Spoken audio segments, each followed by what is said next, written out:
The Lincoln Project? Fuck it, let's do that. Conservative liberals?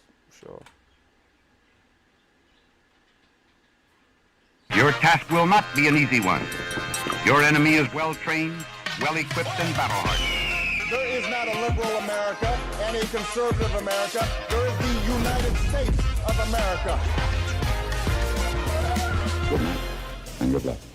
Hey folks, I'm Rick Wilson, and welcome back to The Elephant in the Room. This week's Elephant in the Room is that secrets sometimes come back from the grave.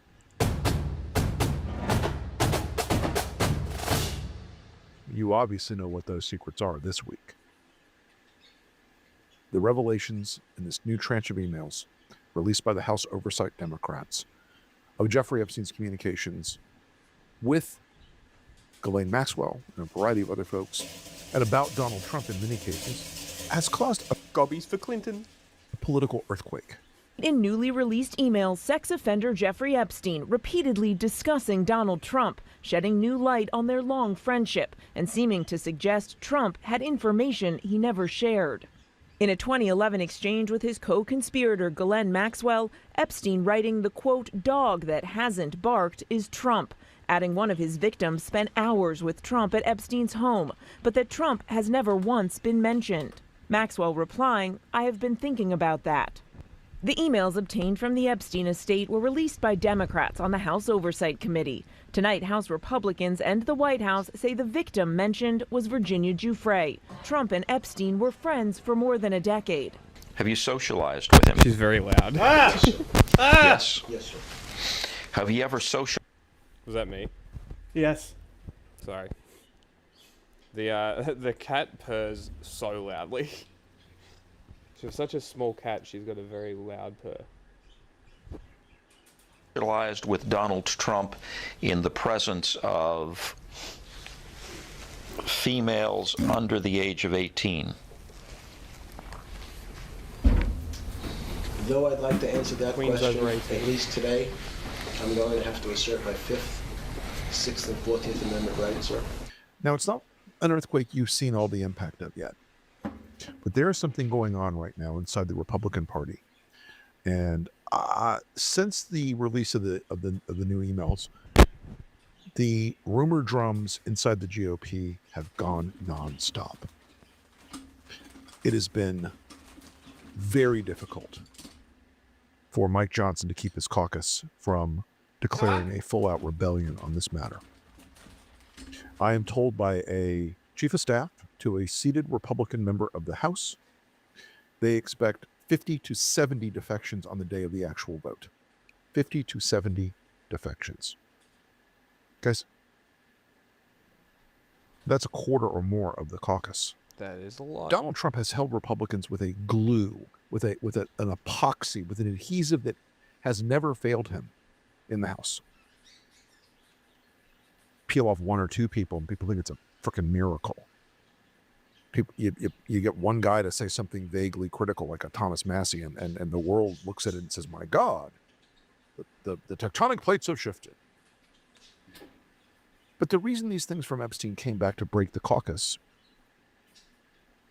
is because they tell you about Donald Trump's character.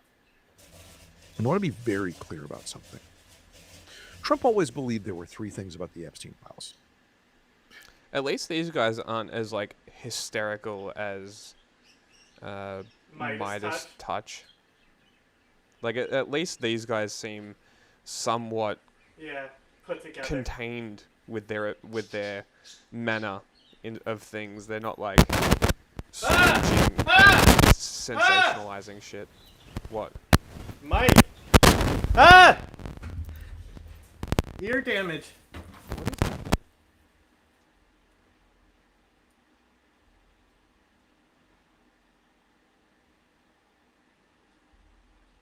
That was very strange. Gone? Mm-hmm. The first, for a long time, he believed that the MAGA media ecosystem had fully convinced his people, his base, his voters, You wanna? that The Epstein files. Edit If you wanna. the YouTube there to write a description or something if you want. Yes.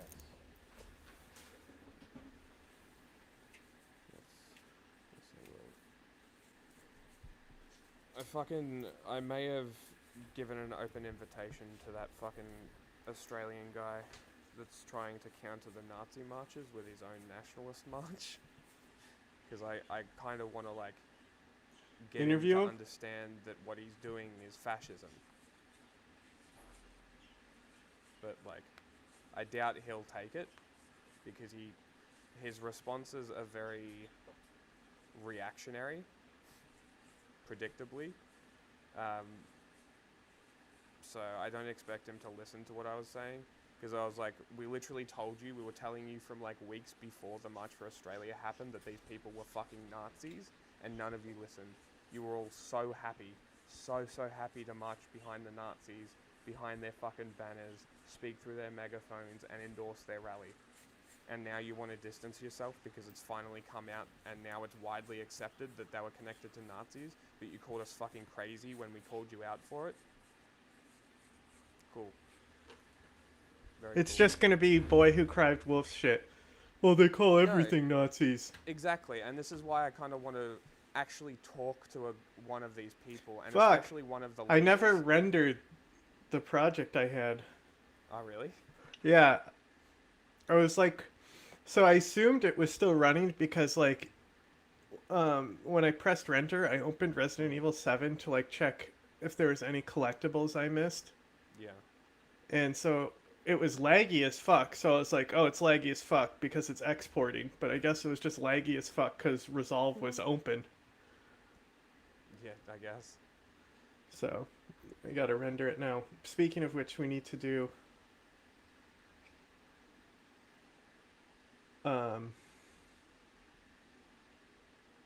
our news for this. Whatever stories we want to do. Yeah, the Altec. And we gotta shoot a little insert for it. We can do that.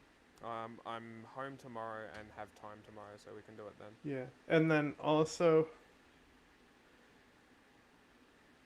maybe when in a few days, depending on how they feel, we can record our little audition podcast thing. Okay, I've got up to November 6th stream. I also have to check restream and which one's expiring at the moment.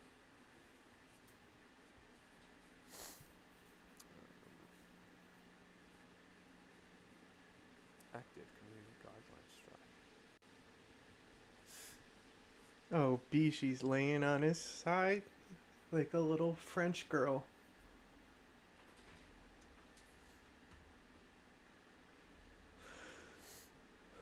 So I'm just gonna put the links in the YouTube descriptor, and then from there we can just customize it for whatever we're doing on the day. Yeah. Ooh, thumbnail. Ooh. Logos and images. 5th Gen Live. No. Also, We should, I'm not we sure should make... for you, but in the upper thing where it says like sharing this tab for Restream, is that new for you? Like, is there slightly updated the UI? No, it's always had that for me. Okay, let me Where show you can what swap it between it tabs. looks like for me now. I'm just gonna capture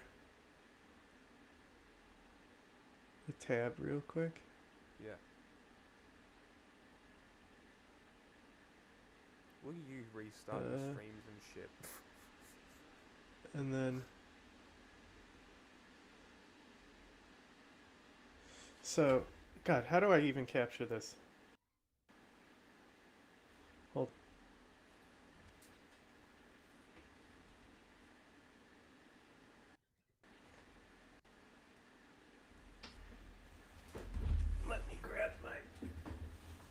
foot monitor here, and I'll do it this way.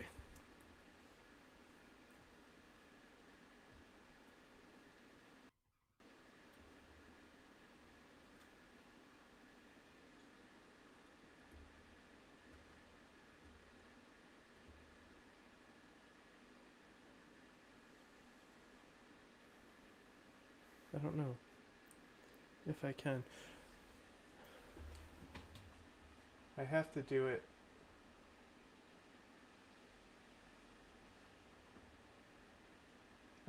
So basically at the top of the page, instead of the, you know what I'll do? I'll record it with my phone for you to show you how it's different for me now. Yes, I was going to suggest doing that anyway. Okay, well, while you're doing that, so he responded. I'm stuck. Again. I'm stuck. My coat button is stuck in my fucking stockings. When I bent down, somehow it got webbed. I'm so stuck right now. The cat fucking muted me. That's funny as fuck. The fat ass muted me. So that guy responded again. So he goes, I go, Jesus fucking Christ, you have so much to work on, but I hope you comprehend that what you're pushing begets violence. That isn't a threat, that's understanding of fascism, and you not understanding that you're not in control. You're being played like a fiddle. He goes, did Brisbane allow Nazis? I'm like, that's exactly the response I expected. Yes, they did. They all did. One nation endorsed the rally. One nation attended the rally. Bob Catter spoke through the NSN megaphone. Whether you want to accept it or not, or realize the reality of the situation, is not my concern.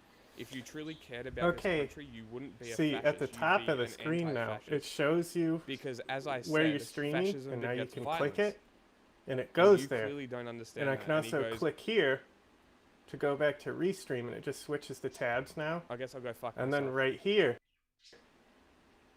I got these two. So I can go to either one if it's a tab. Plus, instead, it used to be just this. Share this tab instead. And you could only stop sharing from restream. No, okay. That's been the way. I'm sending it to you so you can see what it's like for me. Because it's never been like that for me.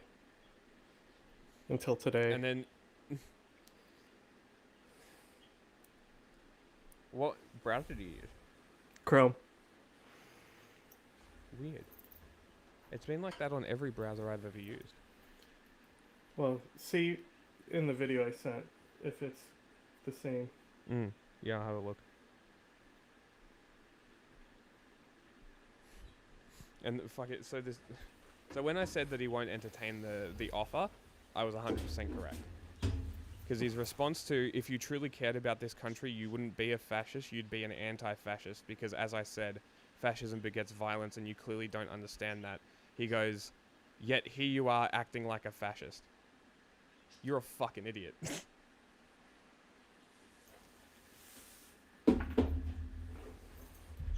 Like, moron response. Were about Bill and Hillary Clinton, about George Soros, about Bill Gates, about name your Democratic elected official. And that's because when the Pizzagate story was invented by people like Jack Posobiec and Mike Cernovich, that story spread like wildfire inside the right-wing conspiracy culture. It spread like nothing I had ever seen in my lifetime and became an article of faith among the base. And Trump knew that. He knew it. The whole saving the children thing was always a lie. In Trump's case, it would have been save him from me, given his creepiness at the teen beauty pageants and his creepiness about his own daughter, all this stuff, right? But he always believed that that myth was what the base would respond to in the end. And I think part of it is that Trump, look, a lot of this stuff happened 20, 30 years ago. I don't think his memory is what it once was. I don't think he remembers all the things he and Epstein did together. And there may be that element where when you do something horrible over and over again, and you're a sociopath, and you just forget about it. You don't have to process the guilt if you don't ever remember it or think about it. But he really believed that. The second thing he believed was that if he was back in power, he could use the Department of Justice. And remember the Tom Nichols theory that Trump ran again to stay out of prison and get rich. How do we feel about 100% Hassan doing PR for scientifically China? locked down. But Let me as see if there's any videos on it specifically. I really want to see the interview because I really want to see literally mouthpieces for the CCP feeding Hassan his lines that we can track and then see where he's using them later on. That's what I'm excited for. Being able to truly track him as an agent of China is going to be amazing. Because before now, I don't think we've really seen him directly interact with or interview or be interviewed by any actual mouthpieces. He talks a lot about Jeffrey Sachs, I believe, who is probably on the same level of propagandist as Hassan for China. So I don't know. We'll see. as we saw China him running, you knew what guy part of this has was. a video on it. Interesting. Sure, it's just as bad. I hope he calls him out for being a propagandist while he's paid by Falun Gong. That would be very funny.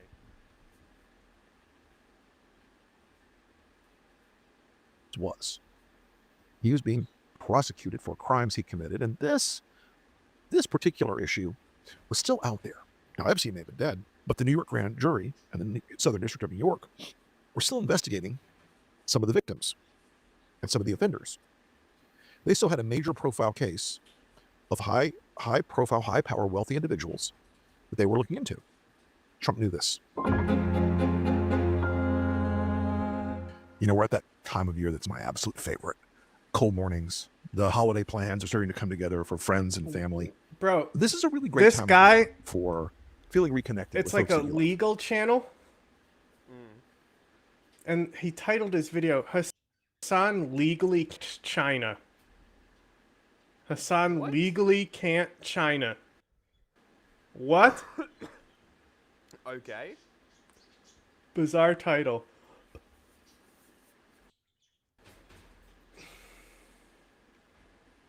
And it's one of the reasons that at this time of year, I want my wardrobe to be simple. I want things that look sharp and feel good, and things that I actually want to wear. And for me, more and more, that's Quince. You know, the bonus of Quince is daughter of former. So when he took office, one of the very first things they did at the DOJ was kill that case. It was being prosecuted and managed by Maureen Comey, the daughter of Jim Comey. Maureen Comey, daughter of former FBI Director James Comey, has just been fired from her job as federal prosecutor in Manhattan, a position she's held for nearly a decade. Maureen Comey is known for prosecuting someone you might have heard of, that guy, Jeffrey Epstein, and someone else that you might have heard of, Ghislaine Maxwell, seen here with Jeffrey Epstein.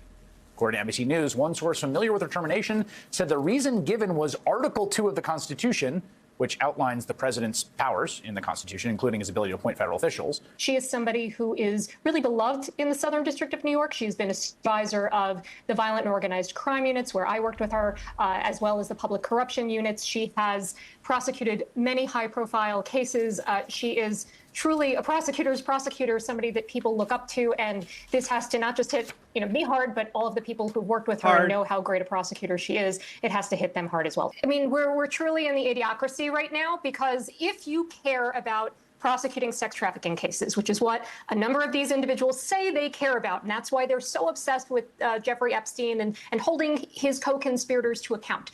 That's exactly what Maureen Comey did. She was the lead prosecutor who held his co-conspirator, Ghislaine Maxwell, to account. She is serving a prison sentence of 20 years. She was convicted at trial of 5 sex trafficking counts. Article 2 of the Constitution does not allow the president to unilaterally get rid of the entire concept of the civil service. The civil service exists for a reason. It was brought about by both a combination of statutes passed by Congress and signed by presidents, as well as findings by the Supreme Court over a century. What he is asserting here is the president can fire anyone for any reason, anywhere in the government, at any time, because of Article 2. One of the first things they did was kill that case because they had to. You can't have evidence being accumulated that will continue to tie Donald Trump to the Epstein files. Now, the shocking thing was that I think even after they took office, Trump still thought he could weaponize these files against his enemies. That is why Pam Bondi was directed. And Pam Bondi, by the way, doesn't take a dump without permission from Donald Trump. She is an automaton. She does not wake up in the morning and say, "What should I wear?" without checking in with somebody at the White House. This is not an independent actor. She is a fully vested employee of Trump Co. But when she was directed to give those binders out to all these window-licking MAGA dipshit influencers, Kyra Raichik, whatever her name is, lives of TikTok, Jack Posobiec, who turns up like a bad penny over and over again, anything scandalous around the Trump universe these days. Rogan Ohanjob, the DC attorney who thinks he is some sort of like bearded urban warrior. Please. All these people got these notebooks. Remember the Epstein notebooks? Oh, these are the top secret, super secret, influencer only Epstein report. Somebody, I believe it to have been Todd Blanche. I don't know, but I believe it to be because he's smarter than a bowl of pudding, which Pam is not. Remember, she's trainable and obedient, like a dog. She's not a brilliant attorney. Blanche is a little smarter than her. So I think at some point Blanche said, I wonder if we have any exposure. What's in these files? What have we gotten from the Southern District? What's going on? So they deploy 1,000 FBI agents, 1,000 people, to review these documents, to go through these files, and to identify every time Trump's name is mentioned. 1,000 people. If you believe they went through that so that they could highlight it and have full disclosure about it, again, I have swampland to sell you. They went through it so they could identify and begin the process of redacting anything with Donald Trump's name in it. Can't hear you. What they did not count on was that the Epstein family estate, apparently somebody there has attorneys who understand the rule of law. They've been responsive to congressional subpoenas and inquiries. So they're turning over these emails and these documents. Now, while the Trump folks had a lot of these emails and documents inside the trenches of information that have been derived from the state prosecution of Jeffrey Epstein, the federal prosecution of Jeffrey Epstein, and the federal prosecutions of Ghislaine Maxwell, they have a lot of these emails already. So the secrets from the grave they thought would never come out, suddenly they realize, oh shit. This is why, shortly after Pam Bondi announces that there's no there's nothing in the Epstein files at all, weeks before, Dan Bongino's like, you have no idea the unhuman horror contained in these files and documents. You have no idea. This post coming in, some calling it cryptic, from the Deputy Director for the FBI, Dan Bongino.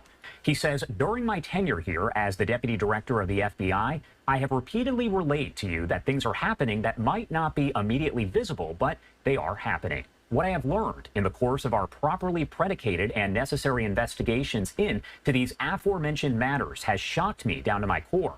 We cannot run a republic like this. I'll never be the same after learning what I've learned. Suddenly he's like, nothing to see. What? No way. Kash Patel, who spent a lot of 2024 going on a podcast, said, yeah, we got to release the Epstein files. Suddenly it's like, what Epstein files? There's no Epstein files. What are you talking about? There's no client. There's no Epstein files. There's no documents. What? And then, as the criminal conspiracy to cover this up took on a new era of importance, they knew they had to get to Ghislaine Maxwell. And so Todd Blanche, who is friends with Maxwell's personal attorney, who did a podcast with the guy. Okay, I want to welcome Todd Blanche to For the Defense. Everybody knows who Todd is, and he's the first guest on For the Defense to appear twice. So welcome to the show, Todd. That is an honor. Thank you very much, David. I really appreciate it. Suddenly gets on the FBI jet, flies down to Tallahassee, Florida, where I live, and has a little tete-a-tete with our friend Ghislaine Maxwell, the convicted pedophile sex trafficker, Ghislaine Maxwell. Blanche does 2 days of interviews with her. If you read those transcripts, you'll come away with two conclusions. One, as George Conway says, that Todd Blanche couldn't cross-examine her like a loaf of bread. He was unable to cross-examine her effectively. The second is that Ghislaine Maxwell knew exactly what to say. She knew exactly how to describe Trump. Oh, he was a perfect gentleman. I can hear it in her cut glass RP pronunciation. He was a perfect gentleman. He never was around anyone, any of the girls. She knew exactly what to say. Her lawyer prepped her because her lawyer talked to Todd Blanche in advance. You didn't know the fix was in by the time Blanche, the Deputy Attorney General of the United States of America, shows up in Tallahassee, Florida to deal with a pedophile sex trafficker. That ain't his job, by the way. If there were further things to inquire about what she knew or what or information that could be relevant to other investigations, he ain't the guy that goes to get it. You send a line prosecutor. Because again, she is a convicted pedophile sex trafficker. She was the implementer. She was the action officer of Jeffrey Epstein's pedophile sex trafficking ring. She sexually abused hundreds or possibly thousands of young women. Maxwell were to receive a pardon at some point, what would that mean for you?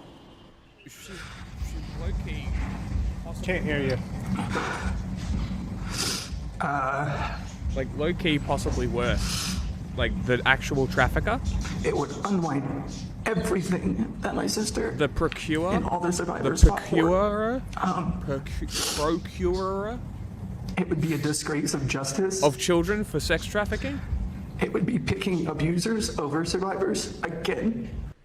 That was Cy Roberts, the brother of Virginia Giuffre, a very prominent accuser of Jeffrey Epstein. You just watched it. You just heard it. You can hear the pain, the victims, their families, they are still enduring from Epstein's crimes. Just moments ago, we got this statement from an attorney for numerous victims and survivors on the release today of the transcripts of Ghislaine Maxwell's interview with Deputy AG Todd Blanche. Quote, Ghislaine Maxwell was federally indicted on 2 perjury counts as a result of her testimony during her civil deposition. Having been convicted of sex trafficking, she is now in jail, presumably hoping that she will receive a pardon from President Trump. I can't imagine that her testimony will be given much weight by anyone with any knowledge whatsoever of her involvement with Jeffrey Epstein. It's fucking crazy. Little interview. That and a few days later, before the sequence Maxwell Jeffrey Epstein came popping is out to stab Trump, potentially getting a She is pardon, shipped and off that to she a was federal moved to penitentiary a in low Ryan, security Texas. prison. It's not really Fuck a federal her. penitentiary, Like Being about crazy. It is the lowest possible. Like right when I started streaming, an authentic kick chatter popped in. Like An right when I authentic started. one, really? You still did have, see that. Did you save the title for YouTube? Because it still says news media thing. I haven't changed the titles. Okay. I'll just copy it. I thought you were doing something to it. No, I haven't. I just Okay. wasn't sure what the subjects we were going to do today, so I was going to assume you were doing the titles. Fred. I just stole what Hassan's title was. Fair enough.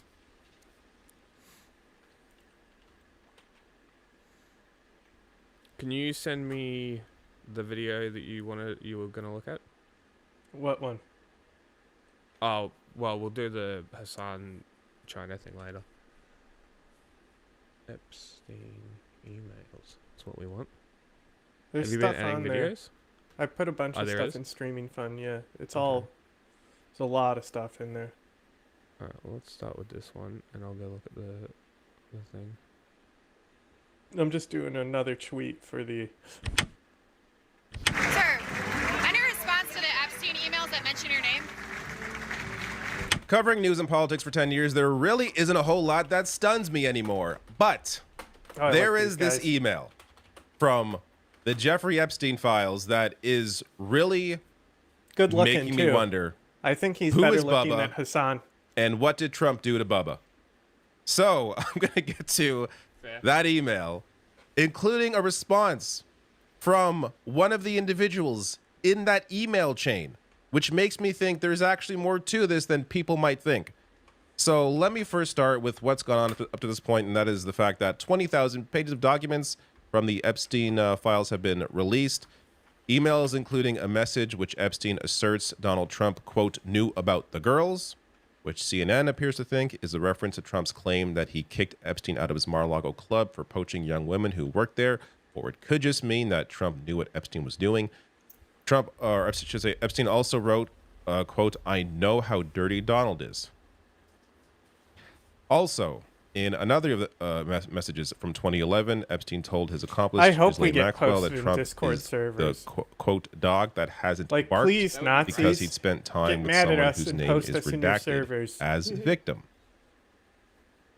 So CNN review thousands of pages where they say Epstein repeatedly invoked Trump, sometimes to offer analysis of his behavior, sometimes to gossip, and sometimes simply to position himself as someone with rare insight into the man who had become president.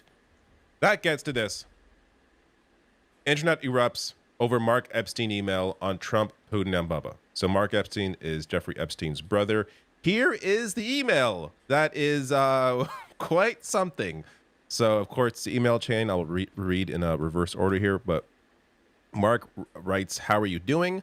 A while back, you mentioned that you were pre-diabetic. Has anything changed with that? What is your boy Donald up to now? Epstein responds, saying, all good. Bannon with me. His brother Mark responds, ask him if Putin has the photos of Trump blowing Bubba. Let me stop there. What photos? Who's Bubba?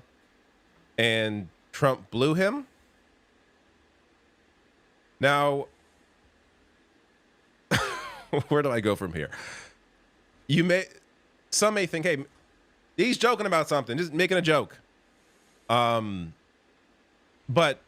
he's writing this as if there are actual photos. All right, anyone who is actively watching, we're going to try to build up a live YouTube channel. So here's the link if you want to click and subscribe, or even open it in another tab to help boost or whatever you want to do.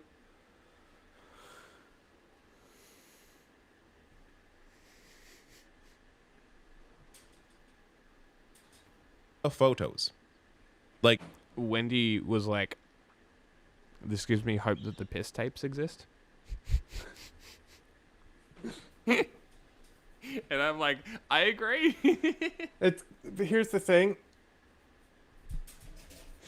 With the level AI is already at, if the piss tape comes out, and it even, no matter how real it is, it's just going to be declared as AI. Yeah. By the Although followers. you could do a forensic investigation of the video and figure out that it's not.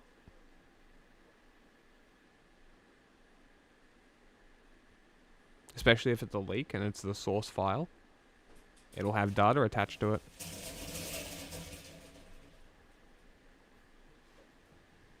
Hey, I wouldn't.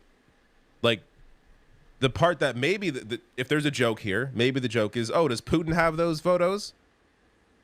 But the photos appear to exist in this. It's not like there's something to this comment. There is something behind this. Joke or not, there is something to this. What are these photos? Who is Bubba? Why did Trump blow him? And the response from Jeffrey Epstein says, and I thought I had, this is apparently a Yiddish word for issues. So I thought I had issues. Then Mark replies saying, you and your boy Donnie can make a remake of the movie Get Hard. I don't know what else to say to that. You mean Donnie T? I'd rather be in Donnie D's shoes. Okay. Who is Bubba? So the speculation initially was the fact that Bubba is a nickname for Bill Clinton.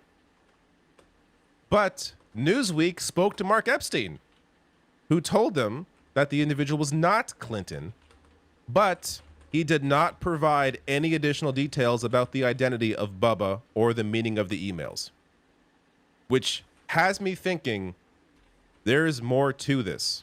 This is not a simple joke, a meaningless joke about whatever, about nothing. No, there's clearly something else here. Bubba is clearly someone. If it's not Clinton, who is it? And why won't you give any more details about what those emails meant? About what photos you're referring to? I gotta say, out of anything with Trump, this is maybe the most stunning, because I did not take him for somebody who'd be blowing a guy named Bubba. But here we are. So people had fun with the idea that maybe it was Clinton. Robert writing here, what masks do we think they wore to the Eyes Wide Shut party with this interesting photo of Trump and Clinton? Carly Kingsley sharing this old tweet from Trump with a caption, well, that's awkward. If Hillary Clinton can't satisfy her husband, what makes her think she can satisfy America? This was such a funny... Trump crashing out on Truth Social this morning over the release of these emails. Now the Democrats are using the Epstein hoax involving Democrats, not Republicans, to try and deflect from their disastrous shutdown and all of their other failures. I'll be asking Pam Bondi and the Department of Justice, together with our great patriots at the FBI, to investigate Jeffrey Epstein's involvement and relationship with Bill Clinton, Larry Summers, Reid Hoffman, JP Morgan Chase, and many other people and institutions to determine what was going on with them and him. This is another Russia scam with all arrows pointing to the Democrats. Records show that these men and many others spent large portions of their life with Epstein and on his island. Stay tuned. So, just to summarize here, it's a hoax, but also the records show the records of this hoax show that Epstein had many connections with these people. Which is it? Is it a hoax, or are they records that you should be looking into? What? You can't seem to decide what you want this to be. And of course, when he's directly asked about it, no comments, does not want to get into it at all. And even before this, months ago, there's questions about these files. And he's asked, are people still talking about this? Do people still care about this? Do you do Instagram Yes, yet? they do. Because clearly your relationship with him was one that was deep and long over decades. There's clearly a lot Speaking to of this deep and and long- your relationship and what you knew. Did you say deep and long? Yeah, because he just said it. And I said, speaking of deep and long, the new South Park. Yeah, is that the one with Pam Bondi with a shit on her face? No. There's been 2 episodes since then. Wow, I'm way behind. Let me just show you the clip.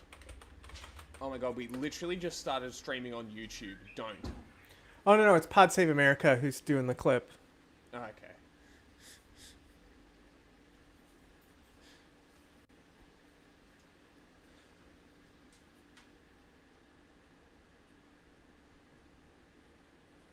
I just gotta find it. Okay.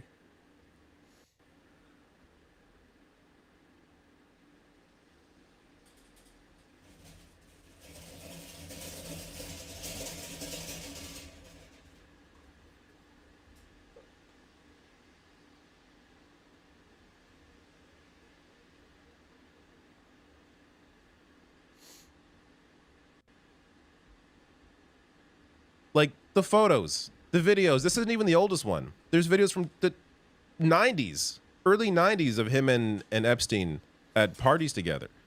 So clearly there's a lot more there. Adam Cochran also sharing this. Months before his death, Epstein sent an email. He was, quote, the only one who could take down Trump. Then he died in custody while the cameras were dark. People should be reminded, especially Trump supporters. This happened in 2018 when Trump was president. Like, doesn't that make you question things?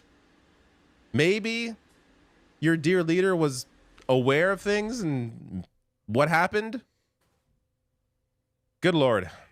Quote, he's a lot of fun to be with, Trump said of Epstein in a 2002 magazine profile. It is even said that he likes beautiful women as much as I do, and many of them are on the younger side. There's quote after quote. There's quote of Epstein saying him and Trump are best friends at one point. Like their relationship is well documented even before these newer files were released. And on top of that, of course, there's a long list of sexual misconduct allegations against Donald Trump. This is from a year ago from The Guardian, and this is right before the election this article came out. And just a few days later, Axios released this report of the 27th woman to accuse Trump of sexual misconduct, days before Trump went on to win, showing you how Teflon Don he is. None of this impacted him in any way. That said, who's Bubba? What'd you do with Bubba? Why did you do that to Bubba? And are these photos out there? Who has these photos? Putin. Are people maybe using the photos as a way to blackmail or control Trump in any way? I don't know. I'm asking questions. In the whole episode, there's a whole JD Vance and Trump sex scene where they do close up on his hands, grabbing the sheets. Wow. With the detail of the sheets wrinkling with his hands. But this little piece right here. South Park Wednesday night, and all I got to say is buckle up, boys. Yes. Here's a little preview, a little spoiler of what you have in store. It's the big. Oh my God. That was Vice President J.D. Vance talking to President Trump. Because we value accuracy here at Crooked Media, we must note that it is not so big. We know that Trump is a teeny tiny little penis that has been a very important, for sure, well-established plot line in this season of South Park. So J.D. Vance is lying, and we don't know why.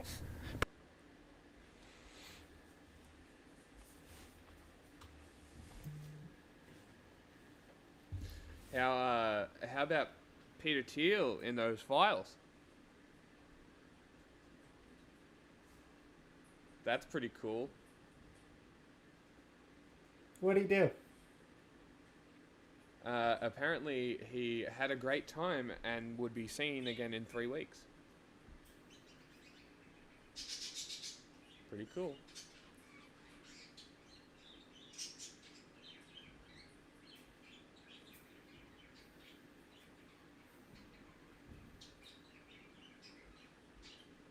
Because there is a lot that needs to be answered.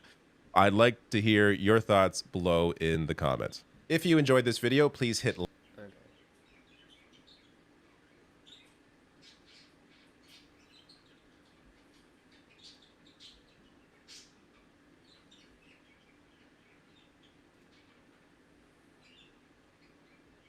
Since Trump returned to office in January, a number of divides have opened up between the US president and his online base.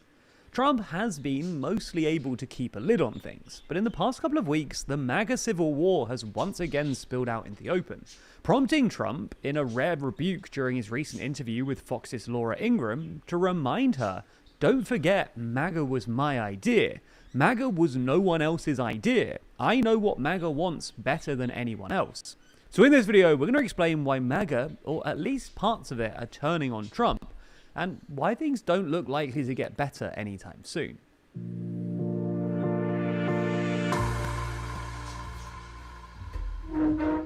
We've just released a brand new coffee table book called Assembly Required, which runs through the stories behind some of the world's most beautiful parliaments and desire. It's got the "You are a manager" thing at the bottom of the screen for you today.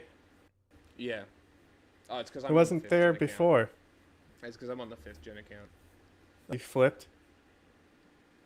Yeah, because I was getting the description. Since Trump returned against China, as well as what they see. Let's start with immigration, Epstein, and foreign policy, which have all been exacerbated by recent events. Let's start with immigration.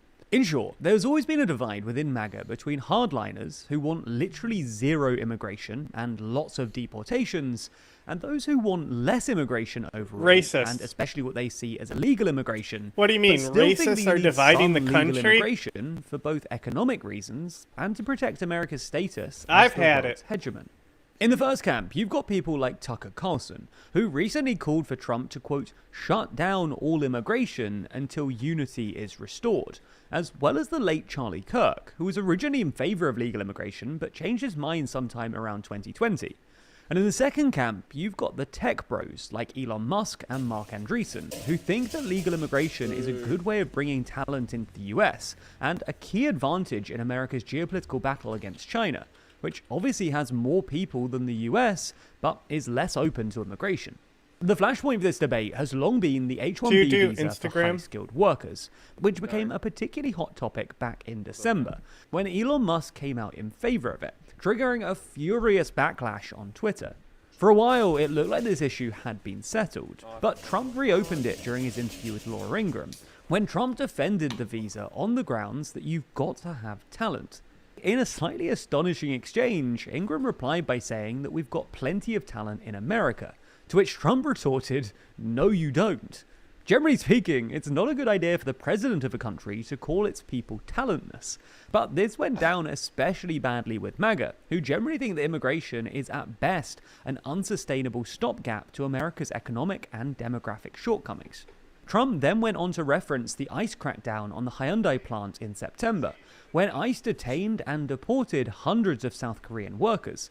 Even though these South Korean workers were actually on the wrong sort of visa, this seems to have been... It's slightly different, but it's pretty much the same. I'll send you a picture of what mine looks like. Oh, you finally looked at it? Yeah. Because I finally got onto Instagram.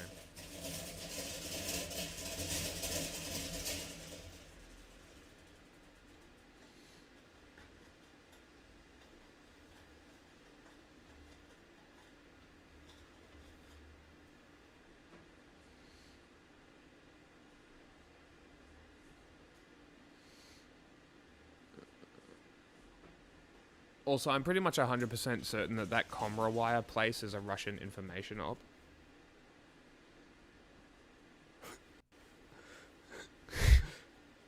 So, like, I'm pretty confident now after seeing more and more of their posts. Very confident. Post story.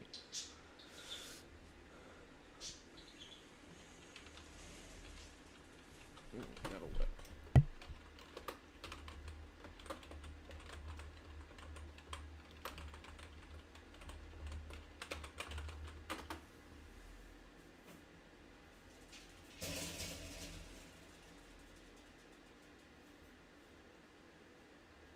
Okay, so what do we think about this for an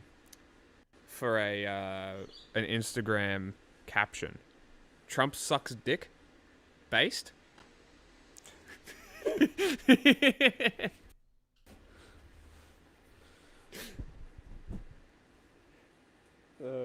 Come to stream.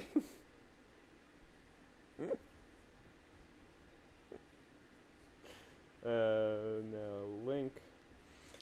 HTTPS. There's a Beyblade video game. Why? Oh, what? Why? Beyblades? Yeah. I'm 'Cause sure you can, Beyblades are like, sick. slightly control the fucking blade or something. But if it's just you picking and setting up your blade and then letting it rip and watching, which is what I imagine it is. You ever see I Did a Thing's lethal Beyblade thing? Yes, I did. Pretty fucking cool, honestly. Oh my god. Even better. Trump's coming out party? I just love they did a damage control do not diddle kids thing. Did they? Yeah, Trump immediately like had kids at the White House. Oh no. We definitely gotta write a song about not diddle kids. Wouldn't do it with anyone younger than my daughter. Gotta be old, older than my wife. Actually, I'm gonna delete that and add music to it. So we'll play this. Been a bit of a turning point for Trump, who put out a hasty Truth Social post insisting that he didn't want to scare foreign workers away. Trump has since relaxed visa regulations for South Koreans and argued in the Ingram interview that America needs workers from places like South Korea to help the US build new technology like batteries. So that's immigration. On to the next issue dividing MAGA at the moment, Epstein. For anyone who somehow missed this story, Jeffrey Epstein was an American financier and convicted sex offender, with connections to a whole load of very powerful people. He was arrested on federal charges of sex trafficking minors in July 2019, but died in his cell a month later. His death was officially ruled a suicide, but the circumstances were suspicious. Cameras around Epstein's cell apparently malfunctioned. The two guards who were supposed to be on suicide watch failed to check his cell and falsified records to imply otherwise, and his lawyer and brother claimed that there was no indication that Epstein was suicidal. This led to widespread suspicion of a cover-up, and polling suggests that only about 20% of Americans believe the official narrative, with 40% thinking that he was murdered, and the remaining 40% unsure. Anyway, during the campaign, Trump promised to, quote, release the Epstein files. However, despite Trump's Attorney General Pam Bondi suggesting earlier this year that Epstein's client list was, quote, on her desk, and Trump has instead spent the past few months telling MAGA to look the other way and trying to reframe the story as a Democrat hoax. This didn't really work, and ever since then, the story has sort of trickled along, but early this week it returned to the headlines after Democrats on the House Oversight Committee forced House Republicans to release tens of thousands of new emails from Epstein, obtained by the committee after it subpoenaed Epstein's estate. In these new emails, Epstein is quoted as saying, of course Trump knew about the girls, and describing Trump as both, quote, dangerous and the worst person he knows. Unsurprisingly, this hasn't gone down well with MAGA. I love that Trump would be the one the who MAGA would bring quote down the corrupt cope establishment about this is rather this than like, being... if a pedophile hates you, that's a good thing.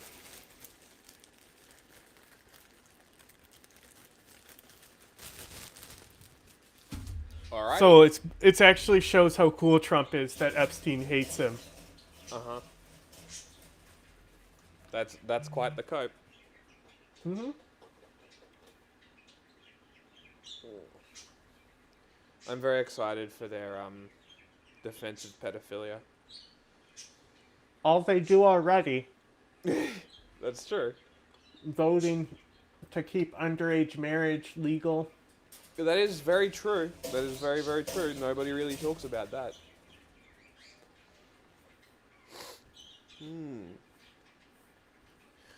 Oh, yeah. Did you see these clips of the new Black Ops campaign? I have not. Is it good or is it dog shit like Modern Warfare 3?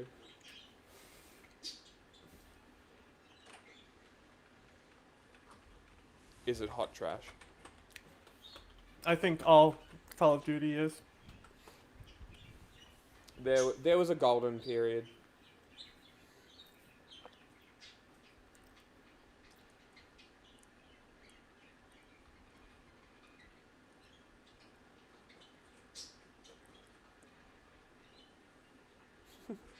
Okay, so I've reframed the caption. Donny T gags on cock? Is that what it says? Based, first bisexual president. Like, I don't know.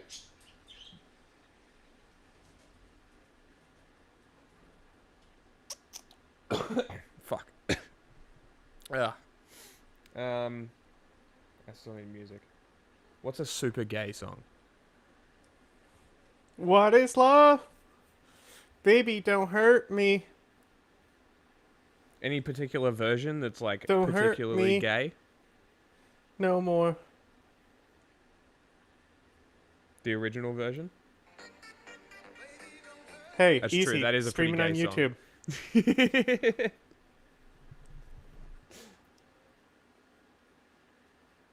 Being part of it.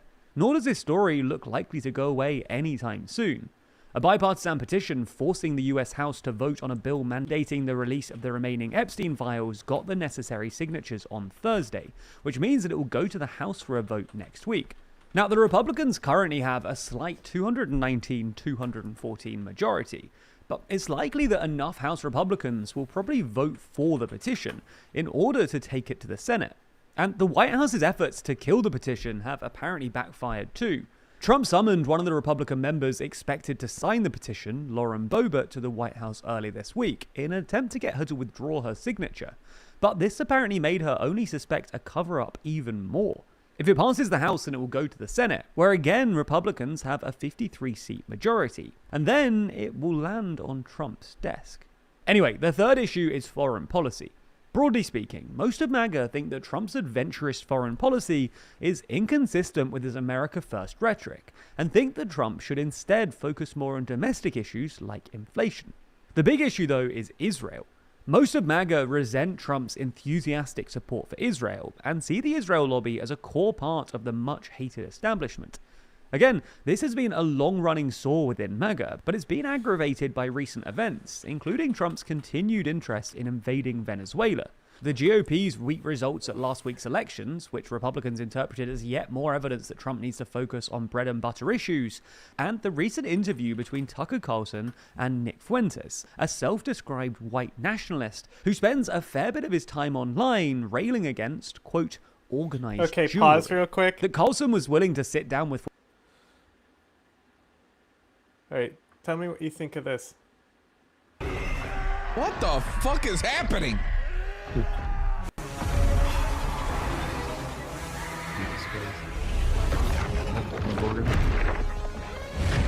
What the fuck? Yeah, bro, welcome to Call of Duty campaign, dude. Like, what the actual fuck am I playing? What the fuck is happening? Okay.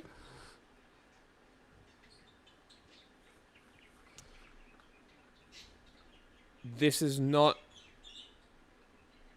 unexpected.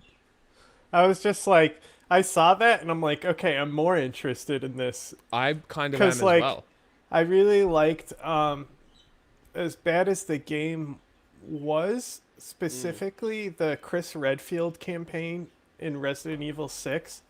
Yeah. You are both like military guys, so you have like bigger guns and stuff, and it's like a more cinematic big monster type fighter. Okay. And so like I'm more interested if Call of Duty did a complete like, and they marketed it as a complete departure. You know how like Far Cry Primal exists and like Far Yes. Cry Blood Dragon? Like if the Black Ops are the off years games anyway, I would rather them go like full into that and like do it more like the BSAA in Resident Evil. Well, Black Ops has always been that kind of. It started as like Vietnam shooter, but it slowly transitioned into like this advanced warfare kind of thing, and now they're like, I think it's like Future War now, and then Modern Warfare 3 had this like mystical aspect to it as well. So I'm not surprised that they went this direction, and I'm kind of glad. I might actually pay for the ridiculous cost of the Xbox Pass just to play it. Yeah, the campaign isn't good though. That's the Oh, thing. really? Like, if it was actually like a departure from Call of Duty and fun to play, that would be one thing. But it's just another Call of Duty campaign. Yeah, I'll tell you what. Anything is better from the last one because the last one was just reused. I don't really like.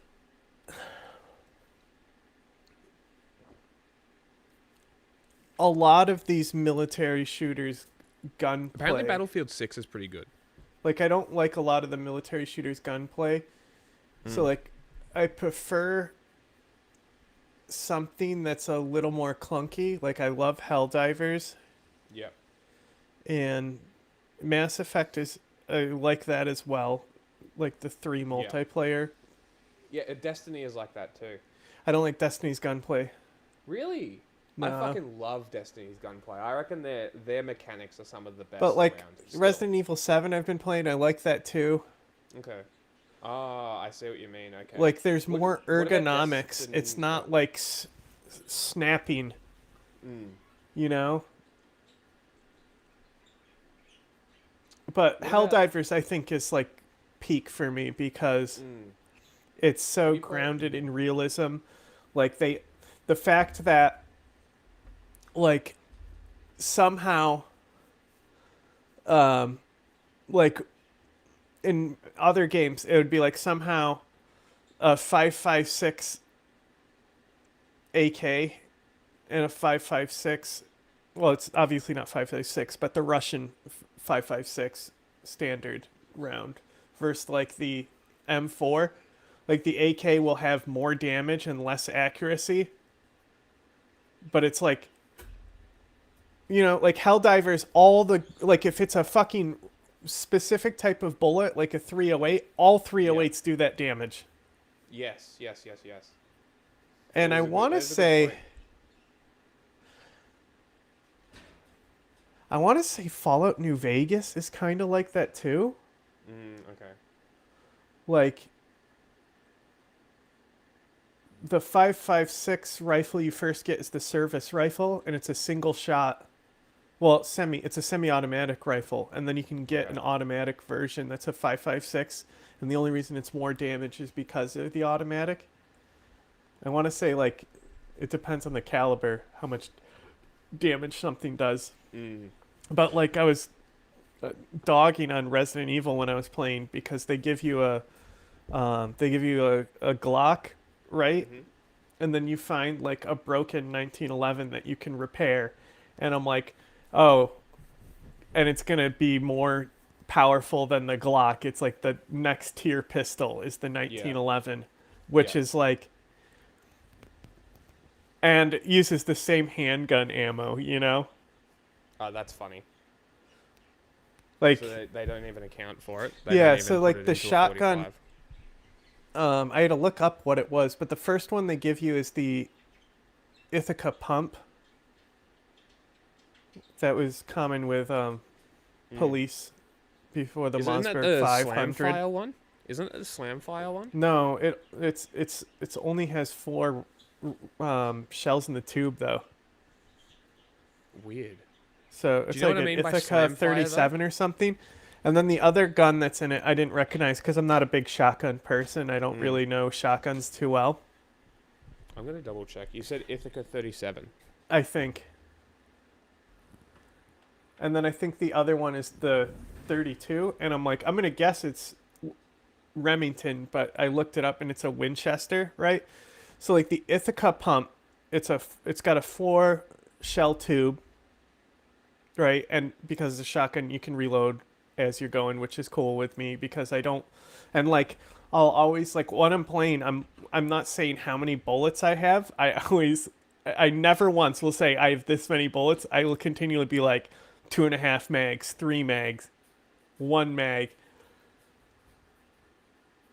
And like that type of stuff. But like the upgraded shotgun, it's a break action with 2 in it. And it's a lot longer, so it's got a tighter like spread on it, so it does more damage because it's so much tighter of the spread. That makes sense. But a fucking 1911 doing more damage than the Glock, like it might have the stopping power, but come on. The Ithaca is a Slamfire shotgun, by the way. Do you know what that means? I'll have to look up. It means if you hold the trigger down and cycle the pump, it'll fire when you hit the pump.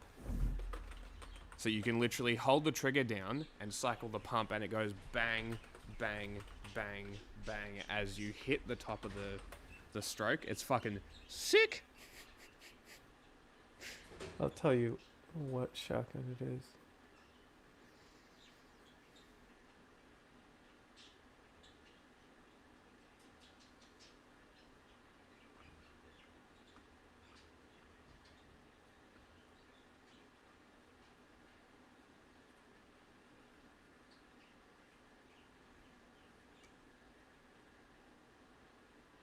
with Fuentes and not really push back against him was widely interpreted as proof of quite how far MAGA as an online movement has moved against Israel and how far apart it has come from Trump on this issue. By now, you probably heard all about this story online, but depending on where you read about it, you might have heard a completely different Press, we just want to reiterate that. Hi, could you please comment on the recently? We're transparent about all the things, you know. Hi, could you please comment on the recently released emails? Yeah.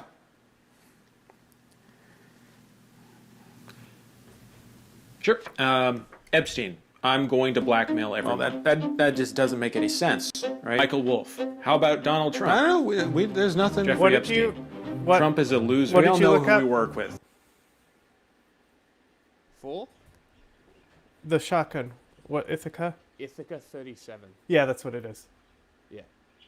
So, I don't think you can slam fire in the game. In Resident Evil, but that's sad. I do like the clunkiness of like some of the guns. And like, cause like it's fucking like hard because you need the precision headshots and stuff, right, in Resident Evil, and it's fucking hard to hit that shit under pressure. Yeah.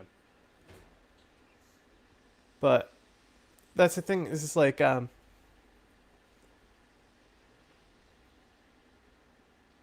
think Halo is fun, but I would never probably pay for another Halo game. Like, it's just not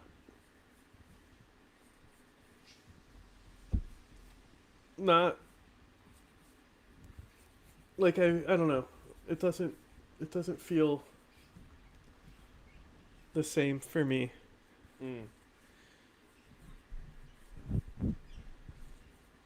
Like, it'll always be fun to like play through the campaign, but I have no like desire to revisit it. That's fair. There's only a few games that I'll go back and actually play the campaign. Titanfall 2 being one of the main ones. And then, like, I love, too bad you can't, like, get it anymore, but the Xbox remaster of Perfect Dark. Yeah.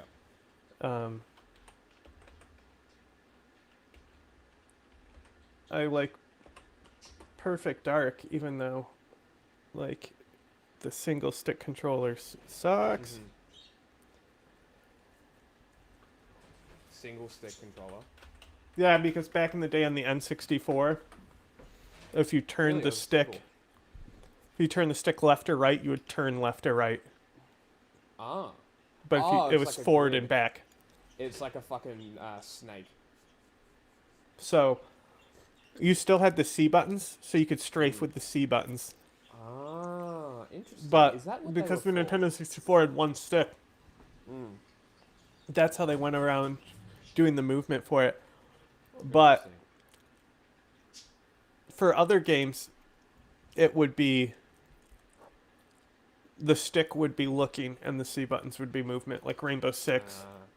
And I want to say The World Is Not Enough, you could change it to that, which I always did. And maybe Turok was C buttons to move. Mm. But I'm not sure because that was developed specifically for console. Yeah.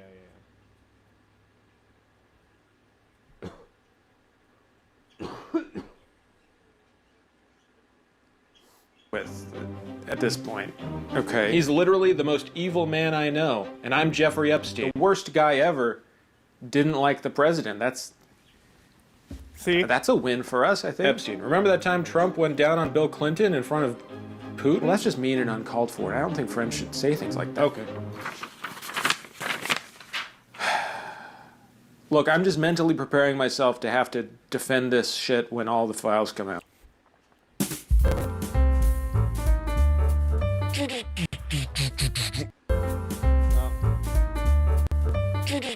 Same video. Wasn't gonna do Now, that further shades. The conversation that Ghislaine Maxwell had with Todd Blanche before she was transferred to a Club Fed style prison where she's treated much better than the high security prison she was in before, the one that the type of people convicted of the type of crimes that she was convicted for usually stay in, the ones that are not transferred to the nicer facilities, obviously nicer being relative. Here's what Ghislaine Maxwell said to Todd Blanche. I think they were, regarding Donald Trump, I think they were friendly like people are in social settings. I don't think they were close friends, or I certainly never witnessed the president in any of, I don't recall ever seeing him in his house, for instance. It's because he is I guilty. never saw the president in any type of massage setting. I never witnessed the president in any inappropriate setting in any way. The president was never inappropriate with anybody. Again, this is what she told Blanche in July of this year. The emails between her and Epstein from 2011 suggest something different. Seem to, at least. Yeah, that's correct. And maybe she carefully worded that. She wasn't in Sup? the room, perhaps, when some of this was going on.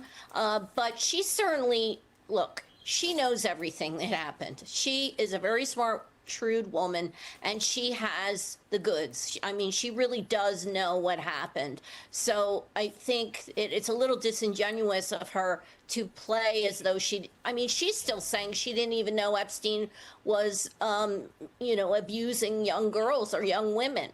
So her whole testimony with Blanche was really, in some ways, suspect from the very start. Yeah, he said this I yesterday. guess I don't know who there that are is. two questions here, and Ken kind of touched on this. There's one, did Donald Trump himself do anything inappropriate? Was he involved with any of the women? And we haven't, and you correct me if I'm wrong, there has not yet been a woman saying that happened to her with the BBC? president.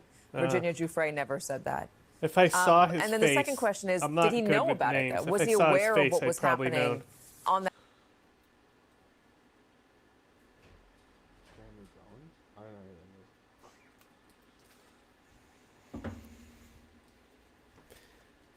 It's like Jack not knowing who Abby Phillips is as he was watching. Who's Abby Phillips? Exactly. Oh know. Old white man.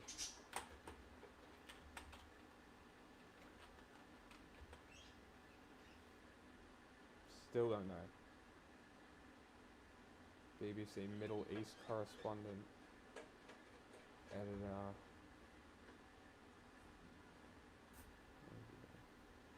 Yeah, I'm not. Don't know. We've probably watched him multiple times, but I'm not familiar with him enough. Interesting. What did he say? On that island, on those planes, what Jeffrey Epstein was doing with Ghislaine Maxwell, and has he not been truthful about that awareness since this exploded into the public domain? Julie. Well, look, there was one woman, in fairness, there was one woman that filed a lawsuit in 2016 claiming that when she was 13 years old that she was raped by both Trump and Epstein.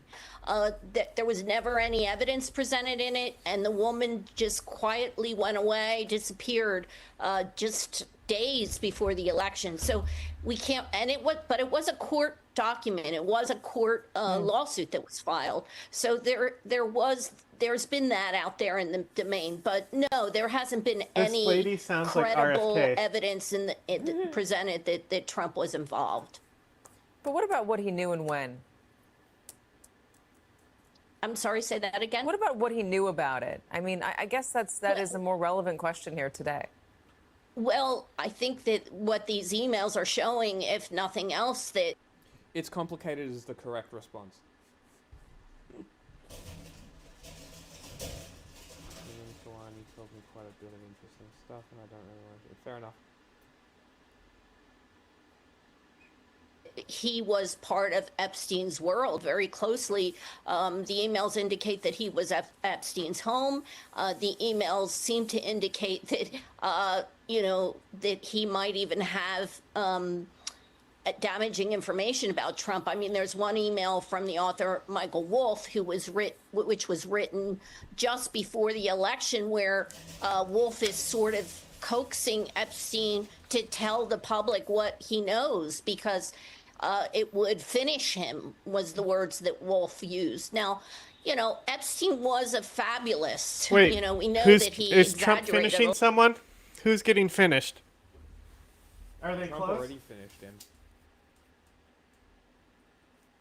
a lot of things. So Did he spit or swallow?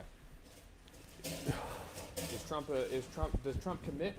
Does Trump have the commitment? The passion? The footwork?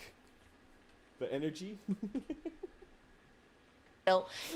just because these are in these, some of this damaging information. Did you see the Instagram post? No. Was I tagged? Should I share it? Yeah, I tagged you. It's fucking hysterical.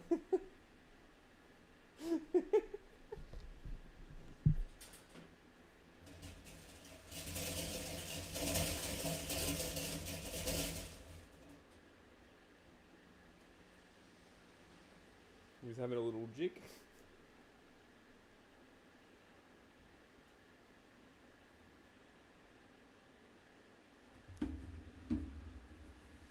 He swallows can confirm I was there. Okay, I believe you.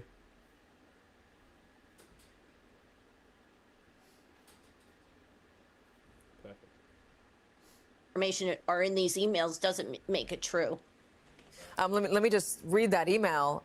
This is from Jeffrey Epstein, again, to the author Michael Wolff. This is from December 15th, 2015, so it's 11 months, 11 months before the election.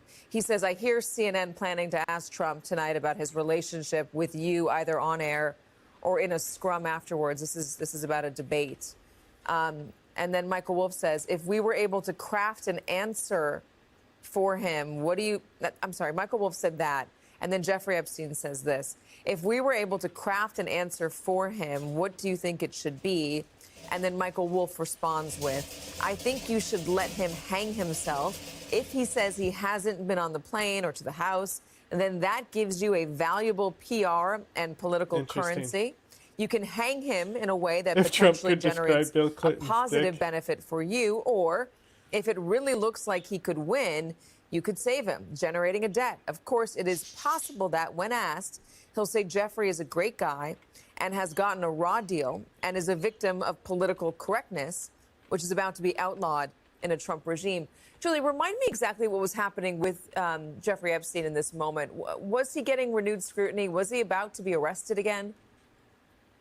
Well, this was when the lawsuits were also coming out against him and Trump. Remember, I just mentioned that woman who sort of went by the name Jane Doe and Katie Johnson.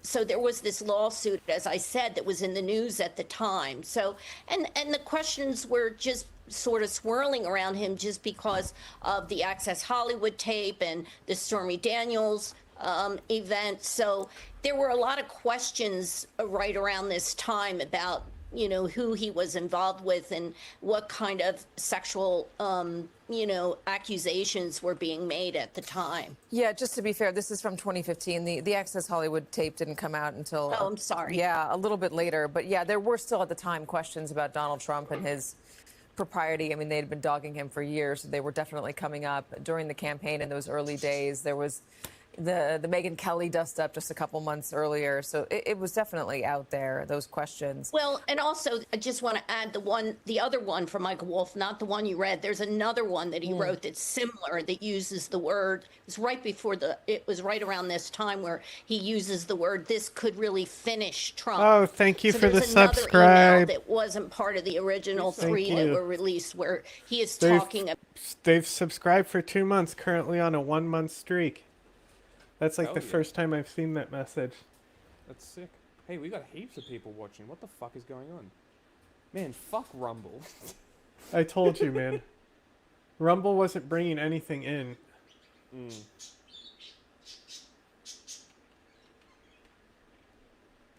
I fucking hate YouTube, though, I swear to God. Yeah. About this around the time of the election. That's interesting. All right, let's bring in Tara Palmieri, author of Red Letter, the Red Letter on Substack, investigative and political journalist as well. Tara, so the president just posted this on True Social. He says the Democrats are trying to bring up the Jeffrey Epstein hoax again because they'll do anything at all to deflect on how badly they've done on the shutdown and so many other subjects. Only a very bad or stupid Republican would fall into that trap. The Democrats cost our country $1.5 trillion with their recent antics of viciously closing our country, while at the same time putting many at risk, and they should pay a fair price. There should be no deflections to Epstein or anything else, and any Republicans involved should focus only on opening up our country and fixing the massive damage. So if we know we're not going to do stuff that YouTube will be sensitive about, we'll stream to YouTube, because like Rumble and Kick don't give us anything, and this is our other page that was our gaming page. We just turned it into like a live page since we were never uploading gaming stuff anyway there. And so we were going to do it for archiving streams and stuff, but every now and then I'm going to go live there too, because our other one is banned permanently from monetization. So I figured might as well just build up this one. And maybe one day it can get monetized unlike the other one. And the coolest part about the other one being demonetized is when YouTube hit us for it, they literally made John do a educational thing, and they're like, this is how you should be covering political things. And it literally step by step was what we were doing. Yeah, and you know what well, YouTube said? it was you. about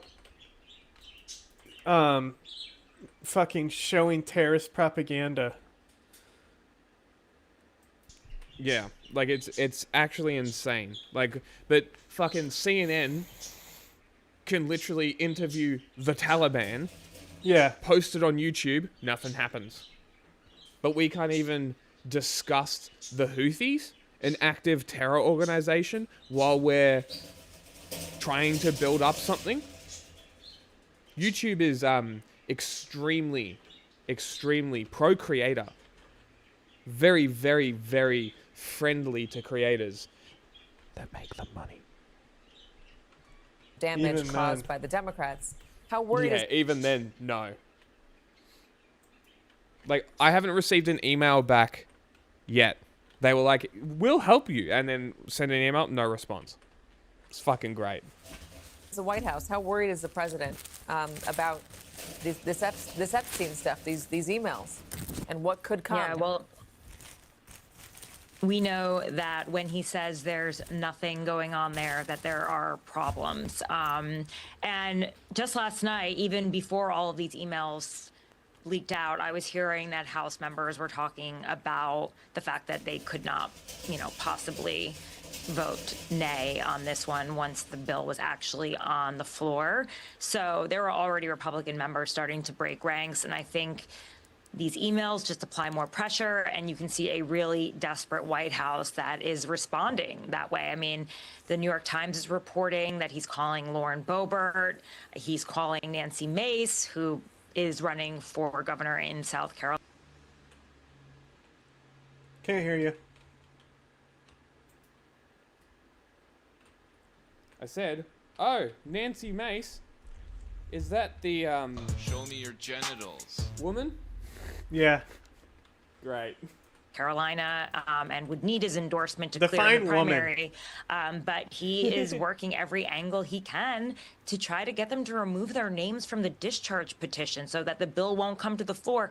Because once it's on the floor, it's going to be really, really hard for these members not to vote for it. And he's in a really tough spot. And Hey, you know what? Not out of the realms of possibility, but also, I'm pretty sure he was complicit with the sex trafficking of girls from his property. So also, fuck him. So, yeah. Also, if it was, why not just come out and say it? This is why I'm not, because it's embarrassing. Oh, lose face, big tough Donny T. I don't. It's a potential, but I don't think that's what's happening here. I think they probably, well, I guess it technically would be if it was coerced. You need to prove how much you dedicate yourself to saving America. Now suck my dick. And I think this whole idea of flood the zone, just dump all of the emails right now, get all of the journalists, in a tizzy looking through all of it. It reeks of desperation, frankly. What about the reaction among Donald Trump's base? They had been so loud in a demand for the Epstein files, to know who knew what, to hold those accountable. And it seems like some of that died off over the summer during the shutdown. Where are they today? Yeah, I think that they were following him. I mean, his believers tend to trust him when he says there's nothing there, it's a hoax. Where are they today? I think that there is universal support for releasing the files. If there's nothing there, then show it. There's just so much mystery around it, too. And for so long, he said that it's a cabal of elitist Democrats. So they want to see that, too. I think that there is bipartisan desire for justice in this story, despite what he says. I just think that you're not hearing it from the loudest voices online anymore on the right, because they now work in his administration. They're Kash Patel, Pam Bondi. Yeah. Do we victim blame Trump where here? Do they think the threat is coming, the White House? What do they think might happen if Donald Trump is further implicated? I think it obviously weakens his presidency. I mean, he's only got, another year until the midterm elections when he will truly be a lame duck president. But this is really damaging. The idea that the president is that closely associated with a pedophile ring. I mean, this is associated. The UK ambassador to the Sister. US had to step down. He for was much aware less. of I the mean, sex trafficking this is happening really out of something, Mar-a-Lago. To see how closely He associated complained in all of constantly his emails. about the young girls being stolen about by that. Jeffrey Epstein. This has Sure, come out that's someone long who's before. to make How's it on Fox TV. doing with this? And Ooh, good question. Give me a minute.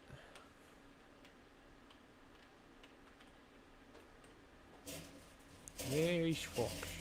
You right here. Hell yeah. Fox News. Emails.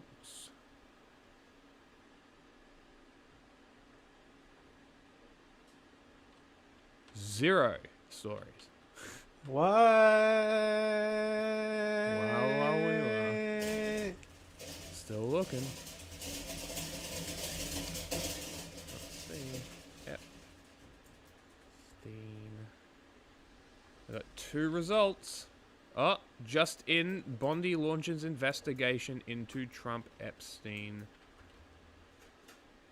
What now? Allegations? Okay. But first, breaking tonight, President Trump and his team are pushing hard on the concept of affordability. Don't Today, push the hard, president you'll get a signed an hemorrhoid. executive order to get rid of tariffs on a broad swath of commodities, including beef, coffee, and tropical fruits. It is a response to economic concerns that led to Democratic wins in off-year elections. Senior White House correspondent Peter Ducey starts us off tonight. Good evening, Peter. Good evening, Shannon. And good news for travelers. The FAA has just lifted some shutdown-related flight restrictions. We started today with 6% of flights at 40 major airports restricted. That is now down to 3%, as officials here separately try to figure out other ways to help the economy recover. Prices are coming down, as you've seen, as we've heard. The economy's underlying foundation is strong thanks to President Trump's policies.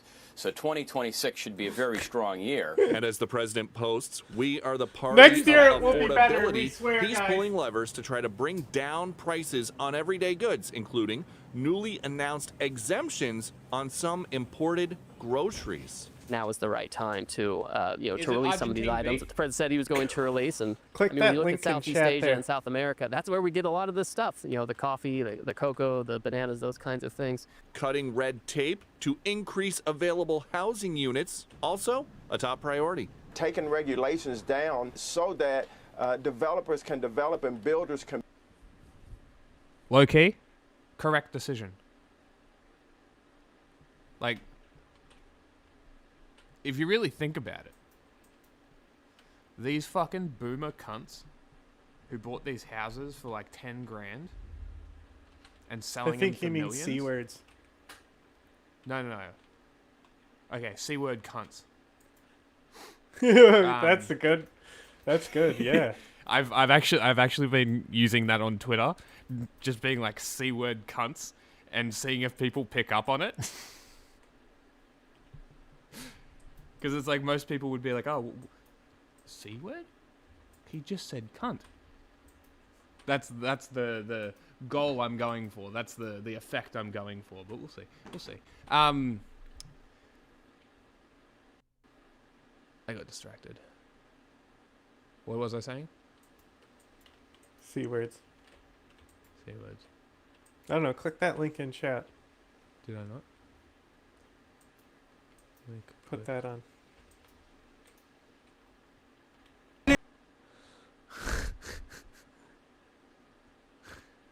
What the fuck was that? Just a fucking song about how Jelani is evil. Great. That's fucking awesome.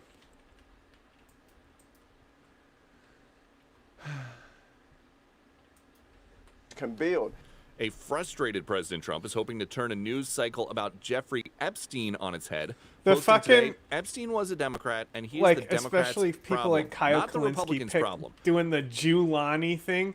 Mm. Like, bro, you realize that is you're literally doing anti-Semitism, right? You realize that that's literally anti-Semitism that you're doing. It's like the dual loyalty thing. So many people fall into that shit. Yep. Literally, is this same fucking guy, right? The same guy that I was talking about, the guy that's doing the fascist march instead of the Nazi march.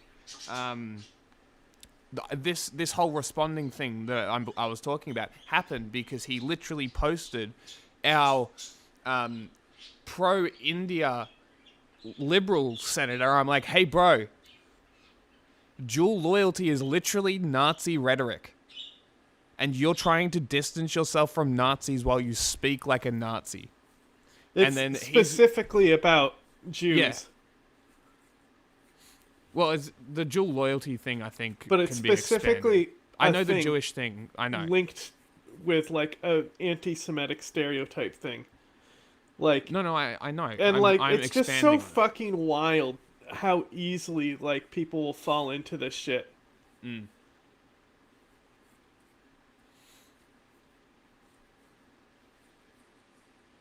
Y'all need to learn the Shia memes.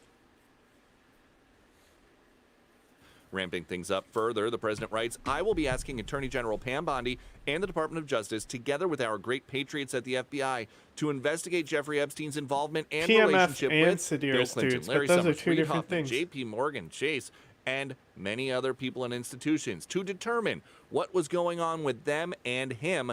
This is another Russia scam with all arrows pointing to the Democrats. Some Republicans on the Hill broke with the president this week, joining Democrats on a petition to compel the Justice Department's release of additional Epstein files. But that doesn't mean those Republicans believe President Trump was an Epstein accomplice. Do you think President Trump has Their something to hide heartland. here? I don't, because I believe the women. The Attorney General Pam Bondi saw President Trump's Truth Social post alleging that there were some Democratic ties to Jeffrey Epstein, and she has now announced a new investigation into those allegations. It's going to be led by Manhattan U.S. Attorney Jake. Any updates on coalitions in the Iraqi elections happened? Because we still don't know exactly how Iraq will change until we know who's gonna fucking coalition. Because that's something we can talk about.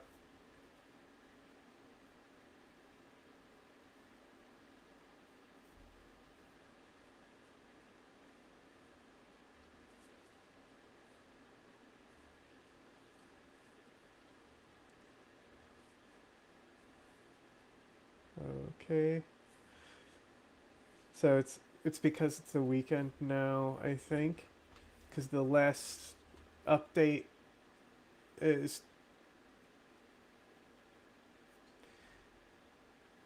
I mean, it's only...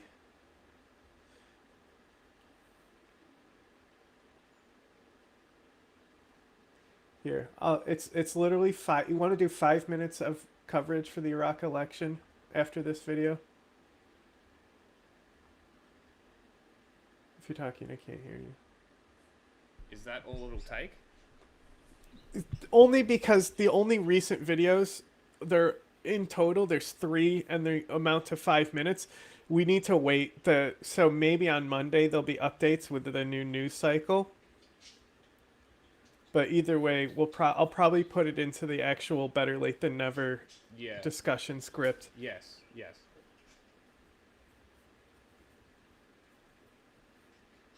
Clayton, and she says that his new investigation will be led with both urgency and integrity. Shannon. All right, Peter Ducey at the White House. Peter, thank you very much. Hey, Sean Hannity here. Hey, click here to subscribe to Fox News YouTube.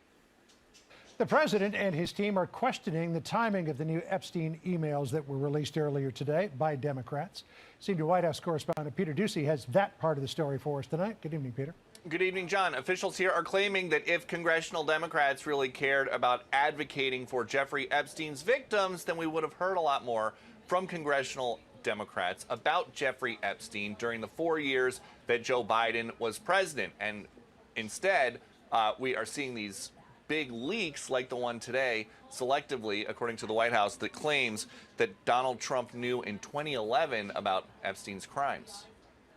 These emails prove absolutely nothing other than the fact that President Trump did nothing wrong. The president himself muses the Democrats are trying to bring up the Jeffrey I'm Epstein the hoax most again innocent man because of they'll all do anything time. at all to deflect on how Classic badly Trump. they've done on the shutdown and so many other subjects. Only a very bad or stupid Republican would TDS. fall into that trap.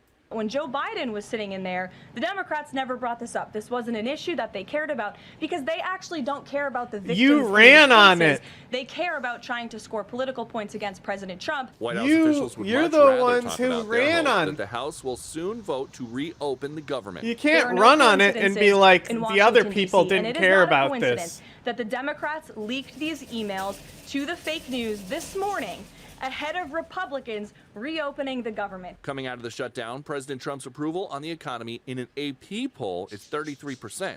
But the Treasury Secretary urges Americans worried about affordability to be patient. There is the inflation line, we've got that under control. It's leveled out. That is going to start turning down.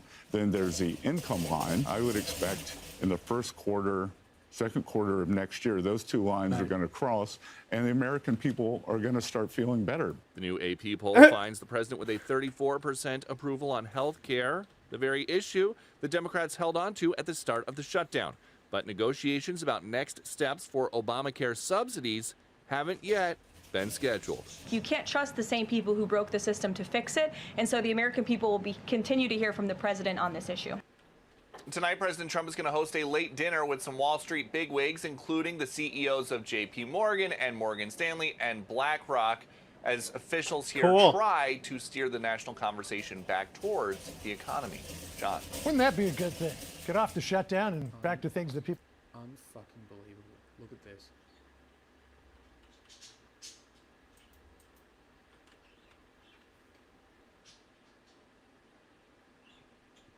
This is how much you import? From Russia, yep. Cool. Fucking awesome. I hope Trump tariffs you. I fucking hope he does as well. Honestly, fuck this country. Like, the more that I look into this country, the more I fucking hate it. The entire country is fucking broken. It's broken. The people are broken, the politics is broken, the government's broken, the fucking corporate wealth is broken, the entire fucking country is broken, and nobody wants to fucking talk about it because we're the lucky country. It's a fucking joke. For Australia is from China. I know that we are the largest importer of fast fashion. That's another really cool title that we have. I also know that we're likely one of the largest taboo purchasers as well. I can almost guarantee that because Australians are literally apathetic, mindless consumers. So, you know, what are you going to do? Nobody will fucking listen. Nobody gives a fuck. You know, as long as they can go down to the pub and drink themselves stupid until they have to go back to work, they don't give a shit. Like, that's Australia. It's go to work, do nothing, go out, get annihilated, recover on a Sunday, go back to work. And people wonder why Australia is so fucked. It's because the people who are making the country money are in a cycle of bullshit because the political class are working with the corporate class to fuck everyone over, and then you've got these fascist fuckheads who are blaming migrants for this. And people are like, oh, Australia used to be great. When, cunt? When? Tell me when. Give me a date. When? When was Australia good? It never has been. It took 50 years out of genocide to regress back to, we want the genocidal period back. That's not what a good country does. That's not what a healthy country does.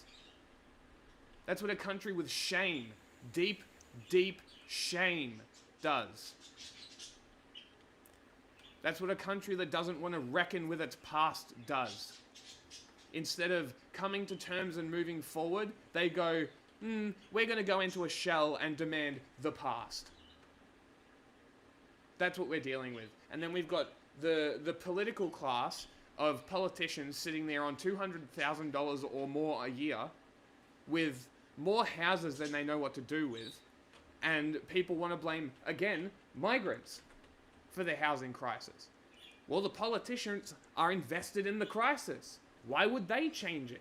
They benefit. They profit. Corporate interest, they give them lobbying money. So they give them no taxes. And then they fuck over the country, destroy indigenous sites, and then extract the wealth, giving nothing back. It's very fucking cool. But don't you worry, you listen to the fucking Australian propaganda. This is a gorgeous country and a country full of prosperity. Don't actually ask anyone, though.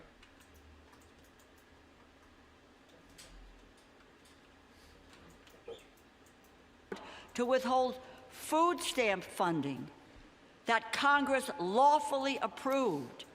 They were ordered by 3 separate courts to distribute food assistance and are still fighting to withhold it.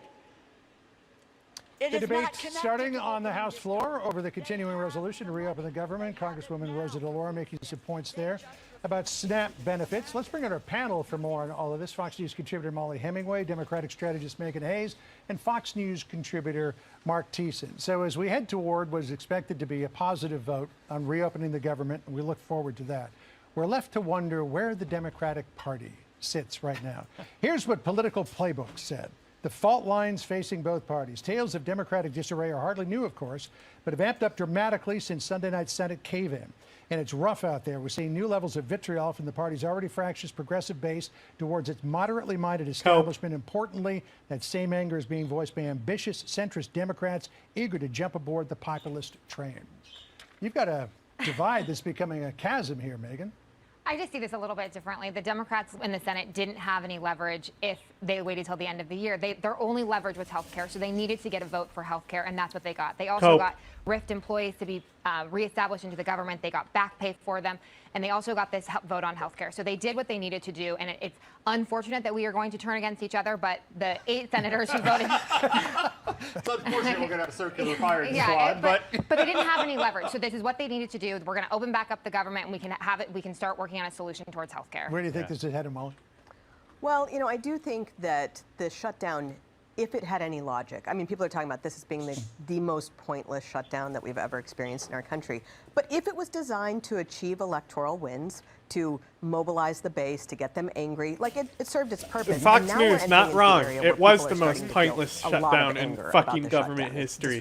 Thanks, Chuck. And so it needs to just be done. But once what it's a guy! Done, people forget I love him. pretty quickly. We've gone through them before, and let's so go. It gives Chuck, Democrats enough time to regroup. People forget shutdowns, but the left wing of the Democratic Party doesn't forget what the leadership did. They think that they sold out because I don't think that those 8 Democrats and independents voted for the CR without Chuck Schumer at least giving them a little bit of a nod, and now they want him gone. But this is the second time it's happened. I mean, he did this in 2019 when he shut down the government over DACA and also got nothing. So this is, he's run into this cul-de-sac twice already. So the outcome is not pretty wrong. much the same, and he seemed to survive as leader after that. All right, and it was just such a coincidence Fox News this morning that has the rare opportunity to actually do these votes, that correspondence for once instead of just from Jeffrey talking Epstein, shit. Apparently, according to the emails, tied Donald Trump more closely to Jeffrey Epstein. Donald Trump said this: the Democrats are trying to bring up the Jeffrey Epstein hoax again because they'll do anything at all to deflect on how badly they've done in the shutdown and so many other subjects. Only a very bad or stupid Republican would fall into that trap. One of the emails said this: I want you to realize, this is from Jeffrey Epstein, that the dog that hasn't barked is Trump. Victim, name redacted, spent hours at my house with him. He has never been once mentioned, police chief, etc. I'm 75% there. Turns out the victim was Virginia Giuffre, who in her testimony basically said Donald Trump didn't do anything wrong. So why are the Democrats doing this, Megan? I mean, this was going to come out regardless if it was this morning's emails or the... You're saying it wasn't targeted? I don't think it's targeted. I mean, they were going to do the discharge papers today anyway. So this was never going to go away. This is not going to go away. I don't understand why every single person, Democrat or Republican, does not want these files released. We are protecting pedophiles. These campaign ads are going to write themselves against anybody who votes not to have these released. You know, Michael Wolff, the author, also apparently was counseling Jeffrey Epstein in one email saying of Donald Trump, I think you should let him hang himself. If he says he hasn't been on the plane or to the House, then that gives you a valuable PR and political currency. You can hang him in a way that potentially generates a positive benefit for you. Or if it really looks like he could win, you could save him, generating a debt. Why is Michael Wolff counseling Jeffrey Epstein on how to hang Donald Trump out to dry? Yeah, that's what I thought was so interesting in these emails was that there were many journalists who were coaching Jeffrey Epstein and how to handle things, which is just a weird thing to see anybody doing, much less a journalist. But back to the original point, like that this is even a story today is something of a scandal, meaning Democrats, they went out of their way to obstruct the name of the individual in question to make it seem like Donald Trump might have some secret here that needs to be exposed. Oh my God! The reason why they obstructed the name is because Virginia Giuffre, the victim of Epstein, had publicly and repeatedly said that Donald Trump had never witnessed or participated in any bad activity. So this is just hard to take people seriously that they actually care about this. There are multiple people who have relationships with Epstein. Reid Hoffman, a Democrat super donor, had a very lengthy and sustained and intimate relationship with Jeffrey Epstein. It would be interesting to know more about that. Bill Clinton, former president of the United States, had a relationship. We even have, Ehud Barak had a relationship. Like, these are interesting things, but when you make it just about Donald Trump, when we... Laggy. Yep, breaky. My achy, breaky heart. It broken.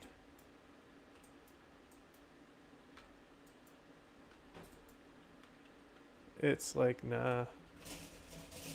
We already know about it, and we already know that they had a falling out because of how Epstein was handling the situation at Mar-a-Lago, that he got kicked out. It's just, I agree there's like stuff to know, but it's not being handled in any way responsibly here. Molly, just for the record, I'm sorry, I agree. Democrats or Republicans, I don't care. Sorry, I had to go check on the chicken. The chicken was making chicken noises. Like, loud chicken noises. Never heard her make loud chicken noises. So I was like, what the fuck is she doing? I guess she was talking to other chickens, because I could hear other ones going off as well. It's kind of funny. I don't care who you are in these files. It needs to be out there. Yeah, whatever their relationship was, I have no qualms. But I think chickens are pretty social animals, so she's probably a bit sad after the other three got killed. She probably I'm not witnessed sure. Maybe. But I'm not sure how chickens are like that, whether they are sort of dependent on social things. I'm not sure. So... about the Well, Democrats with also being Adelina released. Grijalva now being the 218th vote, it looks like we're going to see a lot more. But I just wanted to go back to what Virginia Giuffre said about Donald Trump. This was from January 2016. She said, quote, "I don't think Donald Trump participated in anything. I never saw or witnessed Donald Trump participate in those acts, but he was in the house of Jeffrey Epstein. I've heard he has been, but I haven't seen him myself. So why don't would you know." read so this? What about this email? It says, "Oh, we spent hours with her." And why would the name be redacted when this was already out there about Virginia Giuffre? It's a nothing burger, and I agree with you that we should know everything. We actually should have known Docs everything witnesses during the and 4 years that the victims. Biden Got it. administration was in charge Great and had Fox access to News. all of this information and could have released it. And if there was anything incriminating about Donald Trump, we would know it already, because everything they possibly could throw at him, they threw at him in the last few years, and it's discrediting actually the proper investigation of Epstein's crimes to use it as a political tool to destroy Donald Trump. Yeah, I mean, I think this should be the focus should be on the victims of a pedophile, not on trying to bring down a president. I mean, it is more than curious that they redacted the name knowing full well that everything that was known about her was already out there.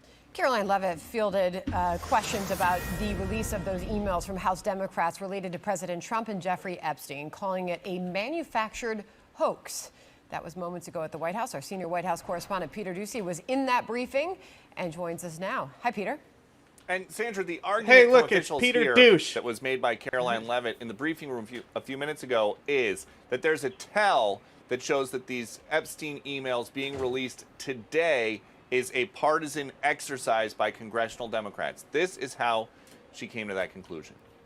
There are no coincidences in Washington, D.C., and it is not a coincidence that the Democrats leaked these emails to the fake news this morning ahead of Republicans reopening the government. This is another distraction campaign by the Democrat in the liberal media, and it's why I'm being asked questions about Epstein instead of the government reopening because of Republicans. And just a few minutes after Caroline Leavitt went back into her office in upper press, President Trump posted this on Truth Social. He said the Democrats are trying to bring up the Jeffrey Epstein hoax again because they'll do anything at all to deflect on how badly they've done on the shutdown and so many other subjects. Only a very bad or stupid Republican would fall into that trap. He goes on, there should be no deflections to Epstein or anything else, and any Republicans involved should be focused only on opening up our country.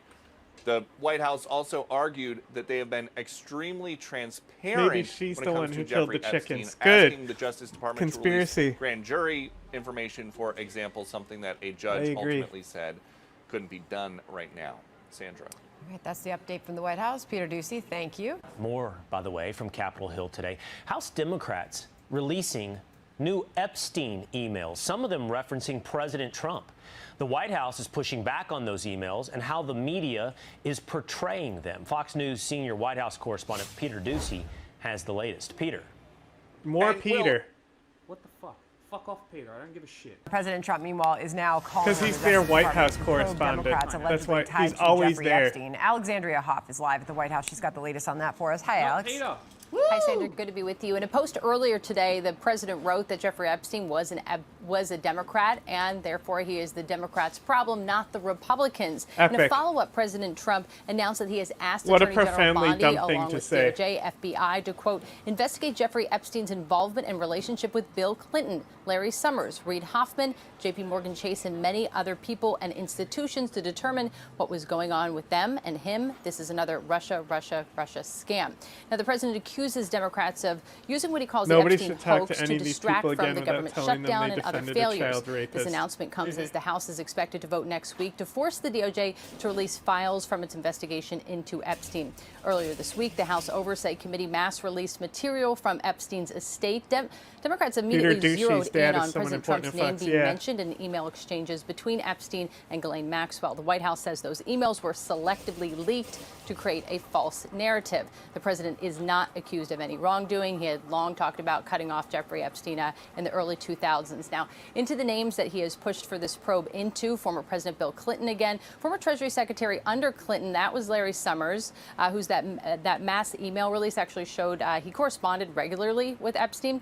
And as well, Reid Hoffman, he's a venture capitalist. He's framed any interaction that he's had with Epstein as simply related to fundraising for MIT. The president also named J.P. Morgan, which has been accused of enabling Epstein in the past by keeping him as a client. A spokesperson tells Fox that the company regrets any association with Epstein and did not help him commit his crimes. In fact, they stated this, quote, the government had damning information about his crimes and failed to share it with us or other banks. Now, J.P. Morgan Chase has been involved in other litigation regarding this matter, so a lot of their history with Epstein is already in the public realm. Sandra. All right, Alexandria Hoff on that for us. Alex, thank you. Hey everyone, I'm Emily Campagno. Catch me and my Rufo is a senior fellow at the Manhattan Institute and host of the Rufo and Lomez podcast. All right, Chris, what does your gut tell you about what's going on here? Look, I mean, Jeffrey Epstein is an increasingly and enormously powerful man, even in death. He is like a human hand grenade, and both sides, both camps, keep trying to toss him onto the other side and hoping that it explodes. But again and again, the evidence suggests that while Trump did know Epstein, he did party with Epstein on occasion, he wasn't involved in any of Epstein's crimes. And in fact, when he figured out what was going on, he banned Epstein from his Mar-a-Lago Okay, club enough and resort. with the Fox And so News. the president, We've got I their think, coverage, had successfully bro. established boundaries, and the Hey, you wanted Fox News. I found I just wanted to see if they had anything. We got it. So, you know, this is just, I think it's political. It's kryptonite. I don't know how anyone can survive this, especially if the Epstein files reveal an even closer association. And it's a drip, drip, drip, Katie. Like, it's the worst way to handle a story. And this is just the tip of the iceberg. There's so much more there. There really is. Even Virginia Giuffre's book, she didn't even share all of it, all of the people that she was, you know, trafficked to. It was 36 men. There's so many more. And that means that her files, her depositions, that men paid a lot of money to lawyers to try to redact their names. If those files are actually released unredacted, I mean, it will open up a whole new can of worms.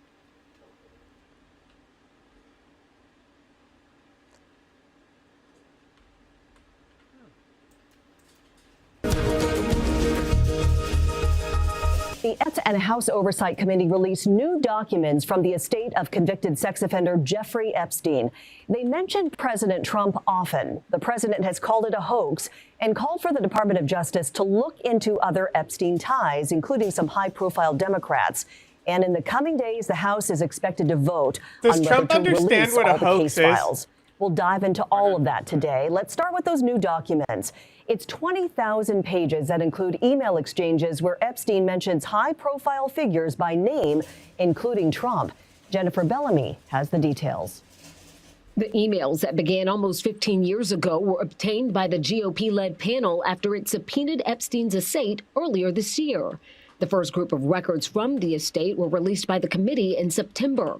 President Trump has referred to the saga as the Jeffrey Epstein hoax and has consistently denied any wrongdoing. These emails prove absolutely nothing other than the fact that President Trump did nothing wrong. And what President Trump has always said is that he was from Palm Beach, and so was Jeffrey Epstein. Jeffrey Epstein was a member at Mar-a-Lago until President Trump kicked him out because Jeffrey Epstein was a pedophile and he was a creep. In one 2019 email exchange to author Michael Wolff, Epstein appeared to reference that incident, writing, quote, "Trump said he asked me to resign. Never a member ever." Of course, he knew about the girls as he asked Elaine to stop. There is a separate effort from a bipartisan pair of lawmakers calling for the Justice Department to release all case files. They now have the signatures needed to force a vote in the House. The emails released start with messages Epstein sent and received around the time that he finished serving his Florida sentence in 2009. They continue for a decade until the months before his arrest on federal sex trafficking charges in 2019. The messages were sent from Epstein to his longtime associate Ghislaine Maxwell and author Michael Wolff. They offered a glimpse into what Epstein's relationships with business executives, reporters, academics, and political players looked like. Trump didn't send or receive any of the messages and is not accused of wrongdoing. The Department of Justice says prosecutors in New York will lead a federal investigation into Epstein's ties to high-profile figures. The announcement from Attorney General Pam Bondi came just hours after the president publicly called on her to do so. He posted this on his Truth Social platform. I've seen a lot of people saying that they're like, Bannon was here. Yeah. It's a really good point. The DOJ to look into. They include some of his perceived political opponents, such as former President Bill Clinton, former Treasury Secretary Larry Summers, and billionaire tech investor Reid Hoffman. Trump also mentioned J.P. Morgan Chase. The president's directive is his most notable so far to try to discredit a bipartisan push to release all of the Epstein case files. Representative Adelita Grijalva signed a discharge petition that triggered the House vote to release those files. Her signature was the 218th, the last one needed to reach a majority and force the vote. She was sworn into office on Wednesday, more than 7 weeks after she won a special election in Arizona. She and other Democrats say that delay was the one who intended to wouldn't be prevent sworn her in, signature that on they the were petition. avoiding swearing in just so they couldn't move forward with the Epstein stuff. You know, if Chuck Schumer was smart, that's what the Democrats would pivot. You know? They said the government shutdown has been distracting from releasing the Epstein files. Speaker Johnson purposefully obstructed my swearing in by canceling vote after vote. And the Epstein files discharge petition sat one signature short. With my signing, we move one step closer to the truth that they will try to deny, but that survivors deserve their day of justice, and the American people demand it. Speaker Johnson has pushed back on claims that he obstructed the Epstein files vote. After swearing in Grijalva, he said he would expedite the petition process to bring the bill to the House floor in the coming days, earlier than expected. The decision to move forward quickly with the vote marks a change in strategy for the House Speaker and for the White House. A senior White House official says there's now an understanding that the vote on this is a, quote, inevitable reality. Correspondent Julia Benbrook is at the White House with details. According to a senior White House official, President Donald Trump was made aware ahead of time that House Speaker Mike Johnson was going to expedite a vote on the release of DOJ files related to convicted sex offender Jeffrey Epstein, and that the two have spoken about it. Now, the push on Capitol Hill for the full release of the case files has been led by a bipartisan pair of lawmakers in the House, Democrat Ro Khanna and Republican Thomas Massie. While just a handful of Republicans signed on to their petition to force the vote, House GOP leaders are bracing for a significant number of Republicans to support the bill when it comes to the floor. I think when it's actually a vote on the House floor, do you want these files released? Republicans and Democrats are going to vote yes. I think there's going to be a deluge of Republicans. The longer this goes on, the more support we gain. And I think the Speaker recognized that. And that's why, after months of trying to stop us, he's decided to accelerate the vote because he knows we're going to get votes, and that's going to carry momentum into the Senate. If the bill passes in the House, its future remains uncertain in the Senate. Trump continues to put pressure on members of his party to focus elsewhere. In a Friday post, he called those who support the effort, quote, weak and foolish. At the White House, I'm Julia Benbrook.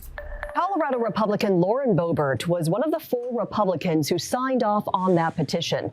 She opted to keep her name on it, even after being called into the White House Situation Room. The White House confirmed she was there, but insists the meeting was in the name of transparency rather than a last-minute push to pressure her to remove her signature. Boebert also told CNN the White House wasn't pushing her. The president never asked me to take my name off of the discharge petition. But did he raise any concerns about you taking that position? The president has not forced me to do anything. The president has not put pressure on me. I was not asked by the president to remove my name. Every conversation that I had was welcomed and very civil. And, it's okay for people to have discussions about things that are going on with our nation. The other 3 Republicans who signed the petition include Representative Thomas Massie of Kentucky, who helped introduce it, along with Marjorie Taylor Greene of Georgia and Nancy Mace of South Carolina. If everyone who signed the petition supports it on the floor vote, it'll pass. The tougher test will come in the Senate, where Republicans hold a 53-47 majority. It would likely take 60 votes to pass. If it passes the Senate, it would go to Trump and require his signature. Some of the women who have accused Epstein have been speaking out, asking for lawmakers to vote to release the files. The American people want transparency here. Survivors are very clear about needing and wanting transparency. This is not just about, a compelling story or, intrigue, right? This is actually about survivors getting puzzle pieces to understand the question of why were these people allowed to harm so many children and young women for so long and change the trajectories of so many people's lives. We need this information released. We need the government to release everything that's in these files, of course, with the appropriate redactions to protect the privacy of the survivors, but we really need this information to be out there so these crimes can be investigated. I think it's really upsetting to us that this is so politicized when it's not a political issue. This was a crime, and it's a crime of sex trafficking, and we really just want to see justice for the crime that happened to us. Epstein killed himself in a Manhattan jail while awaiting trial in 2019 on charges that said he sexually abused and trafficked dozens of underage girls. We've got more coverage coming up after the break.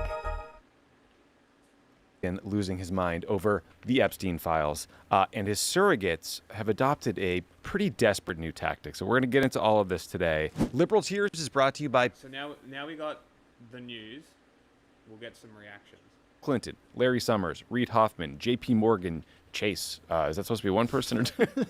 And many other people and institutions to determine what was going on with them and him. So I guess my reaction is good, like investigate everyone and anyone, but that should include you, sir. Yeah, there's this some weird notion by Trump that the left is gonna Oh, no, I was on the right account then. Fuck. All right, Brian, Donald Trump is... Whoops. All right, Brian, Donald Trump is once again losing. People leave my side, and so if we go ahead and investigate Bill Clinton, we're going to turn this into just a regular D versus R fight, like everything else is a D versus R fight. Mutually assured destruction. And meanwhile, you've got the left that's saying, go ahead, investigate. If anybody is implicated or involved with Jeffrey Epstein, fuck them. We don't need to defend any of these people. And I would challenge anybody in the Trump administration to be able to say the same. But clearly, that's not what's happening. Yeah. But I think the bigger issue here is Trump is projecting like he always projects. I mean, this is his biggest tell. When he chanted "lock her up" about Hillary Clinton, and then all of a sudden, Trump himself whined about the weaponization of government. When he complained about the Biden crime family and Hunter Every Biden. accusation is an admission. Every accusation is a confession. It is so clear cut. And so when Trump comes out and says, actually, it wasn't us, it was them, it was the Democrats, that's as clear an indication as you could possibly get that Trump is guilty of doing everything that he's accusing the Democrats of doing. Yeah, and so the context here is this week, the House Oversight Committee released emails written by Jeffrey Epstein himself that said some of the following. In April of 2011, Epstein emailed Ghislaine Maxwell, his accomplice who's serving 20 years in prison, quote, "I want you to realize that the dog hasn't barked yet is Trump." This phrasing is weird there. Redacted victim's name, spent hours at my house with him, Trump. He never once been mentioned, police chief, etc. So that's one email.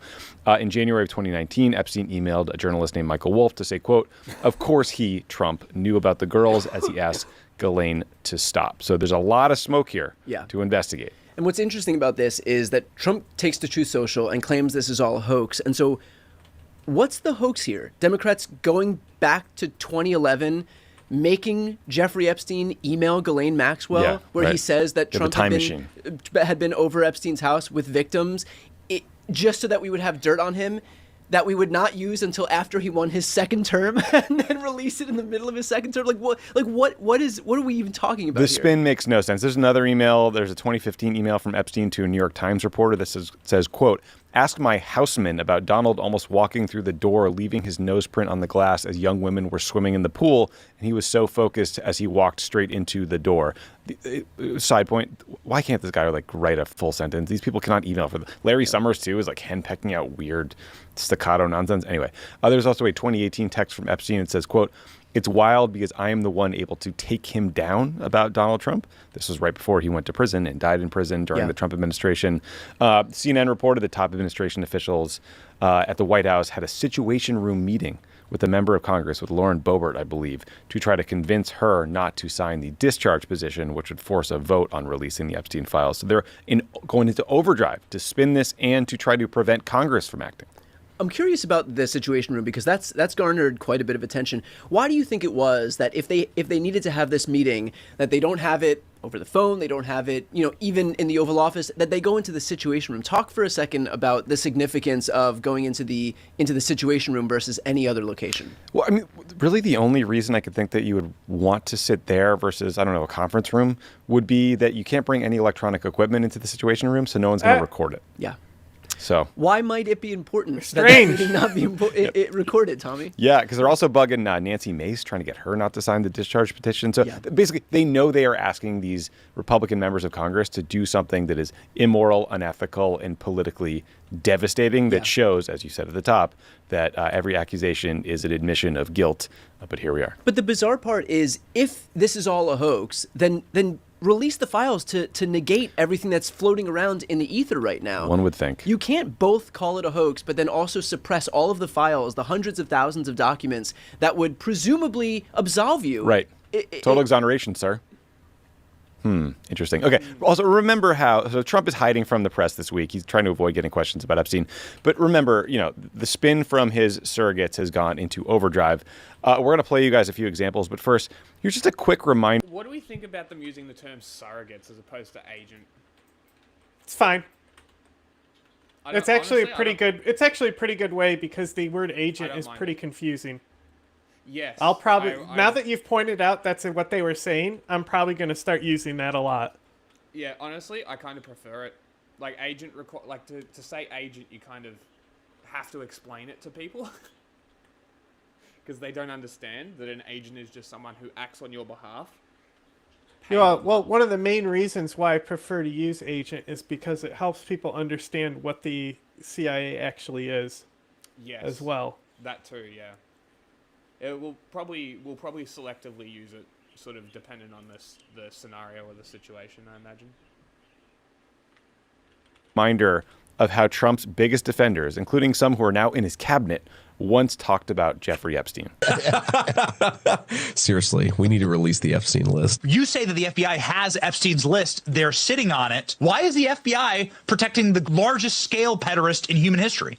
Simple, because of who's on that list. You don't think that Bill Gates is lobbying Congress night and day to prevent the disclosure of that list? Some governments around the world may have some material that's related to the Epstein thing.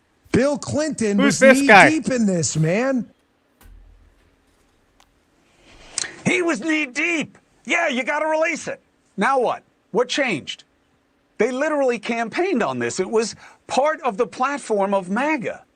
So that was J.D. Vance, Vice President, the Director of the FBI, Kash Patel, the Deputy Director of the FBI, Dan Bongino, some very senior people now in the Trump administration, all telling us how they are going to release the Epstein files. And why wouldn't you release them, as Kash Patel said? Because you are covering up for the people who committed the crimes.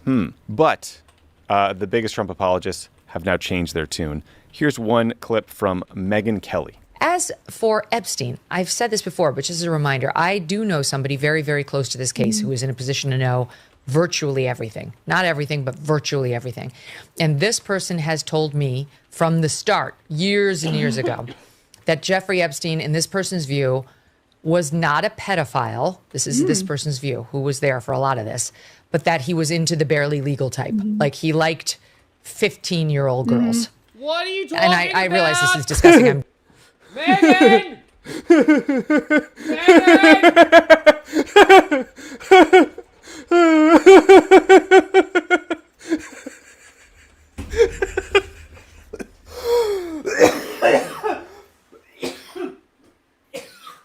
Bro, I almost took out everything. Like, I had to push away from my desk and everything shifted like it was gonna fall.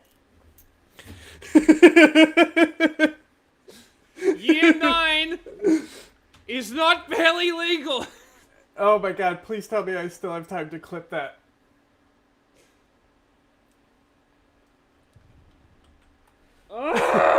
Let's see if we got it. Unfucking real.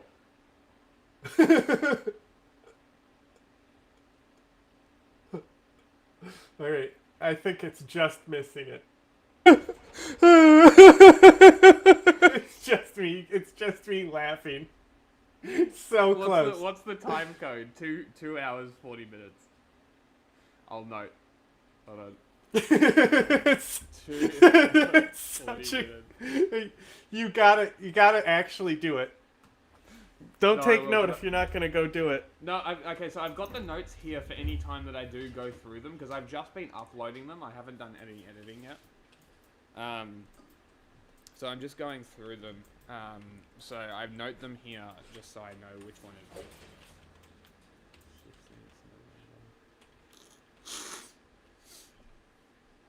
Unfucking real. Megan!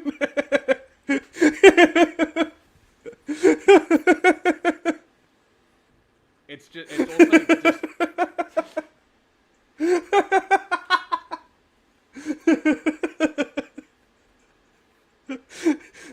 I'm so mad I didn't get the quick clip on that.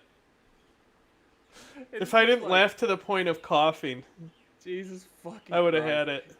Do you see the tag above this woman on the right hand side? Accountable GOP. Incredible. That the irony flows. I'm definitely not trying to make an excuse for this. I'm just giving you facts. That he wasn't into like 8-year-old.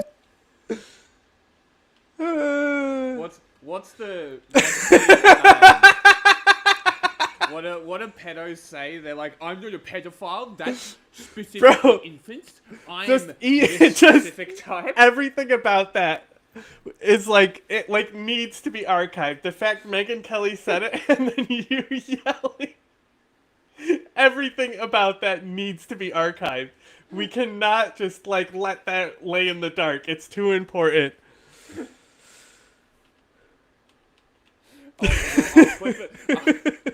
I'll clip it tomorrow morning and I'll post it on Instagram.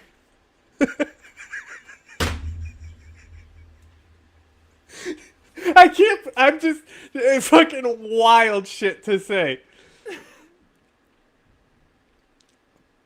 What the fuck? I was literally in a different tab as well.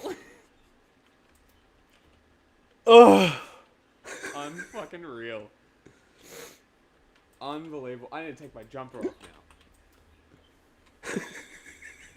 Fucking heated. The nerve of this fucking woman. Good lord.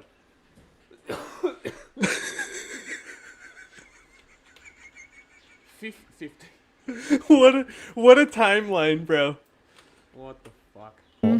But he liked the very young teen types that could pass for even younger than they were, but would look legal to a passerby.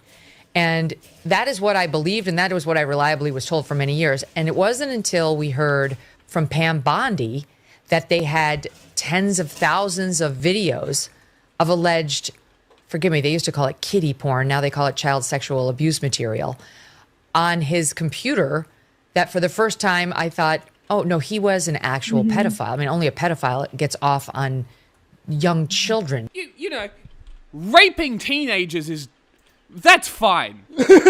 See, Sam, that's the line. That's the line. Raping children to the point that they commit suicide in a couple years, yeah, that's fine. Sex trafficking 17-year-olds from Mar-a-Lago, that's also cool. That's fine. Full Donald Trump knowledge. That's fine. But see, Sam, that's where I draw the line. Abuse videos. She's never clarified Direct harm is not an issue. See, Sam is the line. That, and 15 is barely legal. Thanks, Megan. I am enlightened. I am phenomenally thankful that you've given me this wealth of knowledge that I can go forward into the world, sounding like a pedophile defender if I was to repeat it. But, you know, whatever. it. I don't know whether it's true. I have to be honest. I don't really trust Pam Bondi's word on the Epstein matters anymore. Yeah, so I don't know what's true about him, but we have yet to see anybody come forward and say, I was I was under 10. I was under 14 when I first came within his... Oh, I guess 15 is just fine, and that's the line, because I guarantee that the youngest one was 15. If we really look into it, the youngest one was 15. So what we're actually seeing here is Megyn Kelly directly defending pedophilia and being in full knowledge of it. Understanding completely what she's doing. This should end her career. She should not have a career after this. This is... this is bad. This is real bad. Like, imagine normalizing pedophilia to own the libs. Pretty fucking cool. Purview. Look, you can say that's a distinction without a difference. No, it's not. I think there is a difference. Yeah. There's a difference between a 15-year-old and a 5-year-old. Okay, let's first of all, yeah, 15 is not barely legal. It's very, very illegal. And there's reports of Epstein victimizing people as young as girls as young as 13 or 14. Those are children. That is statutory rape. Technically, I think what the point Megan is trying to making is like the lexical definition of the word pedophile refers to like prepubescent children. Yeah, but she later says she raised it because in the press conference, Pam Bondi suggested there was child pornography in Epstein's hard drives. But like, for the love of God, Megan, zoom out and listen to yourself. Listen to what you're defending. Like going out there and saying technically it's not pedophilia, it's ephebophilia is not the dunk that you think People it is. are calling also, her Megyn R. Kelly. No one is accusing Jeffrey Epstein of raping 8-year-olds. It's raping minors, but like, who cares what the distinction is between 8 and 13 or 16? It's all illegal. It's all depraved. It's all disgusting. Yep. And what are we doing here? What are we doing here is the question. I saw people on Twitter calling her Megyn R. that Kelly. Jeffrey Epstein would rape 8-year-olds if he could. Oh, absolutely. Like, if you actually look at, like, some of, like, how the girls were trafficked, right? Yeah. Like... It was like ads for jobs and shit, wasn't it? Well, like, I want to say it's Virginia, but I don't know which victim it was specifically. They talk about how they, like, basically were, like, enslaved. And, like, basically, like, they, like, worked on some ranch or farm, and Jeffrey and Jelaine watched them like 24/7, and it was like years of working this or something. It's some weird stuff, and then they finally, Ghislaine initiated like sexual contact with Jeffrey there in the room, and they both like engaged in it. But it was like after they had known her for like years. Okay. And so I think just because, like, I think there's a certain age when you can manipulate somebody differently than you would like a child. Yes. Like a child, you can just lie to them and they'll go to their parents and they'll tell them, and the parent will be like, that person's obviously trying to fuck my kid. You know what I mean? But like, I think with teenagers and their thought process, you can do a more like twisted manipulation thing that they were doing from like what I've like, cause like with TrueAnon and stuff, I've listened to a few of the interviews they've done with victims and stuff. Yes. But it was so long ago, you know? So I don't remember exactly what they were talking about, but like, some of it was like that, where they like weren't actually trafficked on the island, but they were like still abused by Jeffrey and Ghislaine as well. So it wasn't even just the trafficking thing. Like they had a whole like, and they used like the models and stuff, right? And they used modeling agency to like get access to people. Yeah.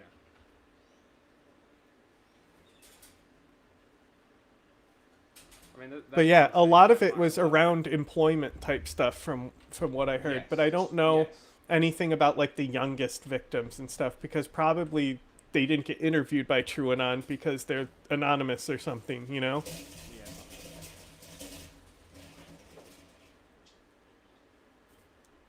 It's pretty good. And again, the emails released this week were Anyway, from my Epstein's point estate. is They I'm were sure he would obtained from fuck Epstein's lawyers. 8-year-olds. Oh, for sure. Like, if you, I mean, he offended before. If the opportunity arose. Exactly.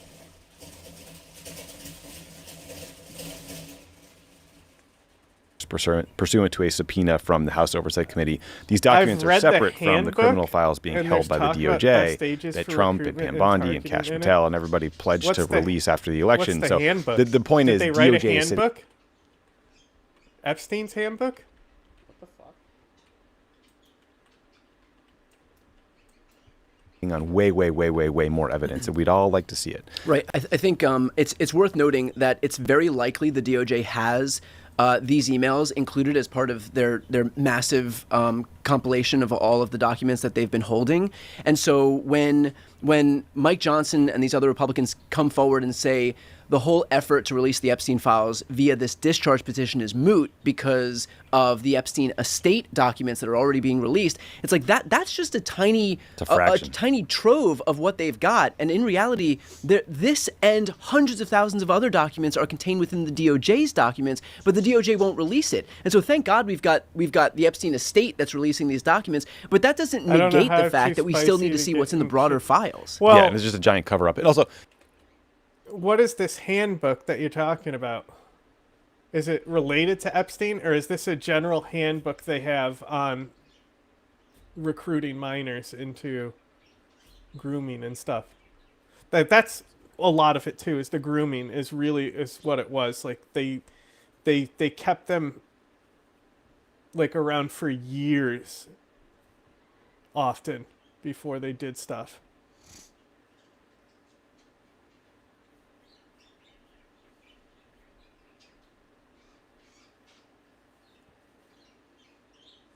you keep hearing Republicans say, if there was anything in these documents that was really bad, the Biden DOJ would have released them, right? And my response to that is the following. Oh, okay. First of all, have you heard of Merrick Garland? I wasn't sure if it was specifically Epstein related, though.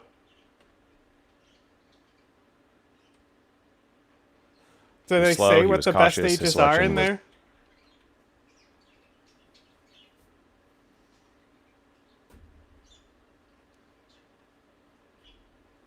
I trust the experts. a giant mistake. And he was more focused on preventing the optics of politicization than actually pursuing justice without fear or favor. Exactly, yes. Biden did not use the DOJ to go after his enemies. That's a Trump thing, so that's different. So also, Ghislaine Maxwell's case was still open during the Biden administration. She wasn't convicted until 2021, and then she appealed. Opening up those files while this case was ongoing is legal malpractice, and they weren't going to do that. It would undermine their ongoing investigation. That's why normally, far from releasing the files contained regarding the investigation, the DOJ normally doesn't even talk about this stuff. Now, not only does the DOJ talk about it, they vomit out unconfirmed information the second that it passes their Twitter feeds. Yeah, exactly. Kash Patel just tweets out everything, and then he's wrong over and over again. And by the way, even if he was correct, it would undermine the ongoing investigation and taint the jury pool. And there's again, a reason that they don't do this. Liberal Tears is brought to you by PDS Debt. The system isn't broken, it's rigged. And right now, propagandist is Fox News' Jesse Waters. This is a quick clip from a very long segment defending Trump on Epstein from his show Thursday night. Let's watch. Congress is playing games, holding fake votes to drop more files. But that's not going to happen because it's up to a judge, and they won't release grand jury testimony. This is now looking more and more like a ploy to divide Republicans and smear the president. For a party that claims to care about affordability, they sure waste a lot of time on old emails. So that sound you hear is Hillary Clinton's head exploding. Now we're suddenly not way caring about emails. Okay, Fox. Wherever she is, Chappaqua, From the woods? somewhere. From the woods? Yeah. So Jesse is a troll. He probably chose that phrasing on purpose to trigger people. But like, this is basically Trump's spin too. Trump is like, why are you guys talking about the past? Let's talk about the past that I want to talk about, like the 2020 election, or like Joe Biden's auto pen, or Bob Mueller and how the Mueller report hurt my feelings. But it's I think ludicrous. Iron Also, Brown this might notion have a that good the video Democrats- on Tim Pool about this that I was laughing my ass off at. Yeah, I've got that there. ChatGPT has allegedly contributed to or encouraged the deaths of 4 more people. In September, I released a video about Adam Rain, a boy who died because of ChatGPT, a death. Oh, Clockwork Orange. I totally just watched the movie your icon is from. And, need to watch it again. Didn't understand anything that was going on. 6, 7? Yeah.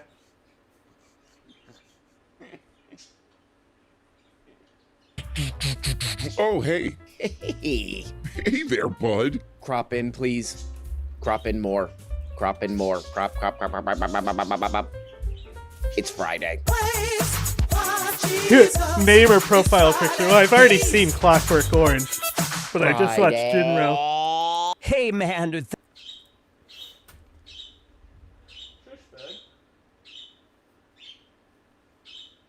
Thank God it's Friday, am I right? Okay, who the hell is that? Oh, it's LeBron James. How are you, man? Doing great and never felt better. Okay, what's going on with you? What's going on with your body, man? Man, I had a little bit of a mix-up. I was trying to take that stuff Ozempic. Oh, shit, you were trying to Ozemp? Yeah, I was trying to Zemp up. Yeah, I was trying to get Zemped up, you know? And I thought I bought Ozempic from the dark internet or whatever it is. Turns out I accidentally bought Joe Zempic. And what's that? It turns you into Joe Rogan. Great. That's a fascinating bit right there, LeBron James. Why don't you go straight to hell? Anyway, guys. What was I saying? Oh, yeah, it's Friday. That and this story, while it certainly makes Democrats look bad, it is drama bait garbage. Take it back. Now this why is you would the put big it as story your, politically. It's the profile. big political scandal. No, it's I think not. it's Considering it's a, really fascist movie. Oh, is it? Kind of. It's interesting because I didn't understand. So it's a alternate universe where instead of the Allies allying with the Soviets, they allied with the Nazis, and Japan was still bombed, but it's occupied by Nazi Germany. And so the police force of Japan is basically a descendant of that Nazi occupation. And they have like this wolf brigade. And it's just it's about like anarchists who are like fighting against the fucking police state and stuff. But it's super complicated. There's like a lot of twists and turns, but that's the setting, is that it's post-war Japan. And Okay, interesting. but like I didn't even see that it was Germany at first, but I just kept seeing guns that the Nazis used, and I'm like, oh, because they already look like the uniforms in the movie are already clearly Nazi as fuck, right? Yeah, okay. And so like I was like, and then like the more and more Nazi guns I saw, I was like, oh, is this like actually supposed to be like German? And then I looked it up and I'm like, oh, it is like German occupied Japan. Okay. Who dropped the But bomb? yeah, a lot of Nazis are into it because the only Nazi thing in that movie is the MG40. No, they have fucking MP44s. They have fucking even prototype fucking STGs. Like every single gun that they're using, Lugers. Every single gun. But what's interesting is the resistance. Like the first gun that the resistance has is a Type 100 SMG. So like the resistance fighters, from what I saw, were using the Japanese weapons and stuff. Yeah. It's very interesting, the gun design. It's important to call out Democrats when they do this stuff. Also, I think you were mixing two guns up there. Yeah, they have them all. Go look at the Internet Firearms database. They have all the fucking guns that the Nazis used in World War II in the movie. Yeah, but I think you said MP44 and STG40, I think. Oh, I just said STG. Okay, because the 44 is the STG. Oh. The MP40 is the submachine gun. Yeah, whatever. Dude, the MP40 is probably one of the coolest fucking guns to come out of Nazi Germany, honestly. If it's the one that I'm... The AK is the coolest gun to come out of Nazi Germany. The AK? It's a joke, because it's a ripoff of the STG. They like took... That's what Kalashnikov was designing it based off. He was doing a simplified STG. I mean, it makes sense. Yeah, the MP40.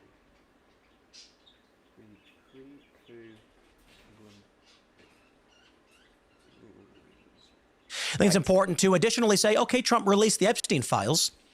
Yeah. But man, I got to tell you guys, it is demoralizing because I'm really worried about the border, the economy, Right. H-1Bs, and all of those things, which of course I've talked about, but Drama bait garbage. this is where we are. Now, before we get into all of that, my friends, we got a great sponsor. It is chefiq.com. Check it out. Check that out. Use promo. What the hell is this guy peddling right here? America's favorite wireless meat thermometer. Okay, that's a pretty bold claim, dude. Maybe we need to cover that up on the screen because I don't. Is that proven? You know, she spit on them. America's favorite way to cut your meat. Democrats are trying to frame Trump. Those sickos. We can see that. Yep. What's interesting is this story. That's 2 months ago, Okay. Mike Johnson claimed Trump was an anti-Epstein informant, then retreated amid criticism. I think this actually may be the case. Wow. Or it's a probability. Okay. Could it be that the reason Trump doesn't want to release Epstein files is because it will expose him as a snitch, As a not hero. just on Oh, a Epstein, but snitch. on a lot of stuff. Wow. I think there's a strong probability there. And it's funny, I brought this up a while ago, and these liberals were like, Tim thinks that, Trump was a secret hero with the FBI. And I'm like, crybabies. What I am telling all of you is that if word got out, Trump was a snitch to the Yes. FBI on a bunch of other prominent, powerful people, it would be knives out for the man. Oh, hell yeah. Praise God. Oh, hell yeah. And God bless you. This is my man, Tim. He's doing journalism. Show him respect. He's my favorite guy of journalism. This is how it's done, man. A bunch of damning evidence comes out about the president, and you go, oh, actually, he's a hero. How's that? How so? Because this is how it's done, okay, man? If there's any young journalist out there, any young, you want to be Brian Grimm or Ken Klippenstone, all the names of these guys. If you want to be one of those guys, this is how you do it. Tim Pool is doing a clinic right here. This is what journalism is about, you morons. You're a moron. You say the president is actually a hero, despite all evidence to the contrary. And then you totally ignore, one of the most important parts of the story. You don't even talk about it. You know that one of the most notorious criminals of all time, definitely our lifetime, was working at the tippy top of the global intelligence industry / surveillance. Don't even mention that, but the most important thing, the president is doing good only. That's journalism, you idiots. If it turns out that Trump has Mar-a-Lago bugged, okay. So when powerful people come from meetings, he records it and sends it off to the feds. Peekaboo. What would happen to Mar-a-Lago were that the case? I'm not saying it's true. I'm not saying it's true. I'm not saying it's true. Oh, God, this is a big problem, man. A lot of you are going to put negativities in the comments about this, but Tim is right. Tim is right on this. This is a big problem in our culture. You say stuff. I do this all the time. I say stuff lies, I say lies all the time, and people are like, why are you lying? And I'm like, I'm just saying stuff. I'm saying stuff. I'm not saying it's true. And now I can't do that anymore. It's like, I can't do that. What is that? I tell people this all the time. I say something and I'm like, I didn't say that was true. I didn't say that what I was saying is true. I was just saying that. What is going on with people? It's 2025. I don't know if you're aware of that. And people are like, oh, you got to say things that are true. Why? I do. Who says? And this is where we're at, man. Okay? What I was just saying, that's where we're at. I've been having some conversations with other conservative personalities. Oh, okay. And we're in a bad period. No, we're not. I wonder how many people are willing to actually bring it up. There's a lot of things happening that have people freaked out. Name and this one. ain't it. Oh, First, it's not. let's start with the Candace Owens drama stuff. Right, there's other Candace stuff. Owens, of course, announcing how she's the number one. Whoa, let me elbow my way in here, which is apparently the only way. Exactly, man. There's other stuff. There's other stuff to look at that also doesn't make me look as stupid and bad. Let's focus on that, man. What did Candace Owens did something or something? I'm going to haunt you. No, you're not. Well, the H-1Bs are getting kicked up, China's visas are getting kicked up, and this is what people want, huh? Oh, Leave my me God. out of it. It's demoralizing. No, because people are like, oh, I'm going to go watch the drama show. Go ahead. Right. We are beset on all sides by scumbaggery and villainy. You're not that And bad. I don't know what else to tell you. Okay. Keep believing He said in bad, good. period. Keep staying true to your views. And maybe those of us who walk towards the light trying to make this country something good for the future, for our children, our nation's children, Yes. will stay true to that and carry on. Oh, and if the rest were just liars and grifters, then we'll know that we did everything we could. And so that's all that I can do. Oh my God. Okay, I can't go on. I can't do the rest of the video. Not with these tears. Not with these tears in my eyes, man. I mean, Jesus Christ, man. Every once in a while, we're reminded of the power of language. You hear a speech and you're just like, wow. You hear a speech sometime and you're like, that's moving. And that was one of those moments we just saw right there. And I command you and I order you to show it the utmost respect and honor. I believe in a world where my children and the children's children and those children, just all children, any child, just little kids, all children, both big and small, stupid and smart, live in a world where the most notorious criminals and all their friends who are doing all the worst crimes imaginable, spying and blackmailing and stuff that even I can't mention on YouTube. I want to live in a world where all children of other children, my neighbors' children, live in a world where they can get away with it as easily as possible. And people shut up about it and quit yapping about it. Let it go. I believe in a world where swimming with a hat is not that big a deal. Okay. You don't own the opinions of Tucker, Candace, Nick, me, or anybody else. Yes, I do. However, I can certainly agree that the property. right is fractured. Oh my But my God. other issue is if you have that problem with her, then maybe you should go on X or make a video about it instead of just sitting back and mumbling to yourself. Oh, okay. I'm going to wrap it there. We got bigger news to talk about, ladies and gentlemen. Auroras seen in the sky. We'll be joined by Ben Davidson, space weather guy. It's going to be really fascinating at 4 p.m. for those watching the pre-recorded. Yeah. And we got bigger news than this, man. We got bigger news than this. The most notorious criminal of all time. This is my favorite totally part. Connected to all these guys that I support. We got bigger news, man. The Aurora Borealis, man. It's up there in the sky, goofing around. That thing up there, like... Peekaboo. That thing up there in the sky, like... I'm going to haunt you. A judge in Delaware decided that Elon Musk did not deserve his pay package. You see, many corporations, most Fortune 500s, register their businesses in Delaware as it has typically been very business friendly. However, this was a shocking activist moment where a judge spat in my face, and I would argue personally, figuratively, as a shareholder in Tesla, by saying that my vote doesn't count twice, that I'm not allowed to say Elon deserves a large pay package from his own company. So what happens? Okay, All right, again, I'll be back in a you second. dummies. You're you missing the best morons part. Out there. You're a moron. You're a moron. Again, I'm my so man, mad the he's journalist missing of the all best time, part. my favorite. Really holding the powerful to account. Blah, blah, blah. He's really doing some serious journalism here. So far, we got, hey, the president's a secret hero, despite all the evidence to the contrary, and also Elon Musk deserves more money. This is funny. This is a funny story. He's basically saying that. He's like, Elon Musk deserves all of the money, okay?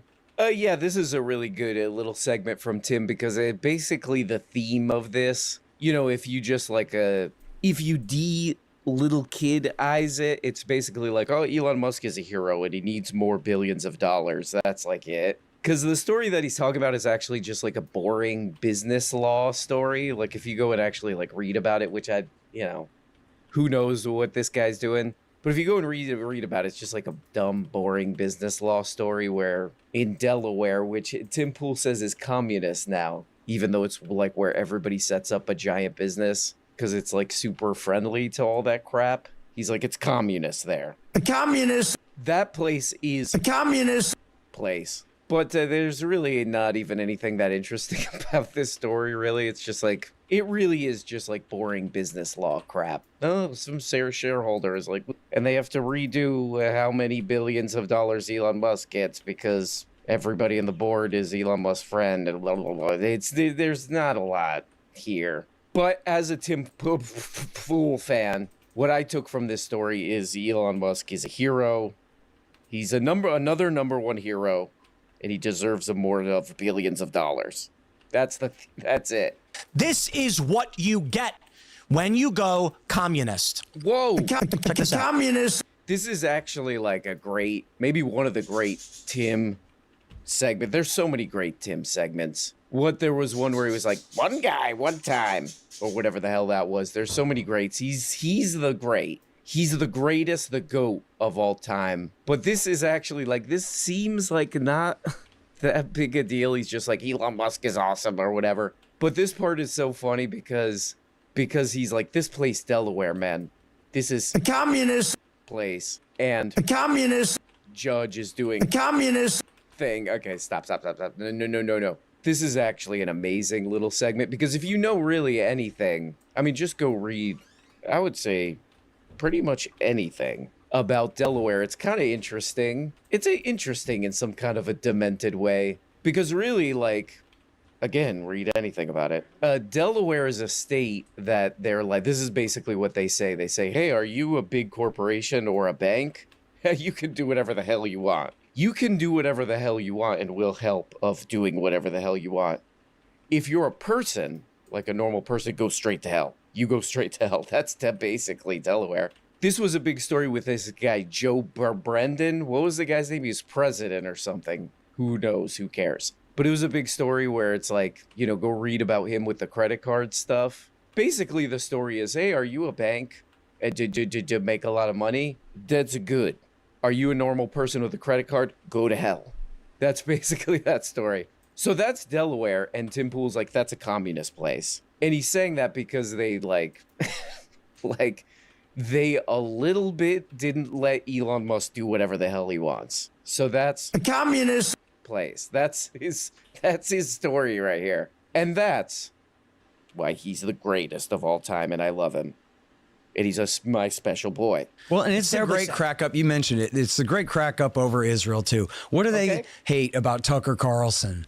Like, Tim, I know for you, when this Israel stuff broke out 2 years ago, and you saw all of these woke communist protesters who were bad on the last 10 things in a row that you hated so much, and they're now against Israel, you're like, well, you don't want those cooties, man. Well, Tucker Carlson is saying to you that, hey, Tim, you don't have to move left to give I don't up care on about Israel or whatever. I don't care about Israel at all. Well, but look, our country is implemented. the other It's best not that it part doesn't that matter. It's not like it's Myanmar versus Pango here. This is America's implicated in Israel's wars. Americans die in blowback terrorist attacks because of Israel's foreign policies, and we're completely implicated in this entirely. So if you don't care about it, you have to be against. I think because that we're trying to say, like. Okay, this is another note. If you're taking notes, which you better be, for the inspiring or aspiring Ken Klippenstein's, Brian Grimm's out there. Who's another journalist?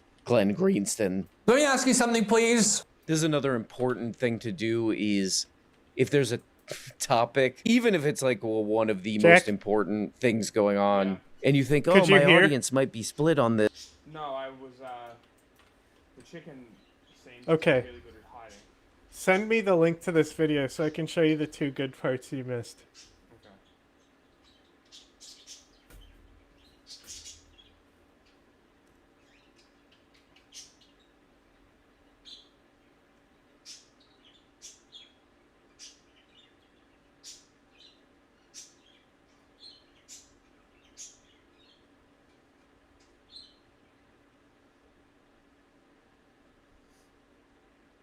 Okay, the first one is around right here-ish.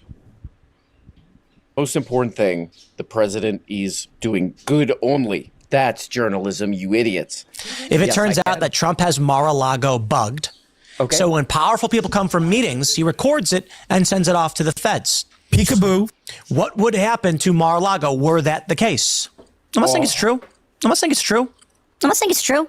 Oh, God, this is a big problem, man. A lot of you are going to put negativities in the comments about this, but Tim is right. Tim is right on this. This is a big problem in our culture. You know, you say stuff. I do this all the time. I say stuff lies, you know. I say lies all the time, and people are like, why are you lying? And I'm like, I'm just saying stuff. I'm saying stuff. I'm not saying it's true. And now I can't do that anymore.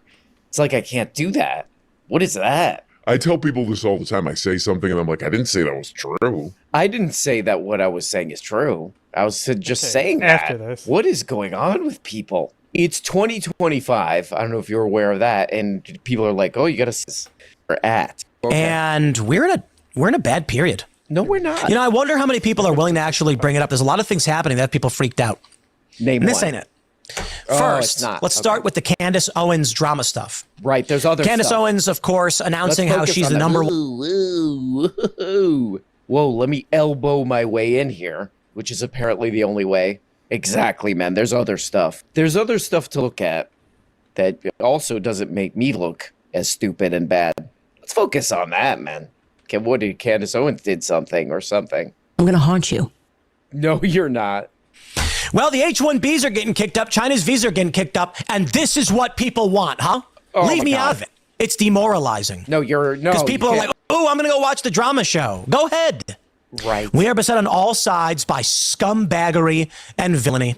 You're not that. And I don't know what else to tell you. Okay. Keep believing in good. Keep staying true to your views.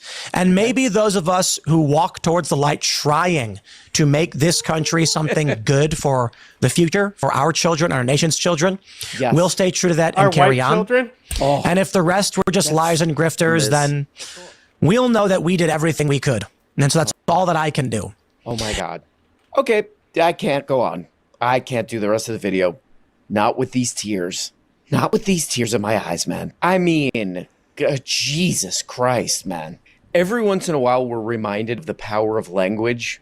You know, you hear a speech and you're just like, wow, it's all right there. And I command you, and I old or my children, just little kids who are doing all all and get away about. Not that big a deal. Okay. You don't own the opinions of Tucker, Candace, Nick, me, or anybody else. Yes, I do. However, I can certainly agree that property. the right is fractured. Oh my But my other issue is if you have that problem with her, then maybe you should go on X or make a video about it instead of just sitting back and mumbling to yourself. Oh, okay. I'm going to wrap it there. We got bigger news to talk about, ladies and gentlemen. Auroras seen in the sky. We'll be joined by Ben Davidson, space weather guy. It's going to be really fascinating at 4 p.m. for those watching the pre-recorded. Yeah. And we got bigger news than this, man. We got bigger news than this. The most notorious criminal of all time. It's totally connected to all these guys that I support. We got bigger news, man. The Aurora Borealis, man. It's up there in the sky, goofing around. That thing up there, like... Peekaboo. That thing up there in the sky, like... I'm going to haunt you. A judge in Delaware decided that Elon Musk did not deserve... Okay, now the other one that's really good is this part right here.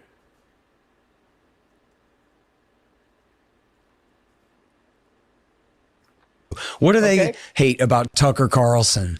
Like, Tim, I know for you, when this Israel stuff broke out 2 years ago and you saw all of these woke communist protesters who were bad on the last 10 things in a row that you hated so much, and they're now against Israel, you're like, well, you don't want those cooties, man. Well, Tucker Carlson is saying to you that, hey, Tim, you don't have to move left to get I don't care about Israel or whatever. I don't care about Israel at all. Well, but look, our country is implemented. It's not that it doesn't matter. It's not like it's Myanmar versus Pango here. This is America is implicated in Israel's wars. Americans die in blowback terrorist attacks because of Israel's foreign policies, and we're completely implicated in this entirely. So if you don't care about it, you have to be against. I think that we're trying to say, like, okay, this is another note. If you're taking notes, which you better be, for the inspiring or aspiring Ken Klippenstons, Brian Grimm's out there. Who's another journalist? Glenn Greenson. Let me ask you something, please. This is another important thing to do is if there's a topic, even if it's like one of the most important things going on, and you think, oh, my audience might be split on this, and it might cost me money or something. If I talk about this, don't talk about it. Even if you have a guest who that's like what he talks about, they still don't talk about it. Say, I don't care. He's the funniest guy, man. You know what? It's a little mean just watching somebody who's totally like ill-equipped. Okay, there you go. We're basically at the same spot. Might overlap a little. Go Army ROTs. Wang half. Can't hear you, Jack. It's the ROTC. It's officer training. I know. What are they putting ads in our chat? Oh, I already exited off. You're at the same part though. And it might cost me money or something. If I talk about this, don't talk about it. Just the other fascist finally wandered off because we didn't give him attention, and then another one comes in here and starts doing their acronyms at us. These dog whistles in our chat. Fuck off, Fash. About they still don't talk about it. Say, I don't care. He's the funniest guy, man. You know what? It's a little mean just watching somebody who's totally like ill-equipped, who's not an adult, who's psychologically like around 11 years old, getting hundreds of thousands of views for a political channel. You know, just watching him, watching him trip and fall for. What? What? I don't know what this is, but Urban Dictionary is funny as fuck.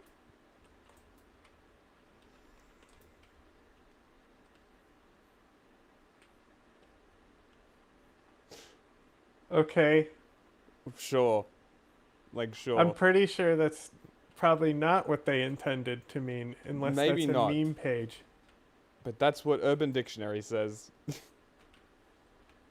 For hours. It's a little mean, but it's what I love, and God bless you. So I recently have been talking about I'm not going to go to Chicago ever again. In fact, I'm probably going to avoid most deep blue jurisdictions. So I said at this point, I am going to forego family holidays and going back to Chicago, where I'm from, because I know how evil and corrupt the state is. Oh, wow. This is not an issue of paranoia. So the scenario is, imagine I fly to Chicago, I'm at O'Hare, I get off the plane, and there's 3 state troopers, and they say, Mr. Poole, can you come over here for a second? Right. We received a tip on the plane. Please raise your arms. They pat me down, and then palmed in the hand of the cop is a little baggie, and he goes, yep, look what we found. Mandatory 4-year prison sentence. Tim Poole's off the board. And some people might say, that's crazy, that'll never happen. I will stress it again. Yeah, man, this is it. This is why this guy's my favorite content creator, maybe of all time. You know, Tim Poole, maybe Martin Scorsese. This is why he's the best, because it's like, it's somebody who's like lying and making up stories all the time, but they don't have the like adult capacity to do so. Because what it actually sounds like, and I get it. Yeah, there's probably a little bit of family. Stupid. Apparently it's a thing that Nick petty Fuentes family says. drama. You know, maybe Tim Poole's family so that must be a groiper. want to hang out. Let's just say maybe I they're was not right. as psyched Yeah, I was to joking. hang out with them as you might I was joking, would want saying that to- the ROT program is fascist, but turns out I was right. It's not even a joke now. No, it isn't. So instead of just saying the honest thing, like, I don't want to go there. Why have Nazis become so homo-inclusive? It's very interesting. See those jerks. Instead, we make up like an elaborate story about how, again, another beautifully little kid moment here. Well, you I'll see, make up an elaborate story that I'm such a hero. You I'm start such a losing ground politically, you have to coalition. This is true. Like in Iraq.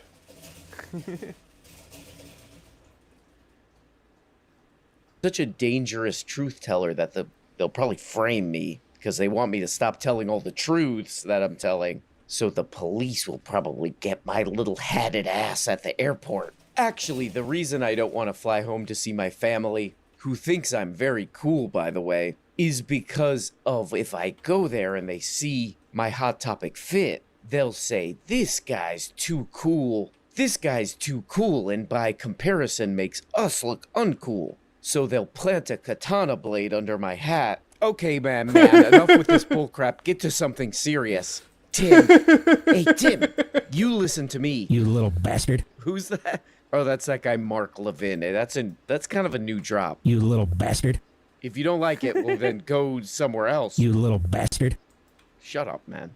Okay, come on, serious stuff, please. We got to get this one more segment because we missed it the other day. We've got this video of everyone's favorite Sydney Sweeney, and I'm going to play it for you. I hope your audience is writing down all the things I've been saying in crayon. All right, keep going. The criticism of the content, which was basically that maybe specifically in this political climate, like white people shouldn't joke about genetic superiority. Like that was kind of like the criticism, broadly speaking. I wish you'd fall asleep right since here. Since you were talking about this, I just wanted to give you an opportunity to talk about that specifically. I think that when I have an issue that I want to speak about, people will hear.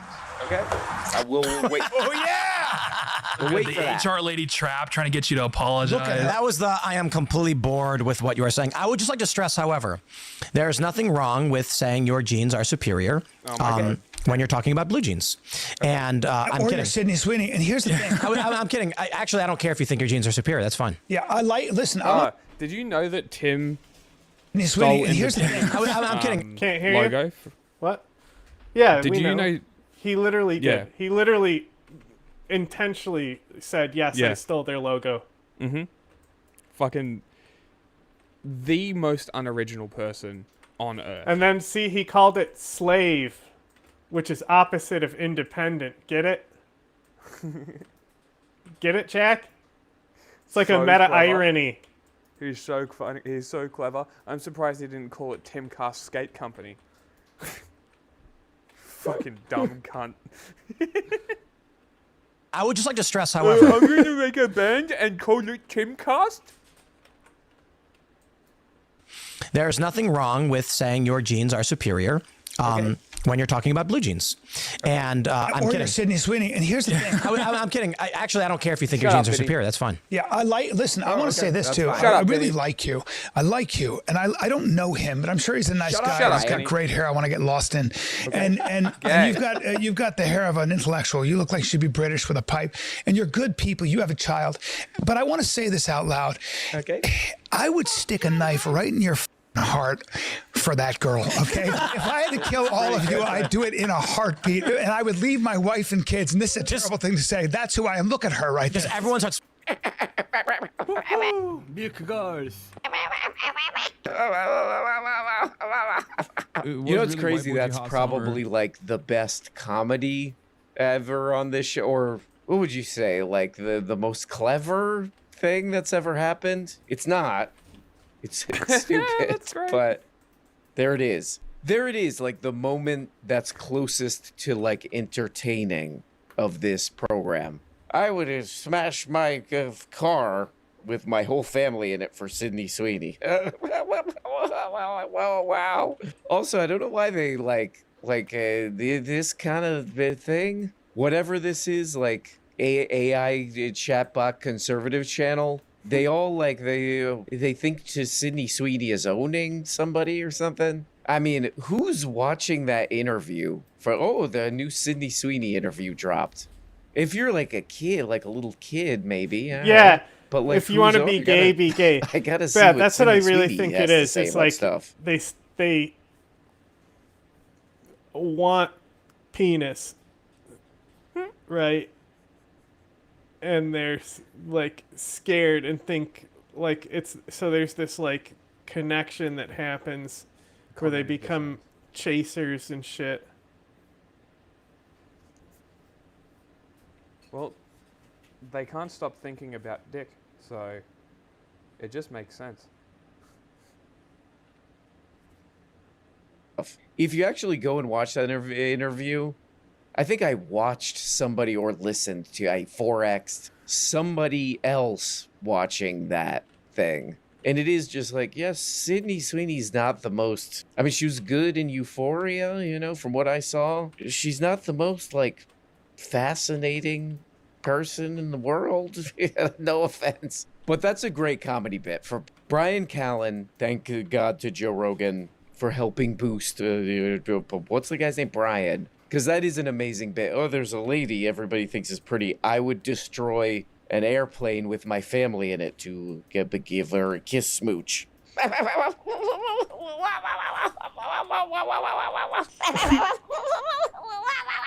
I don't know. There's a lot of psychologically interesting things on this guy's little kid show, But I was thinking while watching This guy's little there's got to be kid like a little calculation when you're like a professional comedian.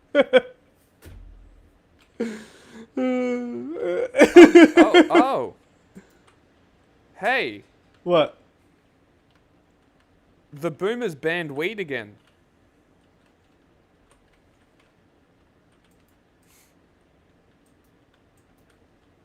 Cool. Maybe it's just hemp?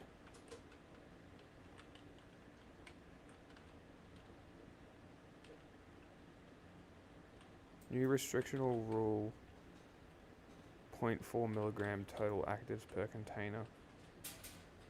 Yeah, it seems like it's just hemp. Why would they do this? Hemp is a literal, sustainable resource. What the fuck? Because they know they can get away with it. Can you share a link, please? Hold on, I'm finding a link. Just put it on screen. $28 billion industry. Congressional funding bill includes a THC cap that effectively bans most hemp products. 300,000 jobs at risk. Economic impacts expected in states with large hemp sectors, including Kentucky, Texas, and Utah. Great. Red states are the ones that are going to feel it the most. Hilarious. The hemp industry is bracing for layoffs production reductions and billions in lost revenue after Congress passed a government funding bill on Wednesday containing a surprise provision that will ban nearly all hemp-derived consumer products. Cool. Great, Why? Let's just do something here. What? Can you go to the top where it had the bullet points? It said something about THC.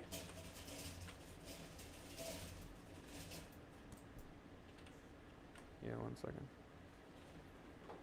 second. It's a THC cap on hemp. So the hemp products can't have THC in them because it's a controlled substance, probably. Even though they're like hemp Hessian bags and shit. And like, there's a company in Japan called Muji which makes shirts and pants out of hemp. Yeah, that kind of stuff. Yeah. Well, you know, like the Tuscarora, the Sixth Nation, the Sixth Haudenosaunee Nation, right? Their name means like hemp weavers and stuff. So yeah, I think we mentioned that. They came up from like the southern Charles region and integrated into the Confederacy, and that was their thing. Is they made a lot of fucking hemp clothing and stuff. Yeah. So it's crazy because it's an industry that really goes back before the colonialization of this continent. Even Washington had hemp farms that he worked with his slaves. Yeah. Okay.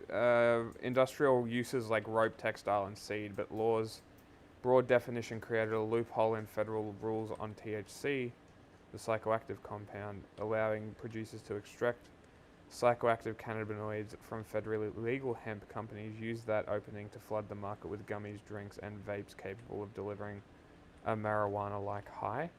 That just sounds not true. The new ban tucked into legislation ending the longest shutdown.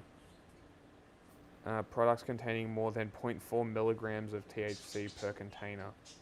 Industry executives said that the threshold will wipe out 95% of the 28 billion hemp retail market. Single hemp gummy contains 2.5 to 10 milligrams. Bro, that's fucking nothing. Like, that's literally fuck all. You know what that'd do? Nothing. It would maybe help you calm down a little bit. You wouldn't even get the head highs. You wouldn't feel anything. You would barely notice.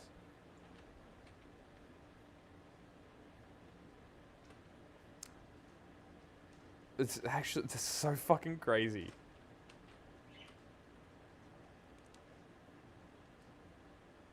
Ah, okay, so the new cap replaces the 2018 Farm Bill's definition. Go away, dog. Fucking hell. Which was based on THC concentration and allowed products with less than 0.3% THC by weight, which is a much better metric. We have a year to figure it out. In the meantime, we could see losses across the industry if we can't. Very cool.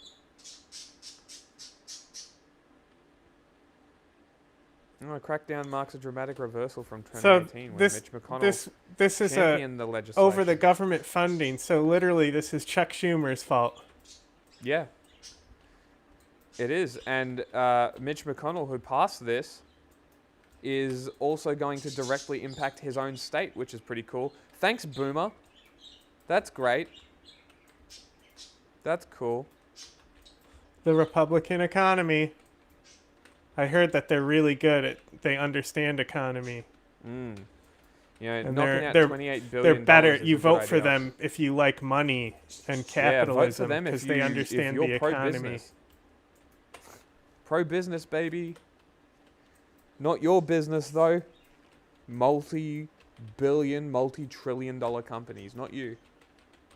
But don't worry, those tariffs are going to help you. Median or whatever of like, oh, I know my family's going to see this.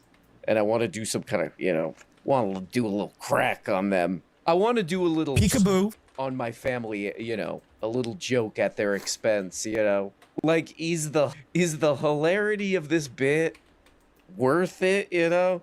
Because if I were Brian Callen's spouse, which I am, I would probably be like, oh, you said that you would, you know, give us all one of these, to give Sydney Sweeney one of these. I love you. Yeah. Yeah, look, I know you're a professional stand-up comedian, but that's still not very nice, man. You know, you gotta know, just as an adult, there's a little bit of that with your family. But Brian Callen's like, it's worth it for this amazing bit. I would push my entire family off a bridge to go for Sydney Sweeney, I'll get a kiss. To do this.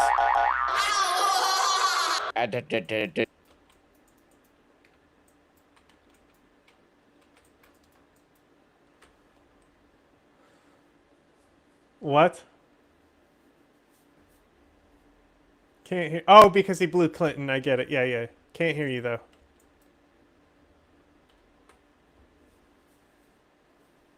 Oh. Yes, of course. Muted. Great. Because the fucking birds are being loud. I said, fuck, someone else already made the joke.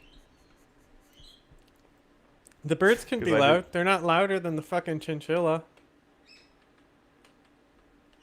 Don't reckon? No. You hear them when they get going in their drum set? Yeah, true. Sydney Sweeney, you know, I don't know. That calculation, you know, might not land on the Sydney Sweeney bit. You know, none of my business. That, you know, he's an artist. He's a high-level avant-garde artist. So it's all holy and he has free reign, but I don't know if it's worth it, man. Well, my friends, get ready. There's more. Socialist Katie Wilson wins election for Seattle mayor. Oh, she did? Defeating Democrat incumbent Bruce Harrell. You're going to love this. I got to play this video for you guys. You're going to love it. It's hilarious. Okay. Access to affordable, healthy food is a basic right. We cannot allow giant grocery chains to stomp all over our communities, close stores at will, and leave behind food deserts. Close stores. I just want people to have health care, honey. Hilarious. At will. Right. We cannot allow these companies to close their stores. Wait, I thought you said this was going to be funny. Like Brian Callen funny? Okay, go ahead. What are you going to do? Hey. Are you going to literally pass a law saying, like, private grocery stores have to remain open? How about you don't expand at a rate that is unsustainable because you're dumb as fuck? Resulting in food deserts because monopolies move in, taking up everything, outpricing the local business, running them out of business, and then closing shop once that's happened, and leaving people with no food, medicine, or access. But I'm sure you already knew all about that, Tim. I'm sure that your massive brain already contemplated that, and this is your conclusion to this actual solution. Because, you know, fuck having people access things that they need, you know? Like Texas, when they outlawed abortion, you know? Fuck giving women access to healthcare. Let them die instead. Did Who gives a I send shit? you that comedy bit about Death Note? Possibly. Possibly. Don't yell at That's me. a ridiculous thing to say, but she goes on. Together we can build a Seattle where fresh food is for everyone, not just for those who can afford it. Oh, okay, it is funny. Oh, man. We don't live in a Star Trek reality where we have food replicators. Hi, Tim. Give me a second. Give me a minute. How many tons of food is wasted every year in the United States? 63 million tons of food annually is wasted. The majority of this food is wasted because the farmers produce too much and they don't want to sell it at a lower price. There is enough food. There is more than enough food, actually. There is an overabundance of food and still people are starving.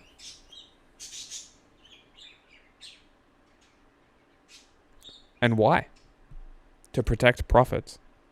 That's why, Tim. But you keep laughing like you're the intellectual in the room, buddy. Food is a finite resource, though it is particularly abundant. We have obese homeless people, and people who are on SNAP are obese. I get all of that.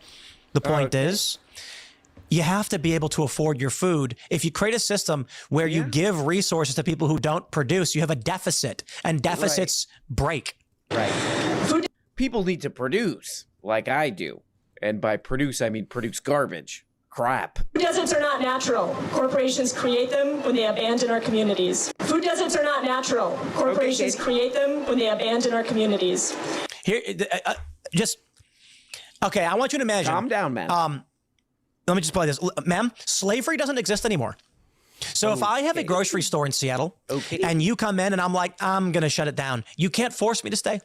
You can't be like, nope, you're not going anywhere. Ain't going to happen. As mayor, I'm excited to step up and with UFCW explore. Oh, this is a pretty good one, too. He's getting very worked up in his little pants. He's getting very worked up in his little jinkos about this lady in Seattle. This lady in Seattle, it's a little bit of a Zoran Mamdani type situation where he's very pissed off about this. He's like, oh, this is going to be taking food away from other people and giving it to the other people. And Star Trek and slavery, man. So he's a little bit, his beanie's all spinning around. And I went and I read what this lady's talking about. There are parts of Seattle where it's, some supermarkets that have closed down. So they are food deserts. And she's like, what we could do? You could have, she calls it a public option for supermarkets. So holy shit. So I'm going to ask you a question. You just tell me what you think the answer will be. What percentage of England, the UK specifically, do you think is white Anglo?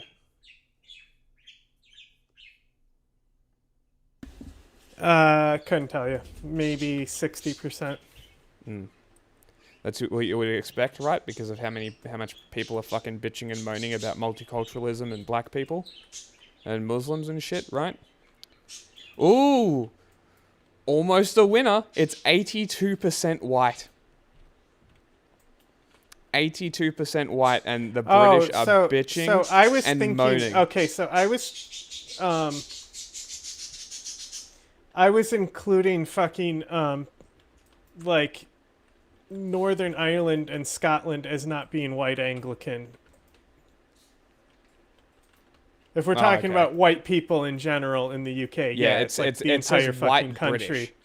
Yeah, it says white British. The statistics of UK.gov. Well, okay, but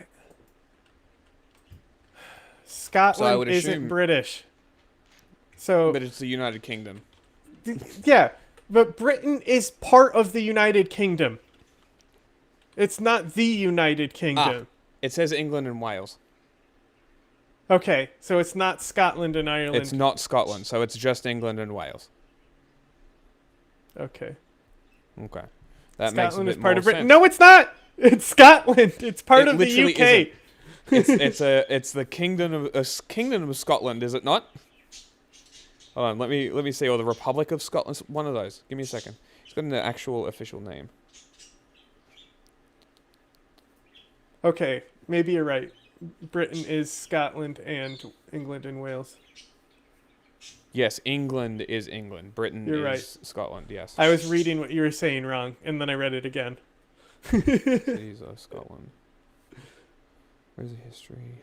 Prehistory, early history. Hamburgian culture. The fuck is that? Hamburger. Oh, they've been around for a hot minute. Yeah. Damn. Hey, look, more stones. What's with the fucking British and stones? What? Their weights are in stones. Oh, yeah. Stand stones up. Like, what the fuck is wrong with you guys? We're advanced civilization because we stack rocks. Well, to be clear, like, the people who made Stonehenge were not, like, white Anglicans. What? Yeah, they were, like, dark-skinned. It was a long time ago. White people, like, light-skinned people didn't exist yet. When did they date Stonehenge till? Dude, it's like one of the first things you get it in the ancient era in Civ.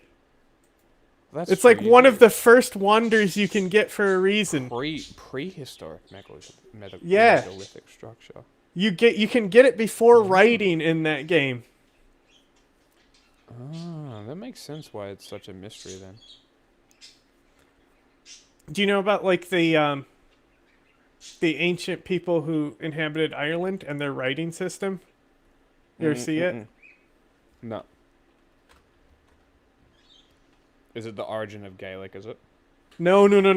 It's nothing to do with Ireland today. These are ancient people. Okay.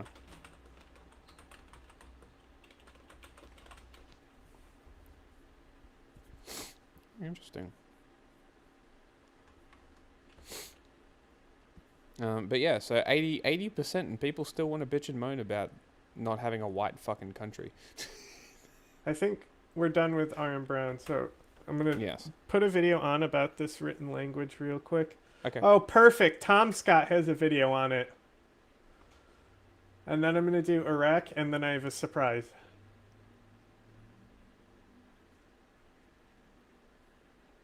Stone or Ogham stone, depending on whose pronunciation you follow. The carvings on here are from an alphabet unlike anything else in the world. An alphabet that is literally an exception to modern rules. I'm not talking about the Roman letters on the face, I'm talking about the markings carved into the corner. Those markings are in Ogham. It's a way of writing down the early Irish language with marks like these. There are only about 400 surviving stones like this found in Ireland and the western parts of the UK. This particular one is about 1,500 years old, and it comes from Devon in the southwest of England. It's on display here at the British Museum. The inscription is a name. Ogham stones are mostly used to record names, either as a tombstone or as a marker of land ownership. You read this along the stem line, along the corner. Each character is made of 1 to 5 markings, which will all be on one side of the line, the other side of the line, through the line, or on the line. When modern scholars started to analyse this script, they wanted to write it down on paper, and they adapted it a little to make it easier for them. They changed it so it always went left to right, and each phrase was drawn on a horizontal line, so you could easily tell which marks were on which side. Some Ogham inscriptions on later stones or on other artefacts do actually carve their own stem line into a flat surface, so adding that line in print wasn't too much of a stretch. And after all, trying to fold a bit of paper and sketch markings on the corner wouldn't be easy to work with for academic papers. And that left us, years later, with an interesting technology problem. When it came time to encode Ogham characters as 1s and 0s to fold them into Unicode, the international standard for how to display text on a computer, Ogham became the only language in Unicode I think they were where called a the space Britons is not with an a space. O-N, I think. A space character to a computer has 3 properties. The original it has a certain fucking English? That was the Britons, right? Bro. Shh. This is the most interesting part. Characters as 1s and 0s to fold them into Unicode, the international standard for how to display text on a computer. Ogham became the only language in Unicode where a space is not a space. A space character to a computer has 3 properties. It has a certain width, you don't display or print anything in that width, and if your text has run out of room on a line, you can go back to the previous space character and replace it with a line break. Now, there have been well understood variations on those for years. 2 of those rules are flouted all the time. You can have a non-breaking space, like the one between a word and a French quotation mark. That space has width, it has nothing displayed in it, but you can't put a line break there. The word and the punctuation must travel together. You can also have a 0 width space, which sounds like a ridiculous idea, but it's a good way to tell a computer that if there isn't room, it's okay to break a long string of characters somewhere that it otherwise wouldn't. These are all commonly used. But until Ogham was added to Unicode, the rule that a space character must be empty had never been broken. Why would it? It's a space. Well, an Ogham space includes that stem line. The line doesn't stop between words because the corner doesn't stop between words. The space is not a space, but it behaves like one. It can be replaced with a line break. If you spread an Ogham inscription over 2 lines, the space character vanishes, same as in English. Now, Ogham isn't the only language that uses a separator like this. Ancient Latin used an interpunct, a middle dot, the same way, but in modern usage, that is not a space. And modern usage wins. Ogham is the only case where modern folks have gone, yeah, okay, it's a space that also involves drawing something. It's a space that isn't a space. There's been an actual argument about it down in one of the mailing lists for linguists and computer science nerds at the Unicode Consortium. The Irish contingent had some very strong opinions. And the final ruling? Yeah, it's a space that's also a line. This is one of the things that I love about linguistics. An ancient script, carved into stones more than a millennium ago, is an exception to a rule that I never even realised was there. A space doesn't have to be a space. That wasn't really exactly what I was looking for, but that's okay. Shut up. Stop. Okay, get rid of this real quick while I go to Iraq. Iraq? Oh, yes, the election. Yeah, I'm going to do 5 minutes and then a surprise. Okay. Because I have a video. Music plays in the streets of Iraq's Baghdad as fireworks light up the night sky. That was as supporters of Iraqi Prime Minister Mohammed Shia al-Sudani celebrated his coalition winning a second term in Iraq's parliamentary election on Wednesday. Sudani's coalition received 1.317 million votes in Tuesday's election, according to the Independent High Electoral Commission. Reuters earlier reported that Sudani placed is first, sign language citing to Electoral Commission universal? No. It's not? No. Fascinating. I think there's even 2 dialects of American Sign Language. No. I might be thinking of English Sign Language, because British and American Sign Language are different. Fascinating. You would think that you would universalize something like sign language, huh? Yeah, sign language is also a very interesting language, like how the sentences work in sign language. Yeah. So I was looking it up, and I was looking for the Celtic was the word that I was searching for, the Celtic languages, and the Celtic languages are actually super fucking interesting because there's a bunch of them. So there's Breton, which is Southwest British, Irish, Gaelic, or Scottish Gaelic, which I guess Irish is Gaelic too. Welsh. And then revived ones, which is Cornish, which is again a British one, of Cornwall. And then there's also expanded on there's also Gaul. Manx. Oh yes. Which is. And then Manx is another revived one. A little different. Yeah. Well, they speak that on the Island of Man, right? And but we watched a video about them. In Gaul, it's still, I believe, Celtic, but it's like French Celtic. Oh, interesting. There's Italo-Celtic. Hypothetical grouping of Italic and Celtic branches of the Indo-European language. Fascinating. But yeah, Manx is Isle of Man, and it got revived, and I think we watched a video on the people who tried to revive it. That was super interesting. Because I think we were talking about how they mandate that you teach Irish in Ireland because they don't want the language to disappear. Yes. Okay, anyway. Officials with knowledge of the results. This is clear evidence of another success, the restoration of trust in the political system. It shows that Iraqis have chosen the path of reform and reconstruction outlined in the executive program of their government. After his victory, Sudani said that his coalition will consider the interests of all Iraqi voters and citizens, including those who boycotted the elections. Many disillusioned young Iraqis said they saw the vote. I said, I hope somebody mentions that he said that, because I think, hey, look that asshole! What a pause, right? Hey, fuck you! Is that Borat's manager? But yeah, I think saying that is really important because, like, the boycotts in Iraq's elections, it's like people, including us, we make fun of Sadr for being so hot and cold and, like, constantly, like, boycotting and, like, throwing tantrums and being, like, in and out of everything. Like, it's just kind of a meme. But, like, boycotts have been a part of Iraqi democracy because of how it was established. And I think somebody who says things like that, whether he's an effective leader or not, and it's, like, even if it's just a talking point, I think that it's a good thing to be saying in Iraq. To say that even people who didn't vote for me, I'm going to consider your opinions and feelings and try to be your constituent. You know who wouldn't do that? This asshole. Right here. Fuck this guy. vote simply as a vehicle for established parties to divide Iraq's oil wealth and had claimed ahead of the vote that they would boycott. Hey, there's the man right there too. Another legendary pause I just did. Hang on, I wanted to do a... Said they saw the vote. My face when I create ISIS.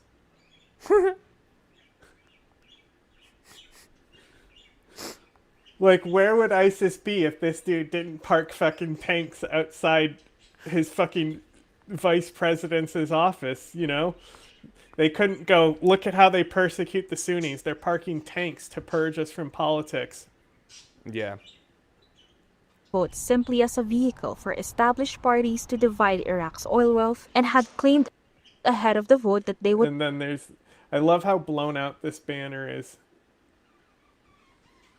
Like, you can't even see this guy.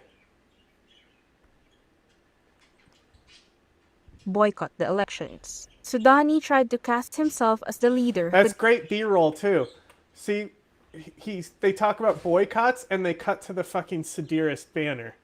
As a vehicle for established parties to divide Iraq's oil wealth and had claimed ahead of the vote that they would boycott the elections. Soudani tried to cast himself as the leader who could make Iraq a success after years of instability, saying he had moved against established parties that brought him to power. No party can form a government on its own in Iraq's 329-member legislature, so parties build alliances with other groups to become an administration, a process that can often take months. The final total turnout in Iraq's parliamentary election reached 56.11%, the Electoral Commission said on Wednesday. Moving on, in Iraq, Prime Minister Mohammad Shia al-Sudani's coalition has emerged on top in the country's parliamentary elections.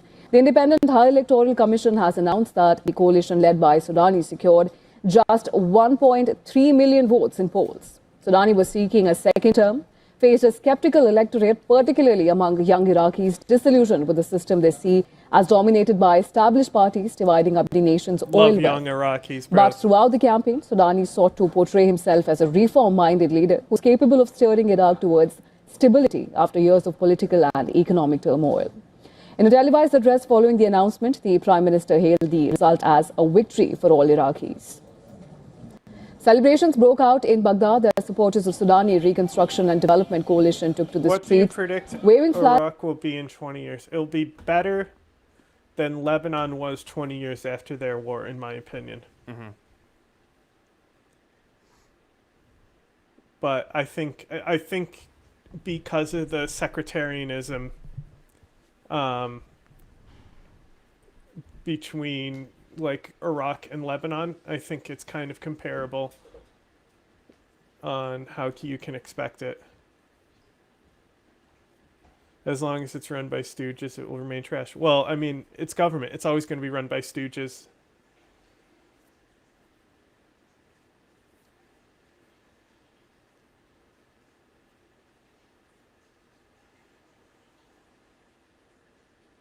Oh, sorry. Yeah. Well, I mean, that's what I write about, is the way America set it up is just what's going to happen that way. Like, but the thing is that, like the coalitions that have to form, like, it's always going to have the Shia majority in the power, but the coalitions that have to form, like, can lead to some change maybe, but that's the issue. Is like, somebody asked me if Iraq's elections were free, or no, they asked, I just gave them an answer, they didn't ask me personally, but they're asking about free and fair elections in Iraq, and I said they're more free elections than they are fair elections. Like, they are not fair elections. That's the issue. But like Lebanon, the way they did it, also a fucking mess, you know? So I think even though it's different structures, I think they both have the same clusterfucks in their government. Like, Lebanon's government was basically established by the French, and the French figured out what they thought would be the best way to make people get along. And it hasn't worked out in Lebanon. I mean, multiple wars happened in Lebanon. Iraq just had a civil war as well during this democratic process. A civil war was happening during it. Like, you can't fucking... Like, if your new nation is founded in a civil war, you can't fucking keep that government process. You gotta fucking overhaul it after the civil war ends.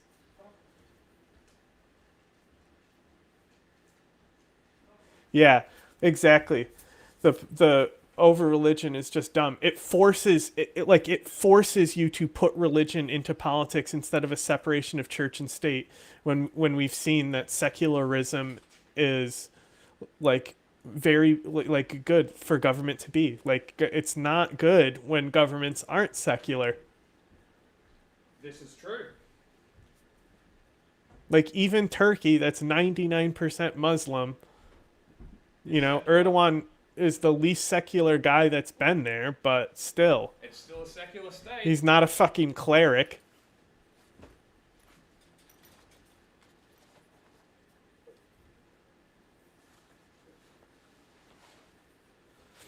So, that's what I think. I think Iraq and Lebanon are going to have very similar things going on.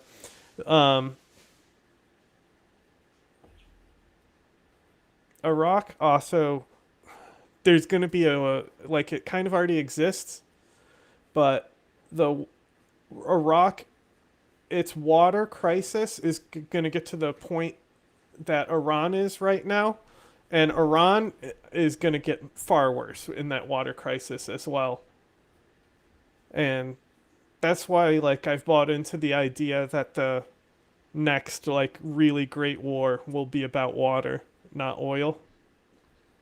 Interesting. It's not a bad bet. What about gold? Easy to extract, I guess. So water, you reckon? Oh yeah, Iraq's got super bad water problems, and part of it's because of what Saddam did in the south. He destroyed the wetlands and stuff, but also Turkey's butt fucking them, because you know how Turkey is with water. Yeah. Well, it's kind of interesting because China's damming up all the Tibetan Plateau as well, so you might not be far off. Oh, you're in control. Oh, silly goose. And cheering the early results, still forming a new government will not be straightforward. With Iraq's 329-member parliament split among numerous fractions, no single party has the numbers to govern alone. Negotiations to build alliances and form an administration are expected to take months, a familiar and often tense process in Iraq's post-war politics.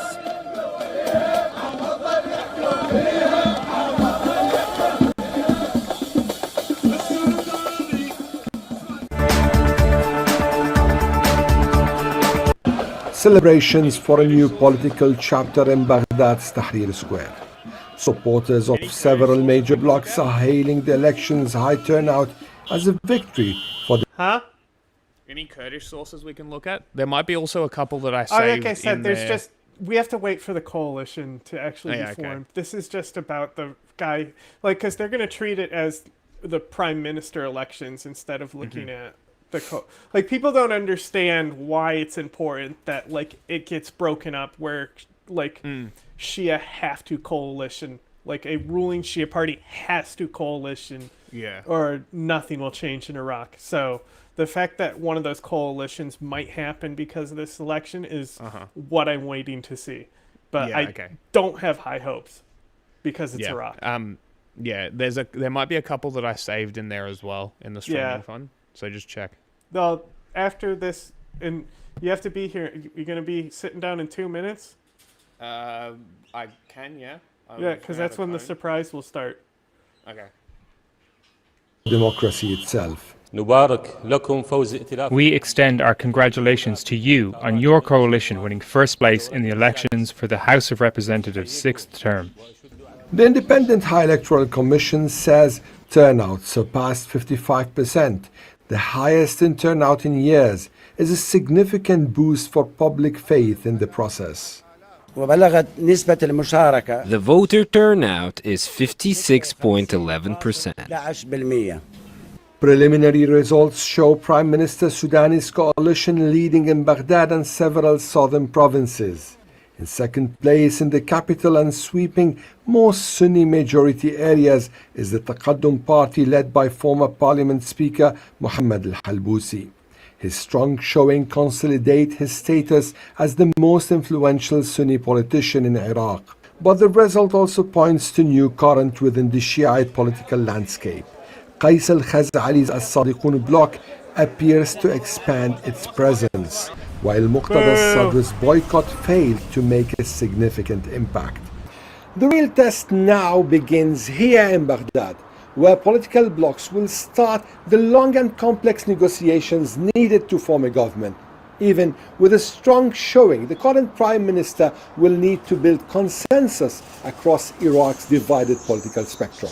The next government must balance US and Iranian influence, manage powerful armed groups, and deliver on promises of reform and stability. Ali Hashim, Al Jazeera, Baghdad.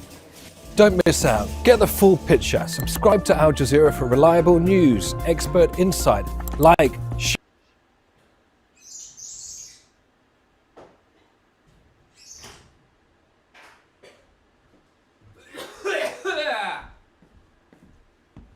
This week,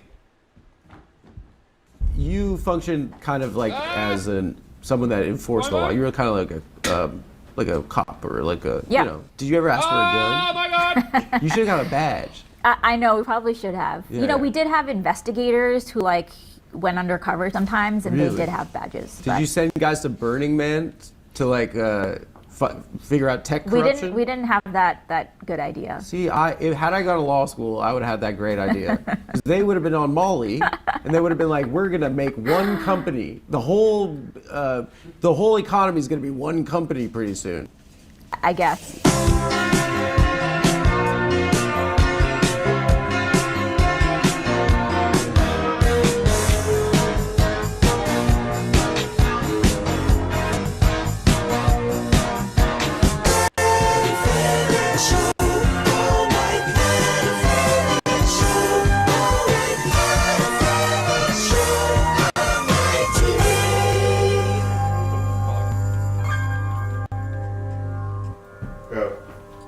Let's do it.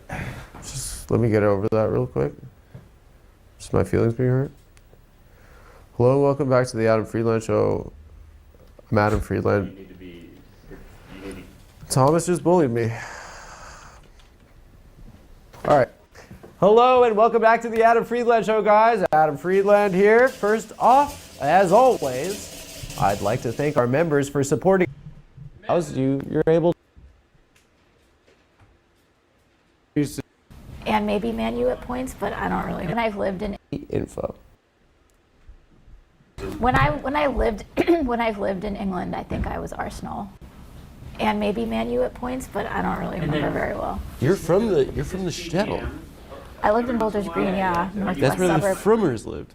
Is it? That's where like Orthodox, right? Oh, yeah, that's true. Yeah. Yes, Yeah. yes, it is a pretty Orthodox neighborhood. I think now it's a bit more. There are like a lot of Polish immigrants there Thank as well. God. But, Thank God. No, it was a nice place to grow up. Dude, she's a gooner. Do you hear that? What? Arsenal fan. Oh, really? Yeah. I don't know that I could faithfully still claim that. I Stop don't being a follow lawyer. closely. Just lie. Can you learn to lie? You're allowed to lie. It now. is like against my disposition at this point. I know. but- Watching interviews with you, you're like, they give you opportunities to talk some shit, and you're like, how far? I know the rules for this. Well, I feel like once you testify before Congress, where like the main goal is not to Yeah. lie, it's like that becomes like really ingrained in you. I you know? agree. Yeah, people don't lie in front of Congress. It's bad if you do. So You know what, guys? Can we just do the interview now, and then we'll just do the walkout later? Yeah. Okay, because we're already doing the interview. Okay. You've never told one lie in your entire life? I probably have, like as a kid or something, but Not since you were a kid? I don't know. I mean, lie my last my whole job. life is a lie. This is a lie. It looks pretty legit, but I wanted to ask you something I thought was really kind of cute, but about the Starbucks thing when you were in high school. Uh-huh. So you were in Westchester? Yeah, I lived in Mamaroneck, went to Mamaroneck High School. And so the kids were causing a ruckus up in Starbucks by your high school? So Starbucks said, but that's why we needed to investigate. And what did you do about it? So there was basically some stores outside of the high school, including a Starbucks, and people would, go there and hang out there and buy coffee. And then they started a policy that students, even if they purchased something, couldn't stay in the store, couldn't sit down. So I wrote a school newspaper story about it. You're Martin Luther King. Didn't you get in the New York Times? Yeah, it somehow became enough of a thing where the Times then reported on it and reported. Wow, see, how come nobody else interviewing her? Because like Popular Girls, every interview we've watched for her, she basically asks the same questions, gives the same answer. Or you were the Popular Girls. No, I mean I was a newspaper editor. I don't know that counted. But have you ever gotten a B? What? And we would have an actual lady interview where we ask real questions. This is why I'm glad she was on this. It's like we can actually see her as a human being. A B? Yeah. Probably, yeah. And some. That's a lie. I got you to lie. No. I mean, I took some hard math classes in college and probably didn't do so well. I need to swear you in. You never got a B. You got a B in hard math? Some hard math, yeah. How did it feel to get a B? It was humbling, but in a good way. Humbling. Did you take the LSAT June 2009? Dino game? No, I took it later. Do you know the Dino game? The logic game with the dinosaurs? Puzzles. I know the logic puzzles, but not with the dinosaurs. I took it right before you. Okay, I didn't go to law school till 2014, so I took it later. What'd you have, Miles? I don't remember. Come on. I really don't. You're being humble right now. You got 180. I don't think so. Straight up 180. I'd have to go back and check. Did you finish first? Were you like done? I don't think so. You definitely did. I took it 3 times.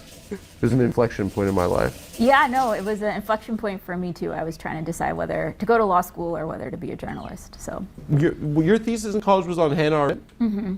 What was your area of focus? I think it's pretty interesting for the times we're kind of living in right now. Yeah, it was a close study of a bunch of her work, including a book she wrote called The Human Condition. And in the book, she basically writes about how technological progress can lead to a lot of advances, but also requires a certain degree of distance. Mm-hmm. And she has this analogy with the plane around how airplanes allow us to do pretty great stuff and make physical distance shorter, but it requires an altitude that makes you see less. And I analogize how she talked about kind of expertise and what can get lost in it to how we got into the financial crisis.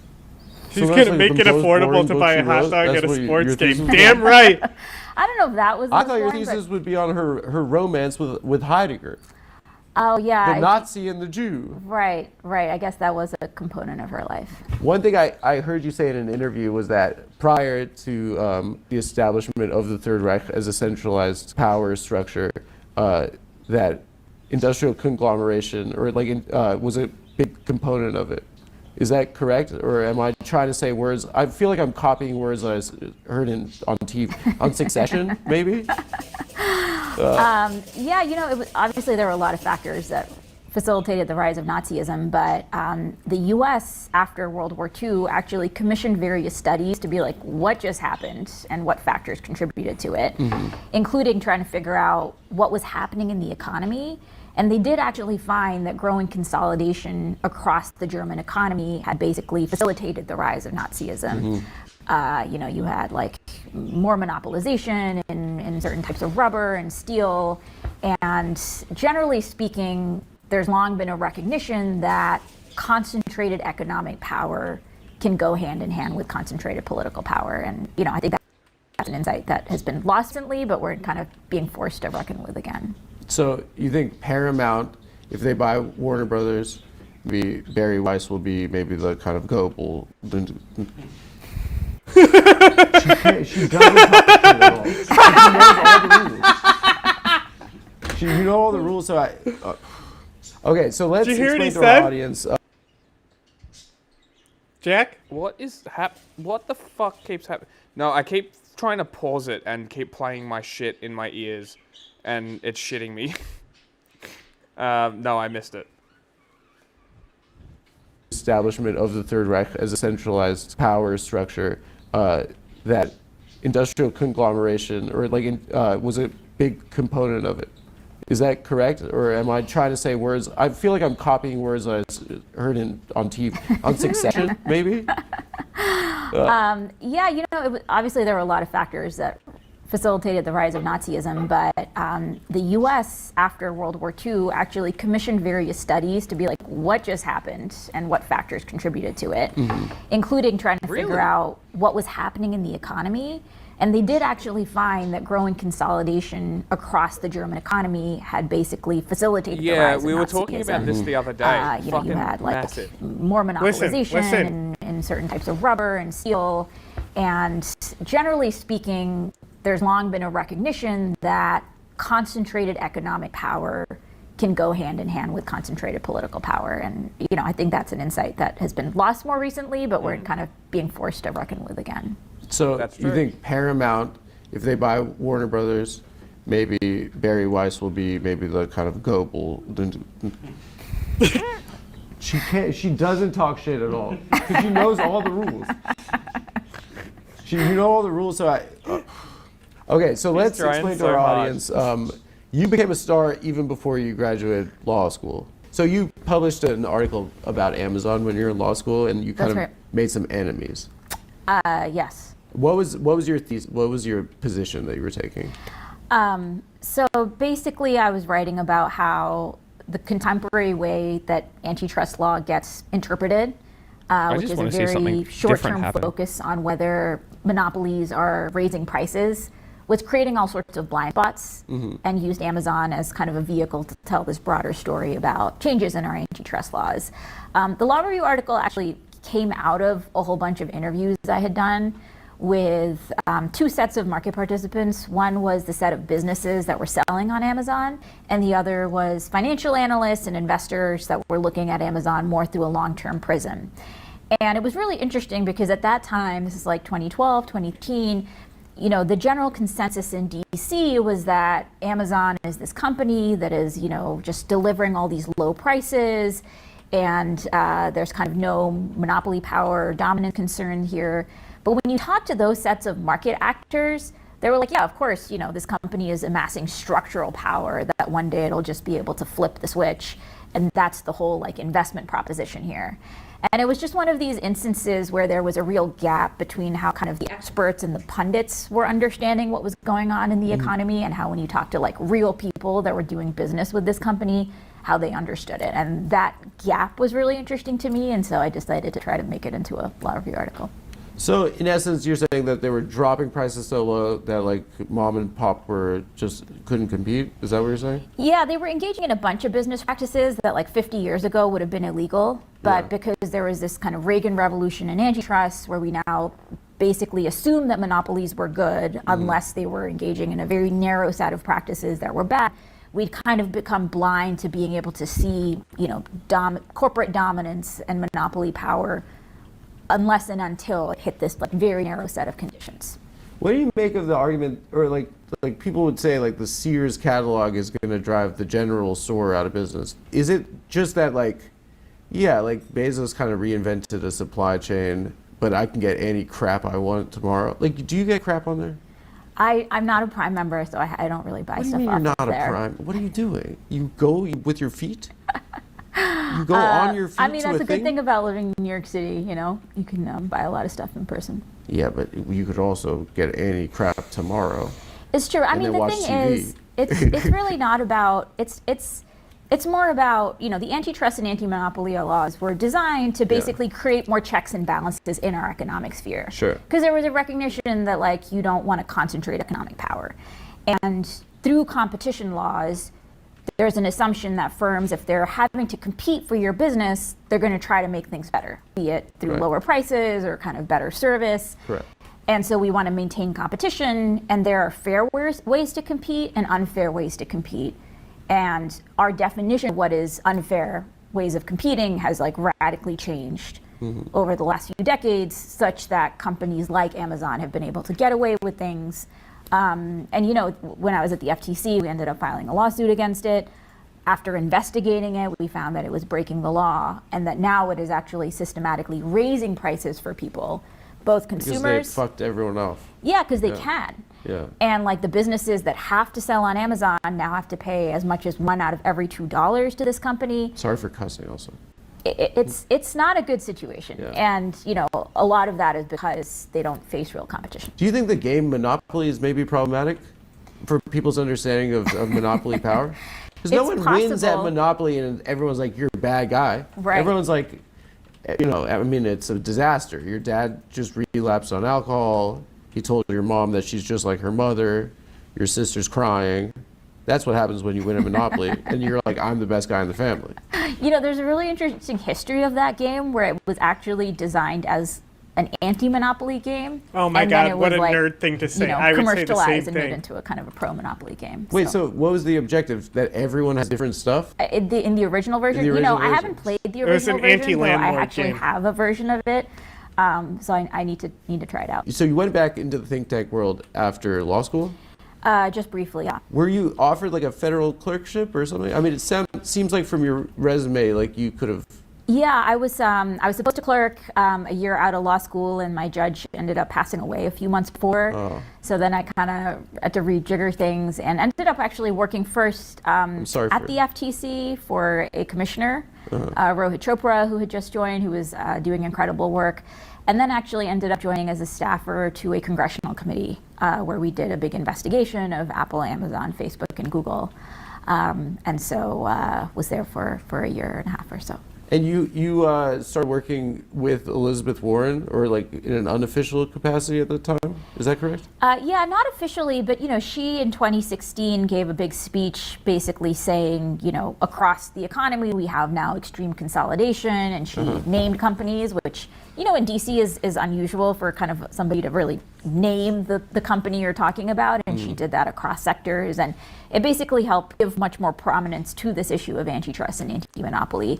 And she became kind of an ally as somebody who agreed that we really needed to reinvigorate this area of law. And so, from my understanding, well, two things. First is like, how did President Biden, how did you get drafted in the league at 32? It's a great question. I have no idea. You were the youngest by like 40 years, probably, in the government. I mean, there had been some prior FTC commissioners that had been in their 30s, but I think Chair, probably was the youngest. So how did you get scouted? Like, how did they know that you were the GOAT? It's really cool that President How Biden did they was know like, that "This you is were the one." GOAT? Yeah. And you like changed, we'll get into it, but you changed the way kind Literally, of the toothless part of the executive functioned, from what I understand. That's like exactly what I would be telling her, how she's the GOAT. Like somebody actually in government that I actually have no criticism for. I know, it's so interesting. It rarely happens. Like she... Yeah. I don't know. The job of antitrust is so important, and having someone like her is in that role is like really good. But also like getting her as that FTC chair, even though it was obviously going to be a temporary position, it really catapulted this idea of antitrust into being a more, not mainstream, but a politically informed mainstream thing, you know? Like among politically informed people, they understand antitrust and Lena Khan and stuff like that. Like, it's like the next step is going to be like how Bernie Sanders ran for president, and it made like everyone really start looking at healthcare in this country, you know? Like it's soon antitrust is going to be on that level that Sanders had, and it will be, you know, Sanders ran and started a movement about healthcare, and we still don't have it. So it will probably be about the same with antitrust. Yeah, there's too much invested in it. That's the problem.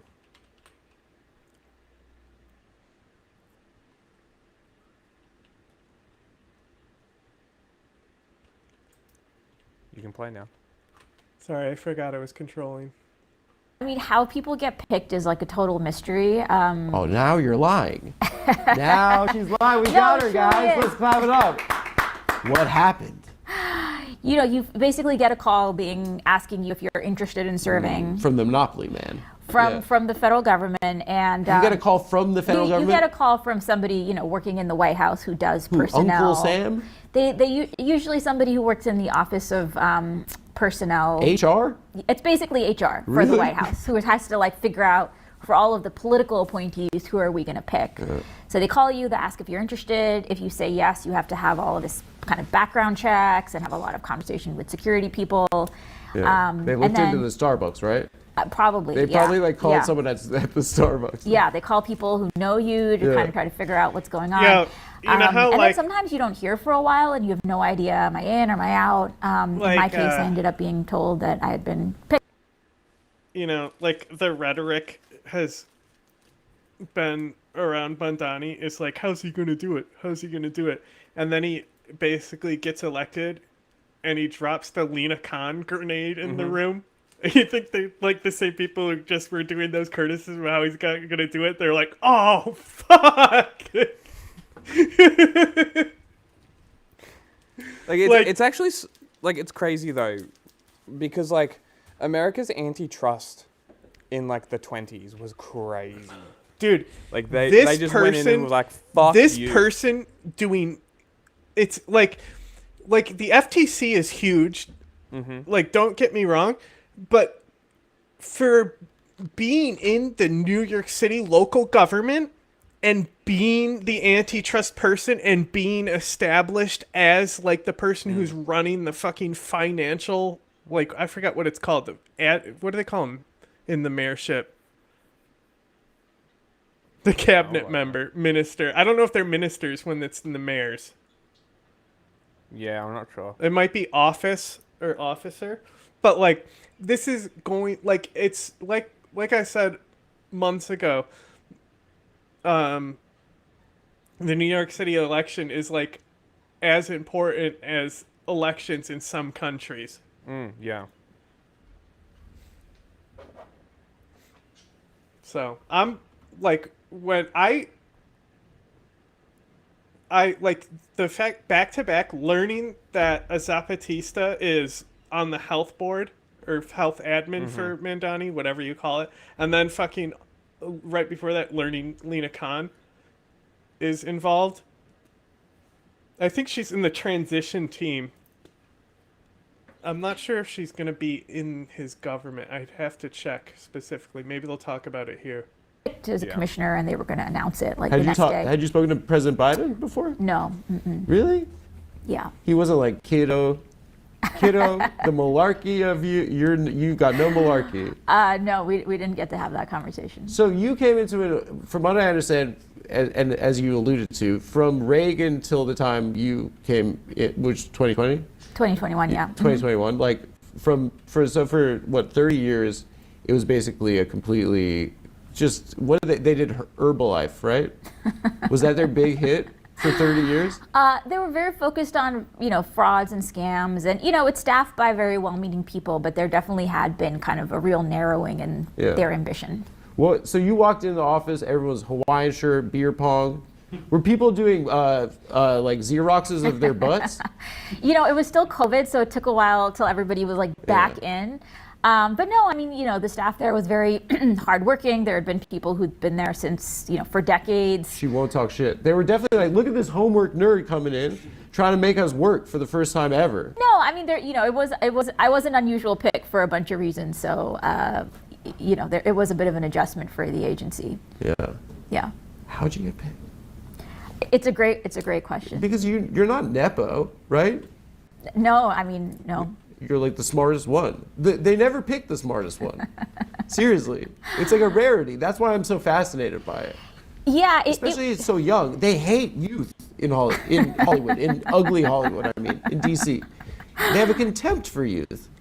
It was an unusual pick, and I think it really did speak to how, in a pretty small number of years, the kind of elite consensus about antitrust has started to change. Yeah. And so there was a growing sense that the kind of Reagan approach, which had become a bipartisan approach, right? Yeah, under I mean, Clinton the and incredible Obama, thing yeah. about Reagan was like, when they came in, the stuff they were pushing was seen as really fringe.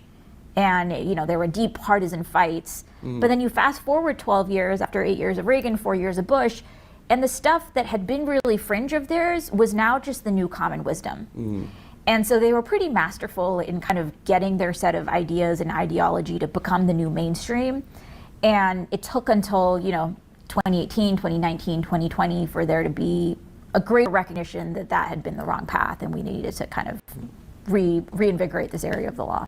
Even from what I understand, people that were supporting the Harris campaign were kind of going at your ass a bit. Is that correct? It wasn't clear if Kamala won, if she would continue kind of your project. Yeah, look, I mean, you know, a president has the prerogative to kind of pick their own team, so they were the bad guys. not choosing who they were gonna have in place before they won. But you were a first-round draft pick. You know, I think it would have been her. It was an honor to serve, and it would have been her prerogative to kind of choose the path forward. But it's true that there were people who were upset by what we were doing and that were kind of being very vocal about There were that. a lot of people who were upset. I don't know if I'd say a lot. I mean, the newspaper, I believe, wait, what did I find? There's like 53 op-eds against you after you came into the FTC? At least, yes. They were saying, why? You drove them nuts. You were living rent-free. Because it's tech. Was it big tech and hedge funds? There was some big tech trade groups. A lot of it was, you know, also the deal makers. So parts of Wall Street that make a lot of fees off of mergers and acquisitions. But you're just some lady. I mean, you're what, 5'4"?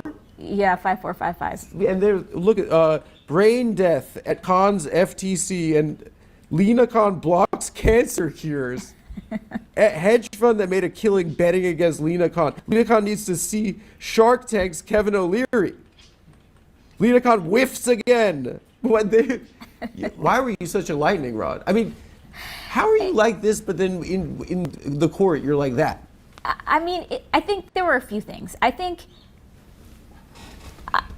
we had several decades of elite impunity, where if you were breaking the law, but you were in the C-suite, the government would go light on you. And you know, even in places like the FTC, sometimes there had been a double standard where if you kind of found that there was some like small-time scammer or fraudster, you would like bring the full force of the law against them.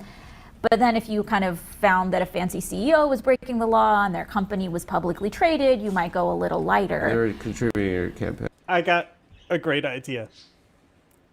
We're going to do a Lena Khan's children's show where she's kind of a Scooby-Doo type, solving mysteries and corruption.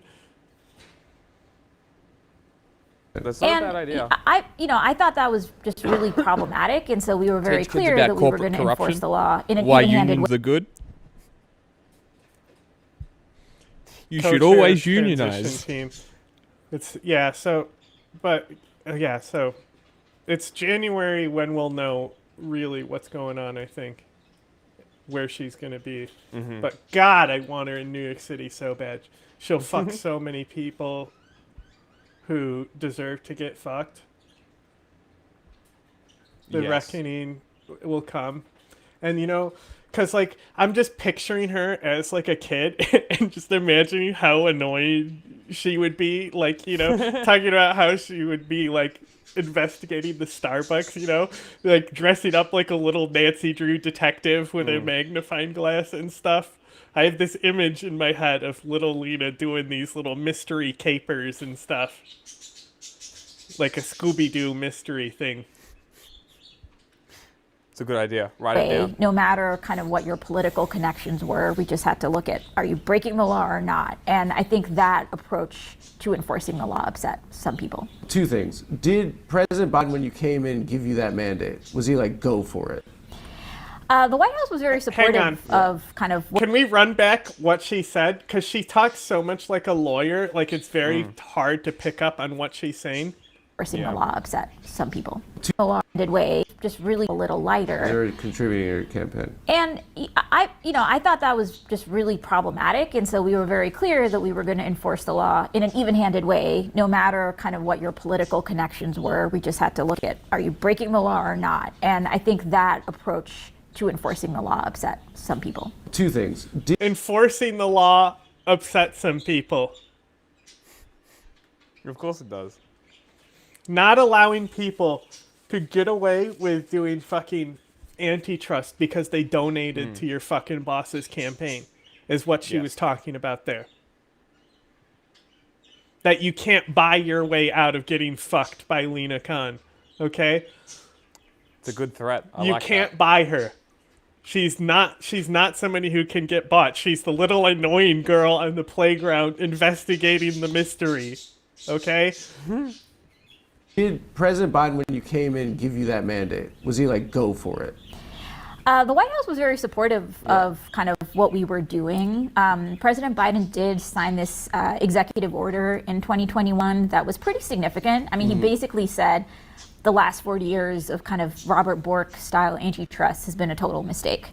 And I'm, directing my government to basically turn the page on that failed approach. And that means the FTC, the DOJ, but also all of these other agencies need to really focus on taking on monopolies. So there was definitely a mandate. And they called you a hipster? That That was one of the labels that was attached to you. So you were like listening to Grizzly Bear, Animal Collective. What was it? What was that? Why did they go there?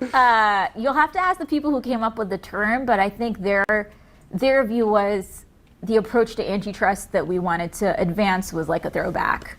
What was the other thing? Like neo-post-Brandeisian or something? Right, neo-Brandeisian. Mm-hmm. That's pretty cool. You function kind of like as someone that enforced the law. You were kind of like a cop or like a, Did you ever ask for a gun?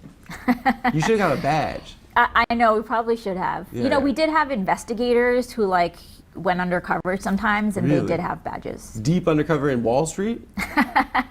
Usually not on Wall Street. Usually kind of if there were Menlo various Park. types of frauds or scams or that sort of thing. Did you send guys to Burning Man to figure out tech corruption? We didn't have that good idea. See, had I gone to law school, I would have had that great idea. Because they would have been on Molly, and they would have been like, we're going to make one company. The whole economy is going to be one company pretty soon. Yeah. And they would have been on ketamine or whatever the hell. That is a very creative investigative technique. Can we go back to the FTC and try it? And can we cut that from the episode? Because I feel like we cracked it just now. Go to Burning Man. They're all on drugs over there talking about the singularity. I guess. Today's episode is sponsored by Incogni. Incogni helps the White have any structural changes that you had to enact in order to get the ball rolling there? Yeah, a few. I mean, first we brought on more technologists because a lot of the economy is now becoming digitized. But you kind of need people on your team who understand how the stuff works. So we brought in a bunch of them. We hired more lawyers. We started litigating more, and so we brought on more litigators. The FTC is pretty small relative to the size of its job and mandate. So we. I would imagine you just get outgunned. Like they have 9,000 lawyers. You have like 12 guys. Yeah, I mean sometimes the in-house lawyers of these companies are greater than the entire competition bureau of the FTC. How many guys did you have? In total, we had 1,300. I thought you were going to say 13. That would have been hilarious. But no, I mean, we are totally outmatched when it comes to resources and the amount of money they have. So you kind of have to figure out how to navigate that.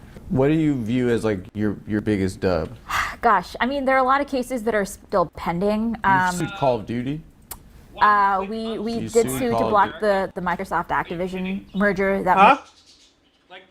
The one-click unsubscribe thing. If you can click to subscribe, you can click to unsubscribe. That's her best thing. That's been a thing in Australia for consumer protection for a while. That's been sorely fucking needed in America for a long time. What about suing Call of Duty, though? Was that the merger she's talking about here? Yeah. I didn't know about that, but I still think that the consumer protections are so sorely needed in America that that's by far her best thing. Mm-hmm. In my opinion, anyway. To go through. Yeah. We weren't successful. And now you can't get it on PlayStation? Call of Duty? I think you can, but I think you get it early on Xbox. Look at what they did to you. You were trying to stand up for Caleb. Well, there have been a whole bunch of price hikes that I know gamers have been pretty upset about. Well, there's the Game Pass thing. That's right. Mm-hmm. Caleb, you want to sit in for me and talk about this? I don't care. I hope that it's $30 now. It's very expensive. It's $30? $30. Look at what they're doing to my beautiful boy over here. Yeah. We were very focused on healthcare. It's fucking crazy. I didn't know that this is why. I didn't realize they bought out Ubisoft, but they also must have bought out EA, which means that Microsoft has the largest games catalog because they've essentially monopolized the games industry. Because they know Steam is just the future, Yeah. especially when they have consoles that are competing now. Yeah, exactly. So Epic knew this too. That's why Epic went in and did their thing. But real quick, it went from $21 to $36. The price of games isn't actually high compared to like how expensive games were in the past. No, they're about the same price. So, but the thing is, the cost of living is so high that games are too expensive. Yeah, exactly. So the entire, it's not that games are too expensive, it's that the cost of living is too low. The games are actually fairly priced if the cost of living was a fucking standard cost of living. I want to push back on that a little bit. No, the games are not fairly priced because the games being produced today are a substantially lower quality of game than the ones that were produced back in the day. The effort but I'm talking about being games put into the like games. you're comparing it to something that would have a much smaller team and hardware and be the same price. Yeah, true. That's true. The development team for Nintendo 64 games is very small. And the development even if the games are better than most games that would be today, it's still a much smaller team.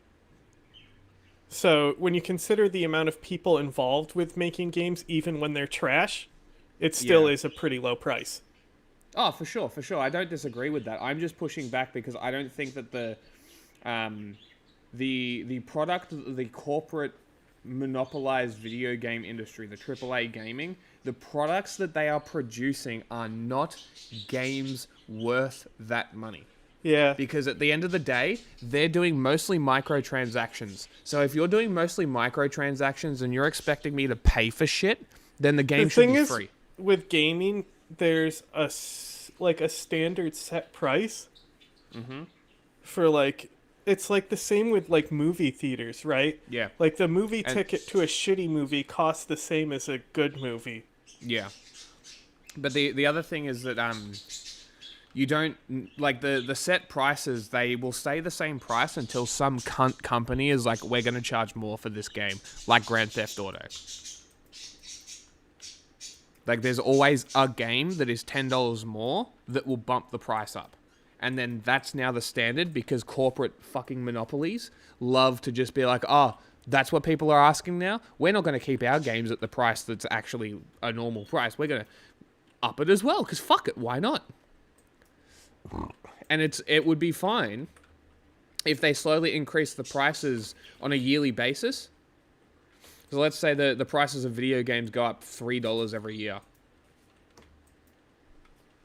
I have no problem with that. But when you're putting it up because another company has put it up and you're only putting it up because you can, this is like rent.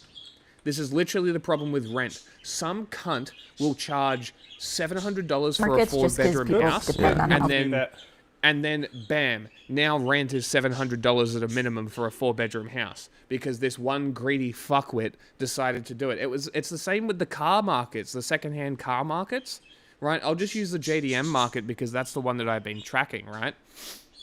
So, before COVID, the RX-7, you could pick up an RX-7 for about 25 grand, which is not cheap, but it's not expensive. Now it's $60,000 because during COVID, people in the car community were like, oh, I need money. Fuck everyone else. I'm going to ask for this. And then you've got cunts with too much money who just pay the asking price, even though the asking price is always more because you negotiate. Because who the fuck just pays the asking price, right? And then because of people with too much fucking money and the hype trains, yeah, it just it just climbs and climbs and climbs. And because one person sells their really, really nice example of an RX-7 for $50,000, bam, they're all $50,000. It's got nothing to do with the actual qualities of the car. It's got everything to do with hype.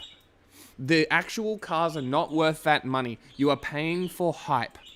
Well, and it's like the Apple same products. thing with video games. Apple products are a perfect example as well. They charge a premium because they can. The thing is, with Steam, I think if you can get over the initial cost of a PC, which it really isn't that much money, like the way I did my PC, like I bought it and then I fucking upgraded the card and then put better RAM in. Yes. So like it was more expensive than if I paid outright for the PC that I have right now. Like I paid more over time because I have less money. That's what happens, right? Yeah. But the fact you can do that, you can if you're like somebody who's like, oh, I want to get a video game console, right? You can spend the same amount of money that you would on a new console that you would on a PC, and even though the PC is going to be vastly inferior to that console, you're then able to upgrade that PC. And that and like over time, I think because of the upgradable modularity, as long as you're in the initial buy for a PC and you're upgrading, then you don't have to fucking buy the consoles anyway. And I think Steam and the way indie games have risen have made gaming really, really affordable. The thing is the I don't want to say the word consumer. I want to use the word enjoyer now, where people just don't care. They're going to pay the price. Okay? People who buy sports games, it's the same fucking game every year. That's true. That's you know very what I true. mean? Yep. Like, why not just make a game with a live roster? Yeah. I mean, that would mean that they wouldn't make as much money every year when they sell a new version of the same game. But that's what I'm saying is like you look at the Sega Genesis, like almost the entire library is sports games because they could fucking sell them every fucking year. Every fucking year. And so that's a thing as well. That's a huge side of it, is these consumer type games that are just for people who don't care. They just enjoy things. Like Black Ops 7 isn't going to make substantially less money than last year's Call of Duty. Look at what Fortnite. It's like every time, like they keep advertising Fortnite to me. Like it's like now we have Simpsons in there. I don't care, bro. I don't fucking care. Yeah, I stopped playing. I'm not going to start playing because you're adding I've never IP. played. I literally played at the start, and the start was alright. There was no IPs. It was just the characters that they made. I was fine with that. Then they started adding IP, and I'm like, I'm bored now. Just like the way those consumer games, like they're the ones that are always going to be super expensive, but like fucking Path of Exile, like one of the fucking best games of its genre. It's like for people who want to play a ARPG but also enjoy using a Linux system. That's the game for you. You know what I mean? And they never charged a fucking penny for it, and all the microtransactions are fair, and all the microtransactions you do in the first game are going to carry over to the second game. Really? That's Yeah. fucking great. Because that's my biggest criticism of fucking Destiny, and why I stopped playing Destiny is because the fucking DLCs and shit that I paid for, they took them away. Exactly, because that's what happens. Get fucked. That's what happens when you fucking buy into corporate trash. Exactly.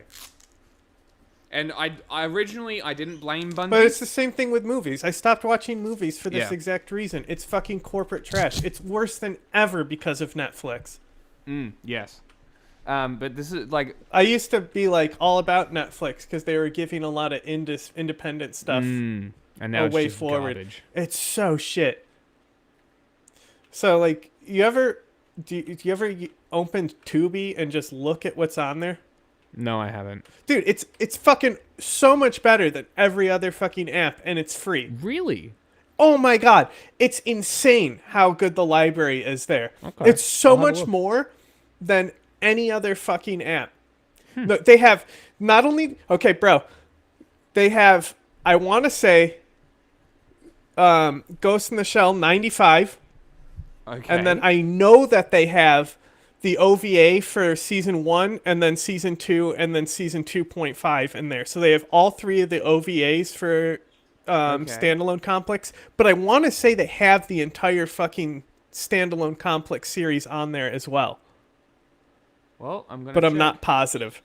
Well, and it might be different regions. So the reason why it's that good is because like they do some stuff like Creatorverse and will give money to like, you know, it's like a producer thing. They don't have control like Netflix does. Like Netflix started being a production house, and that's why everything on there's fucking shit. Yeah. Because they established themselves by selling you shit that you want, those movies and shows. That's all gone now. And they fucking kept your subscription, and you keep paying it because it's Netflix, right? But it's all gone. It's all garbage now, and you just keep paying for it. Yep. When Tubi is fucking free, and it's better than Netflix used to be. It's fucking insane. They have everything on there. Like, it's so rare that you'll look at something on Tubi and it's not there. Everything is fucking on there. It has as much as like the Internet Archive. Dude, I strike out as often with the Internet Archive than I do with Tubi. You can literally continue and watch as a guest. You don't even have to log in. Yeah. Incredible. The Karate Kid.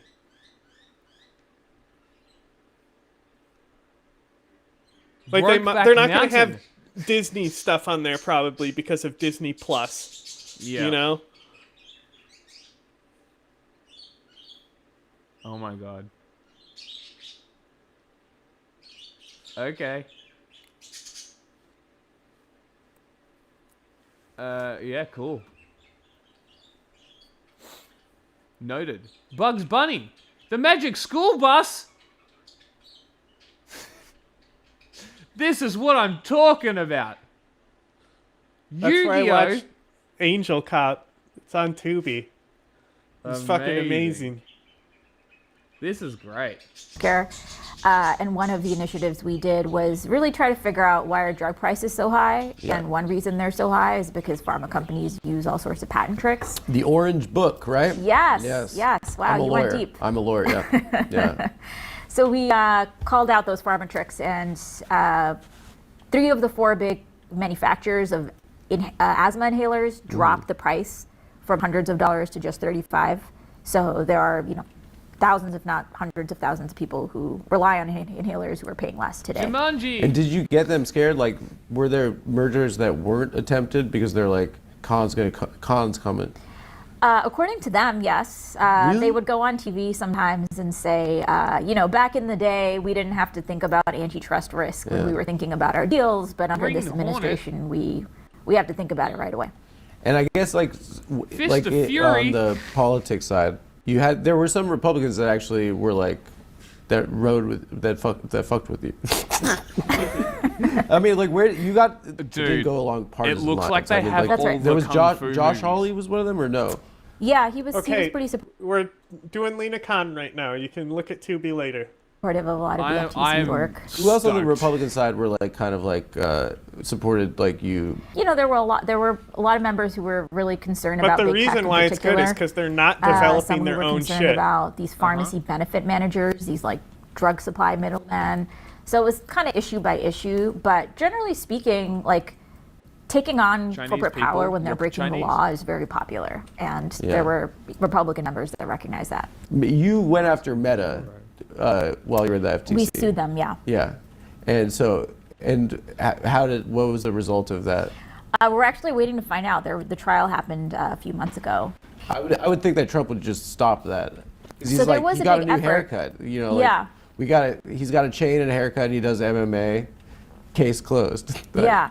No, I mean, I think there was a big effort. I mean, I know Mark made several visits to the White House leading up to the trial, and there was kind of effort to get them to settle it.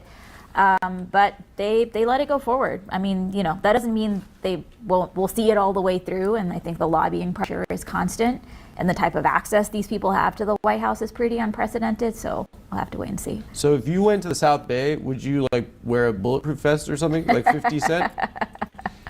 Do you know the song "Many Men" by 50 Cent? Have you heard it? No. But does that, as an individual, do you process that? Like, I mean, it is kind of crazy that like you drive them nuts. Yeah, it was pretty striking. Have you get phishing emails maybe? Yeah, you always have to be on guard with those phishing emails, you know. One thing I think most folks have heard about is that, you know, there was a liquidation in the civil service. And I think something that's useful to like talk about is like having a robust civil service is how like planes don't crash into each other and like we don't get screws in our cans of tuna, you know. Yeah. Like, I guess like what changes were made at your shop after you left, and like what have they chosen to pursue since you've been gone, the new commissioner? Yeah, so I think a lot of people have left, especially in the consumer protection part of the work. But Xerox guys are back? I think they're, you know, they apparently are now trying to hire. Maybe they let too many people go, but there's been a real backsliding. I mean, you know, we're firing on all cylinders and taking on all sorts of, you know, big companies that were breaking the law, and there's definitely been a slowdown in activity there. They've also kind of shifted gears, so you know, they allowed this big merger to go through between these two ad agencies, and one of the conditions of that was basically that they had to buy ads from Elon Musk, more or less, and on his Breitbart. Platforms. And yeah, Breitbart. under the purview that they couldn't kind of discriminate on political grounds. Doesn't So it does seem like they're more eager to use the law to kind of advance their political grievances. And they pursue sex changes? Yeah, they're doing some workshops to see if they should go after doctors. Workshops? Yeah. Well, like you go for a weekend to a hotel? I think it's like a bunch of bureaucrats in like a conference room for half a day, but yeah. What was it like being 40 years younger than everyone else, actually? It was pretty strange at times. I mean, there were definitely people who'd been there since before I was born, and was it a bad hang? no, I mean, people, you know, I think it had been tough for some people because I had been known before I got to the FTC as a critic of the FTC. And so I think some people interpreted that as kind of, you know, personal criticism. And I had been critiquing, you know, the political leadership and the way they've been doing this. Yeah, there was a sense that like, wait, why is the hater now our boss, you know? Ooh. So, you know, had to navigate some of that, but people really came around, and I think people were proud to work at an agency that was on the front lines of protecting people from corporate abuse. And so is it supposed to be an independent agency? Like ostensibly the Justice Department is supposed to be, but we're seeing it's not at all right now. But like, is it like the president can't really mess with it, or is it like? Yeah, the president's not supposed to direct us, you know. I'm sure Trump is can issue... giving them their space right now. Yeah, I mean, it's an interesting dynamic because previously there used to be a lot of speculation about kind of who's heading what agency, but now it doesn't really matter as much because it's all being run out of the White House. Yeah. So a lot of those decisions just, you know, it just doesn't matter. And what cases have they carried on from your tenure? So they're still continuing the case against Amazon, against Facebook. There are a bunch of cases against like ag monopolies, against John Deere. It was making it really hard for farmers to fix their stuff. They're continuing some cases against, we have one against Adobe that was making it really hard to cancel subscriptions. For PDFs, yeah. Yeah, exactly. Acrobat. Yeah, so the vast majority they've actually continued. really? The cases. But the place they pulled back are the rules. So we issued a rule that would ban non-compete clauses for Americans. These are those like contractual provisions. Yeah, that they were say, like doing it to people at McDonald's. They're Yeah. like, you can't work at Wendy's after you leave. That's right. Fast food, security guards, janitors, healthcare workers. Why the fuck are they? What's the point of it? I mean, they would say it's because they're trading in workers and they don't want to lose their investment. But to a lot of people, it seems like it's just to get greater control and power over the workers. So I took introduction to micro and macroeconomics. So I'm kind of, I think I'm qualified. I don't want to speak from a position of authority unless I'm qualified, but I think I'm qualified here. But my understanding is the argument for consolidation is they say that it'll create more efficiencies that could be passed on in savings to the consumer. Is that kind of what you've been pushed back on? That's often the argument, yeah. Yeah. But it's stupid, no? Because like if there's one company they could charge $1 zillion and make it for cheaper. Yep. And you say that to the judge? I could be a lawyer. I think so. Yeah? Yeah. Do you ever give a closing argument? No, we had very talented litigators that were in the courtrum. I was not personally making those arguments. So you do the boring parts of a lawyer? That's right. You don't do the razzle-dazzle parts? No, unfortunately. Lena, why are you doing the homework parts? You do the worksheets parts? Yeah, exactly. Oh, you love homework. Why don't you do give a speech? You know, we had very talented people who were And I will not. experienced at litigating and did that very well. You can't handle the truth. You never wanted to. I want the truth. You would be so good at that. Thank you. Let me maybe write for second you. career, yeah. We've all dealt with headaches trying to make progress with our promo code TAFS. Bro, he gets so many fucking ads. He must be making a lot of fucking money. Who's your favorite Supreme Court justice? I'm not surprised. I mean, Brandeis was pretty great. Nice. Yeah. Jewish. Yeah. Okay. Who's number 2?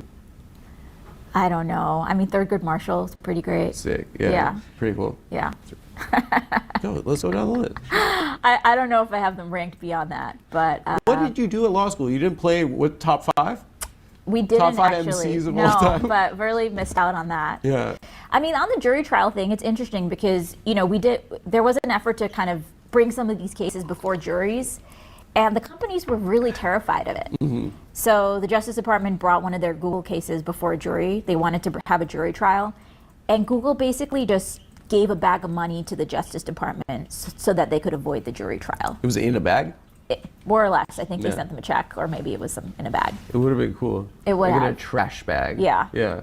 And there was a recent survey. There was law firms are advising their clients, to avoid jury trials because they're realizing that people's sentiments towards corporate America have turned negative. People hate companies.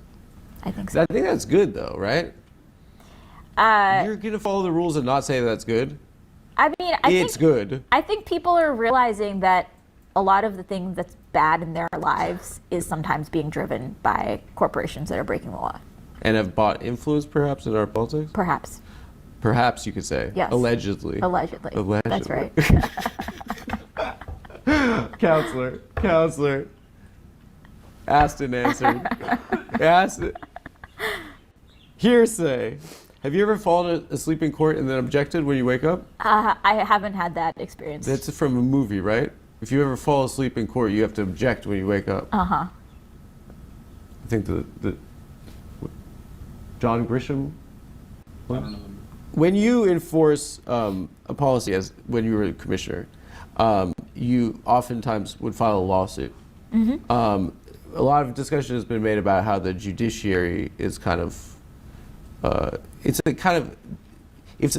there ever a fear that something could potentially go to the Supreme Court, which is kind of, it's understood to be quite partisan at this point, and 6-3 to the other side? Mm-hmm. Is there a fear that you could actually fuck those initial regulations that you're trying to enforce?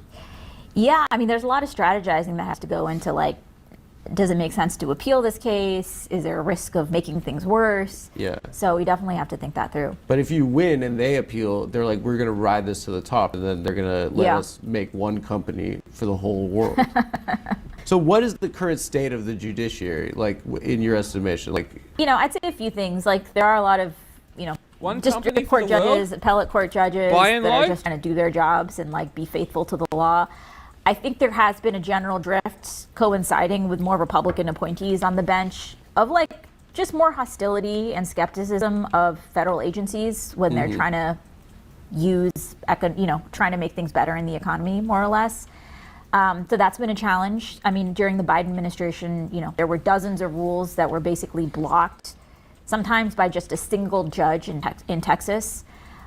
Even rules that were trying to, limit overdraft fees or say that airlines can't lie about the price of a ticket. The FTC non-compete rule. We even passed a rule that said companies have to make it as easy to cancel a subscription as it is to sign up. And a lot of those rules ended up being blocked. So there's just greater skepticism of agency power. I think this is going to be a revealing moment as to whether that's selective skepticism. Like, are you only skeptical when it's Democrats in those agencies, or is it actually a bit more consistent and principled? that's very fair and noble to say. Honestly, I mean, seriously. I mean, the court shouldn't be partisan, right? They should be enforcing the law. Interpreting the law. That's right. What is, if you had to look at the American economy, like, what industry do you think just fucks, like, my audience or the people the most? Like, I mean, healthcare probably. Yeah. Yeah. They have the most blood on their hands. Yeah. Yeah. When we were talking about the Orange Book, that was something I heard 5 minutes ago, and I said to impress you. But like, one of the ways that they raised the price of inhalers to $500 was that they would file a patent on like a strap. That's right. On like just pieces of plastic that have nothing to do with like the actual drugs. But there are all sorts of tricks. I mean, there are people who have died because they can't afford their medicines in this country. Mm-hmm. And when we were at the FTC, we would kind of do these regular open meetings where anybody could sign up and come talk to us. And we would hear from people who would say, I have a family member who's having to literally ration their insulin or their life-saving medicine because it's too expensive. And some of that was done through illegal tactics by the, drug manufacturers, by these pharmacy benefit managers. And so, let alone the fraud that we see in all sorts of parts of the healthcare system where they're literally defrauding the government and just like bilking money. Is it like, as a member of the civil service, right? How much do the politicians fuck up? Are they the biggest obstacle to like you guys like doing your jobs? You mean like politicians? Like members of Congress? Members of Congress, yeah. Or even the president at this point. Yeah, I mean, it varies. It's hard to paint in a broad brush. There are a lot of members of Congress that were very supportive of the FTC's work in both parties, even on the Democratic side, kind of a broad, a big tent. And there were big efforts to make sure that these agencies were actually funded and had the resources they needed. Yeah. But I would say that like there have been trends that have just made it so expensive to bring these cases. Like a single antitrust case, if you're trying to block a merger, you can have to pay an outside economist anywhere from $1 to $5 million. Mm-hmm. If you're trying to bring a case against a monopoly, you can have to pay an outside expert anywhere from $20 to $30 million just for a single case. And the budgets of these agencies is less than $500 million, and so it's just become this. It's actually become somewhat of a grift where it's like these outside experts that are just like raking in this money as all of this litigation has become so expensive. So if you need money for a lawsuit so that people don't die from a company, you have to go to Congress and be like, please, I'm but a poor boy. I'm a lawyer. Yeah. You have to ask them, and then they think they're better than you. Well, you have to, as chair of the FTC, I'd have to go into Congress every year and testify before the House Appropriations Committee, and they're the ones that decide how much money we get. Who was on that when you were there? There were a bunch of people. Freak show. House is freak show. It's different. I thought the House was the government. When I met Chris Murphy, he was like, "Yeah, it's the House. It's not a big deal." I mean, the House is the most democratic branch of government. Do you think that they should start wearing nicer clothes again? I honestly don't have a very strong view on the Don't dress answer code. that question. You're so nice. Yeah, I guess so. You the healthcare industry, and then who would you put second? I guess that's who are the top 5 most evil. You're not going to answer, but I'm going to say industries that have the most adverse effect on Americans' lives. I mean, within healthcare, there are a lot of different actors. There are the pharmaceutical companies, Yeah. you know, But health then after insurers. healthcare, After who's healthcare, I would say in food and agriculture too. Like the agriculture industry in this country is so consolidated. That was one of your first things, right? The chickens. That's right. Yeah. The chickens. You want to tell them about the chickens? Yeah. I mean, so when I was doing some of this, you know, market research, one of the industries I had to study very closely was chicken farming. And that's an industry that is consolidated a lot. And so you have, you know, millions of consumers, thousands of farmers, but they're just connected by basically 4 chicken processors.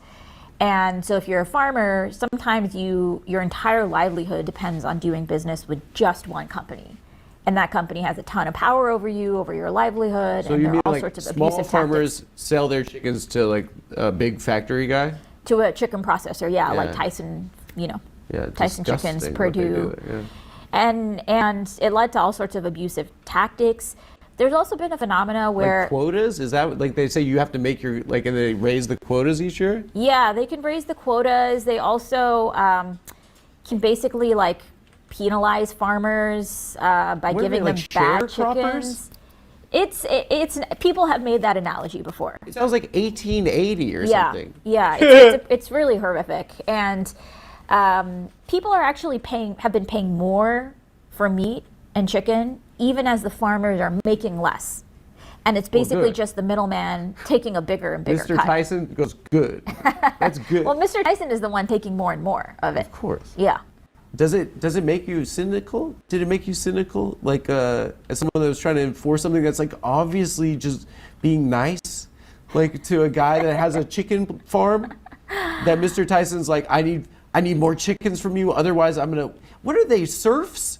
Are they the Mr. Tyson's like feudal lord?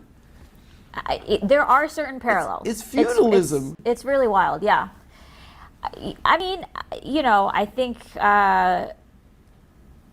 the fact that more and more people are recognizing that it's really screwed up, that so many of the parts of the economy are like this and are kind of demanding that type of change, it's going to take a while, but I think it is a positive sign. But they have way more money, and they can just keep doing it because they have more money.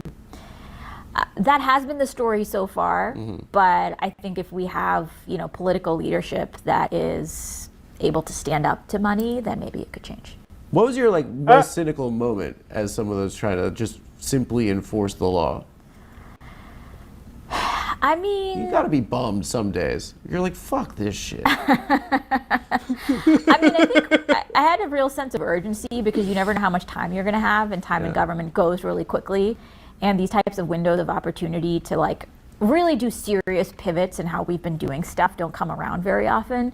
So I didn't feel like I had time to be cynical or bummed for too long. You just had too much work. Yeah. It's kind of chill. It's nice to be busy, right? Yeah, You yeah. can't We were invest very your busy. brain in drama. Yeah, and like, you know, I was like, well, I'll think about that on the other side, whenever that is. What'd you get on the L side? Come on, stop lying. I read you're just lying to my face. Lena Khan had been around when the typewriter was invented. Lena Khan gets punched back. Lena Khan finished yet? Question mark. An unfond farewell to Lena. When you see the press, what did you think? Were you laughing? Sometimes. Sometimes you're like, what, this guy's talking shit in the newspaper? Who was the most, it was Wall Street Journal primarily? Their editorial board, yes. Their they're really editorial board. fixated. On you? Mm-hmm. Do you think they had a crush, maybe? It's a good question. Did you ever clap back? Not directly. I mean, I think I did some event with them once, maybe the Wall Street Journal. Yeah. Did you diss that? You had a burn? I mean, we kind of let our work speak for itself. You're so A lot mature. of it was just like unobjectionable, you know, Do you have political ambition? like to run for like Congress or something. Be the president. No, I mean, I wasn't born here, so it makes it You were easy on born that here. one. You were born in England. That's Do you want to be maybe the queen then? Not especially. Yeah, I can see you as queen. You'd be great. You had little corgis. They shake hands in a line. Would you be a senator? Would you want to be on the Supreme Court? Like what do you? I guess just from what I'm seeing is like you seem very honest and altruistic. And what is your project? Like what message do you want to get across? I mean, I think the current economy is really screwed up, and I think we need an economy that's much more fair and where people can get a fair shot. And the current economy is not just like the product of some natural forces. It's like entirely rooted in laws and policies and political choices that we have made. And so I am, my project is to make a case for changes in how we do law and policy so that we have a more fair economy. We had Chris Murphy on the show, and one thing I talked with him about is like the remarkable thing that's going on right now is Trump is like, this is the law I'm breaking right now. Like he's just saying it, and it's fascinating to watch because it's like you're supposed to lie, right? And he's like, in this way, I'm doing some sort of fraud, right? It feels like the law at this point doesn't matter because it's so rampant. Do you think that you want to make the law matter again? Do you think it can matter again? Do you think that there's a point where we can't go back? I think 4 more questions? No. Yeah, I mean, I think, in some ways what we are seeing now is just like a caricature of being able to violate the law with no consequences. It's like TV or something. Yeah, but I think for a lot of Americans, they feel like there's been a version of this that's been happening for a while, right? Where they think were quiet about it. It was maybe a little bit more subtle, but I do think that there was a sense that if you were an elite, you could get away with certain things that non-elites couldn't.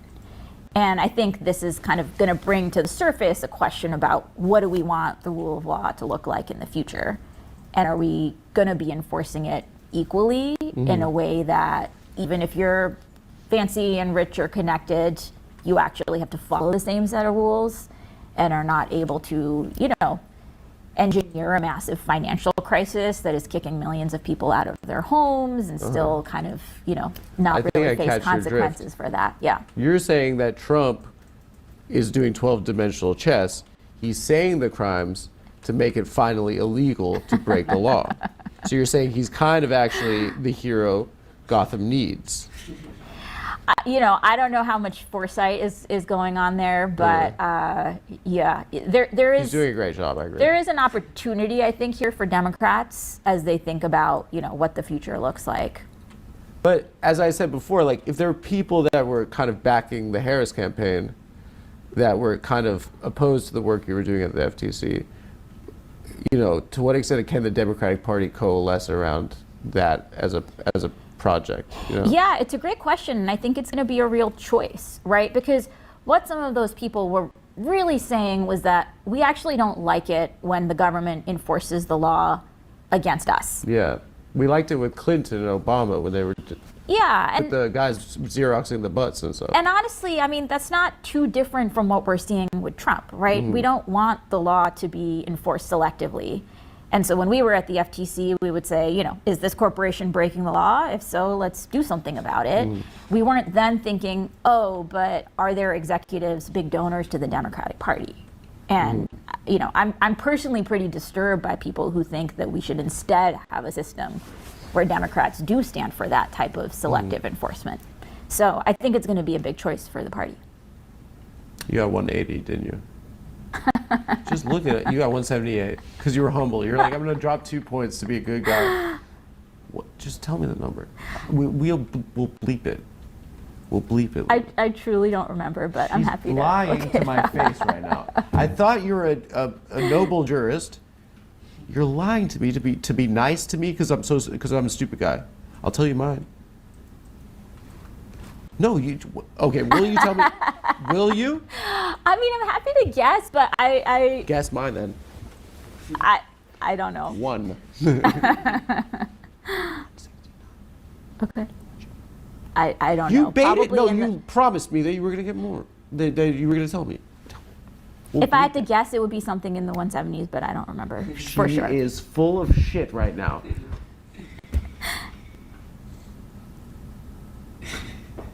Just tell me. 179. You seem really fixated You missed on 1 this. to be nice. Yeah, but I'm jealous of you because you're the son that my parents wanted. No, I really appreciate your time. I think like you contextualizing it as like the fraud happening right now is kind of par for the course for what was happening previously is like an important point to make, because it's like I think a lot of the time people view things as exceptional, and like if we get rid of Trump, then everything will be fine again. But like if there was a kind of pathway here, I think it's a better way of understanding it, perhaps. Yeah, I mean, look, no doubt. What Trump and the Trump administration is doing is a level of corruption and grift that is pretty unprecedented. No, you said he was a good guy earlier. No, I mean, look, what we're seeing with this administration is like truly, totally anathema to the rule of law and all the values of this country. Yeah. And it's a level of corruption and grift that is unprecedented. I think for a lot of Americans, they've been feeling that the rules have been rigged for some time. Yeah. And so it's a question about kind of where do we go from here. I feel like we've had periods of extreme corruption. Like the FTC was started because of the like robber barons and stuff like that, right? Yeah. But there was an effort every time to like kind of make something that fixes it. And I feel like now it's like we're just putting like tape over like a leak that's coming into the ship. It feels a little bit that way to me, at least. I mean, I do think we need, like a New Deal style level of ambition. Do you think I should run for president? Okay. Do I have to do the thing? We're gonna close on it. The FTC thing. All right, so our audience is a comedy show, so I have to just. I'm sorry about this. Okay. I just wanted to do. Should I do it or no? She's so nice. Okay, FTC, does that stand for fart, tits, cock? Does that stand for fuck this crap? I'm sorry. Shit, fat titty committee. Funny titty committee, friends that crap. Fart TC. We just need, for the audience, they're gonna like, I just needed to put in something immature for them because I've been so mature in this interview. Totally, no, you gotta play to your audience. 178. I really appreciate your time. Yeah, no, it's good fun. Should I go to law school? I mean, it seems like you're Will really. You write me a letter? Happy to. For an elder student? I would be in your class. I'd be older than you. I'd be 38. I guess by I'd be like, who the hell do you think you are talking to an elder like this? She's gonna get me into law school, dude. My dad's gonna finally tell me he's proud of me. No, he loves the show, actually. What? Today was very educational. Because of the stuff I said, mostly. Yeah. We did kind of run. Did you have fun? Yeah. You've never been around such a unserious person. It was a very different interview than most of mine. What are you talking about? I'm the Charlie Rose of millennials. I thought that was really fun. Lena hated it, but I thought it was fun. Lena, somewhere around here. Okay. Lena, you want to watch Arsenal this weekend?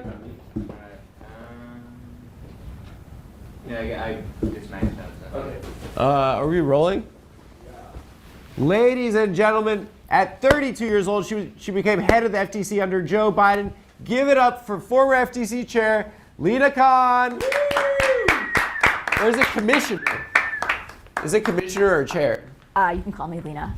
No, were you the commissioner or the chair? chair. I was the chair. The chair. Yes. Did you want to change the name at any point? You could have been Grand Poobah of the... It's actually in the text of the law. Really? Yeah. Damn. I really appreciate it. I think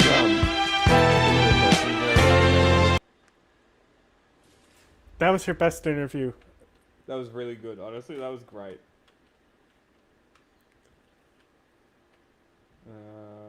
Do we want to hear more about the Epstein thing from Philip? You got the Marjorie Taylor Greene stuff. What? Yeah, it's on there. I will find it. For now, let's do Pibis. International Criminal Court, or ICC, is known as the court of last resort. It only intervenes when national courts can't or won't prosecute crimes like genocide and crimes against humanity. This year, the Trump administration sanctioned several members of the court, saying it targets the United States and Israel. And now Americans trying to prosecute some of the world's worst crimes at the ICC are discovering that those sanctions are preventing them from doing that. Special correspondent Kira Kay has the story. Great. In the city of Gulu in northern Uganda, Love it. residents gathered in September to witness a scene 20 years Trump in is the making. literally, like, he's literally Criminal Darth charges Vader, presented. bro. Like, he's just evil for the sake of being evil. It's fucking wild that these people eat it up. It is crazy, honestly. Like, he doesn't even do shit that's gonna, like, financially benefit him. Like, he does do that, but, like, I mean, like, he does shit just to be evil, not to fucking gain something. It's wild. Yeah.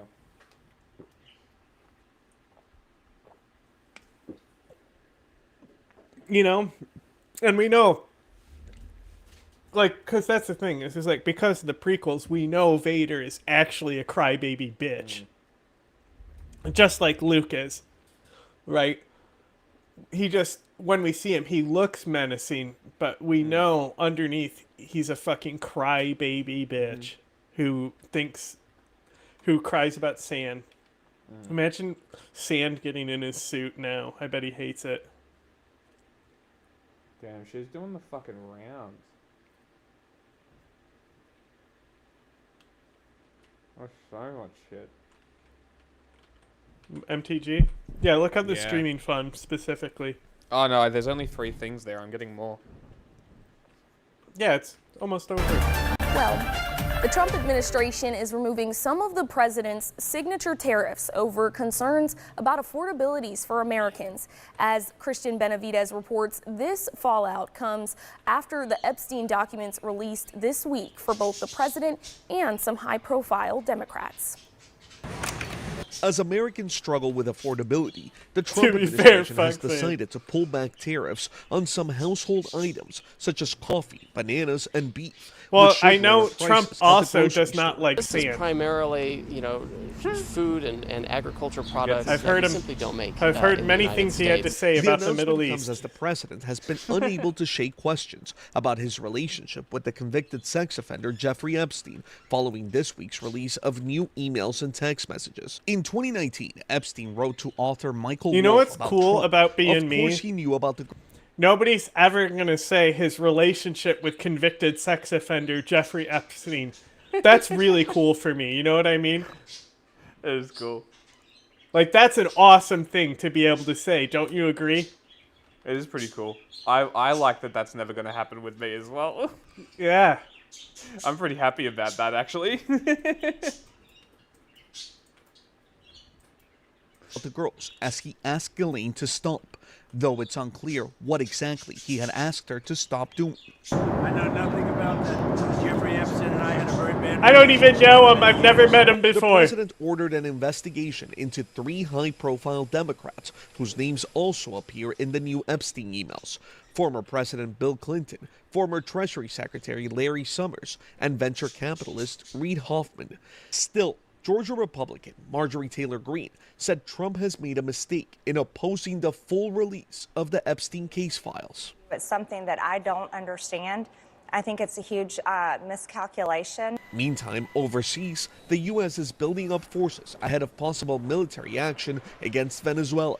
I mean, I can't tell you what it would be, but I sort of made it. U.S. forces are now operating in 5 locations inside Puerto Rico, the American territory strategically positioned north of Venezuela. Flying F-35s out of a Navy base in Puerto Rico, which was shut down over 20 years ago, but now it's back in operation. The same principle behind it. Just because it looks where independent, are we? because they're all... What are you doing? I lost it in the tabs. This is just text. Damn it. Grotty. Was that in the fucking... Not so hard to do. Yep. President Trump has Fucking Forbes, bro. declared he is officially pulling his endorsement of MAGA firebrand LaMau. Marjorie Taylor Greene. The Georgia congresswoman has been demanding the release of the Epstein files and has criticized the president for spending too much time abroad. The president, well, has apparently heard enough, posting on Truth Social overnight that all wacky Marjorie Taylor Greene does is complain, complain, complain. Somebody needs to tell her something. Constituents aren't going to be happy. Already, I have people calling me. They want to challenge her to a race in her district in Georgia, and that's somebody needs to tell her that her pussy stinks. Too bad. She's lost a wonderful conservative reputation. But when she says, "Don't go overseas," if I didn't go overseas, we might be in a war right now with China. Oh, you fucking idiot. Meanwhile, President Trump is also upset with Congressman Thomas Massie, who also wants the Epstein files released. A Trump-aligned super PAC is spending $1 million on ads targeting the Kentucky Republican. Massie says his constituents understand his position. When they're protecting pedophiles, when they are blowing our budget, when they are starting wars overseas, I'm sorry, I can't go along with that. And back home, people agree with me. They understand, even the most ardent Trump supporters understand. And President Trump has now ordered the Justice Department to investigate companies and Democrats who he claims had dealings with Jeffrey Epstein. And Attorney General Pam Bondi was quick to oblige, appointing the U.S. Attorney in Manhattan to handle that probe, even though 4 months ago the DOJ determined nothing in the Epstein files warranted further investigation. This week, the president's name turned up repeatedly in just released emails from the Epstein estate. What did Jeffrey Epstein mean in his emails when he said you knew about the girls? I know nothing about that. They would have announced that a long time ago. A lot of moving parts on this story. We get more now from CNN senior justice correspondent. This is why I Evan said Bettis. you only need the three things. It's Good very, morning, it's a Danny. very small Attorney General attachment. Pam Bondi says that federal prosecutors in New York are being tasked to launch yet another investigation of people associated It's gonna with child be a sex lot of trafficker Jeffrey covering Epstein. the This Epstein new stuff we investigation already comes after covered. President Donald Trump said that he was asking Bondi to investigate Epstein's ties to prominent Democrats. He named specific names, including former President Bill Clinton. Now, it's yet an extraordinary turn in a political mess that has consumed this White House for months. And it comes just days after Democrats had released emails from the late Epstein estate that mentioned Trump many times. Trump announced the directive in social media that accusing the Democrats of trying to revive attention to his past ties with Epstein and contending that they are, quote, using the Epstein hoax involving Democrats, not Republicans, to try to deflect from their own disastrous shutdown and all of their other failures. Bondi responded to the president's social media post by thanking the president and saying that she'd have U.S. Attorney Jay Clayton in Manhattan lead this new investigation. This is the same office that led the earlier investigations of Epstein and of Ghislaine Maxwell, who worked for Epstein and was convicted of charges that she aided in the trafficking of girls. We should note that the Justice Department this summer did an assessment of documents that's in their possession, and they determined that there were no additional defendants that could be charged in crimes associated with Epstein. And this new investigation also means, though, that Congress will likely have to wait much longer for any documents to be released, because there's an effort right now gaining steam in the House to force the release of those documents.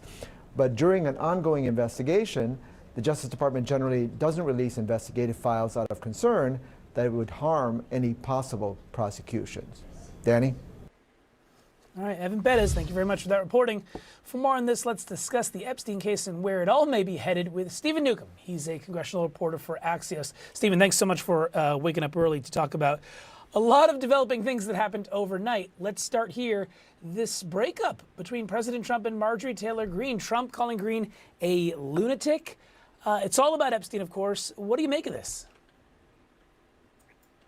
Yeah, good morning. Thanks for having me. It certainly is about Epstein, but I actually think that the break between the president and Congresswoman Greene at this point is about more than just the Epstein files. I mean, if you go back to the middle of the shutdown, she was criticizing the president and Republicans for not having a plan to end the shutdown, for House Republicans not being in Washington, not having a health care plan to sort of counter what Democrats were proposing. So it's sort of all encompassing. But yeah, the breakup, it seems like this weekend has reached a new fever pitch, and Congresswoman Green seems not to be in the good graces of President Trump anymore. No, and that's well said. It really does feel like it's been a slow burn, certainly over the course of the shutdown, as you noted. What's interesting, Stephen, is we've seen this pressure campaign, though, ramp up this past week against Republicans who are supportive of releasing the Epstein files. We think of Lauren Boebert, of course, Marjorie Taylor Greene.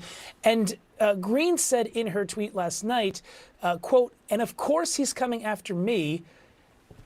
Hard to make another example to scare all the other Republicans before next week's vote to release the Epstein files. He's coming after me hard." That's what she's saying. Forgive me there. I guess my question to you, Stephen, is do you think this will scare any Republicans who are thinking about voting to release the Epstein files? Do you think this will scare them off from that vote next week?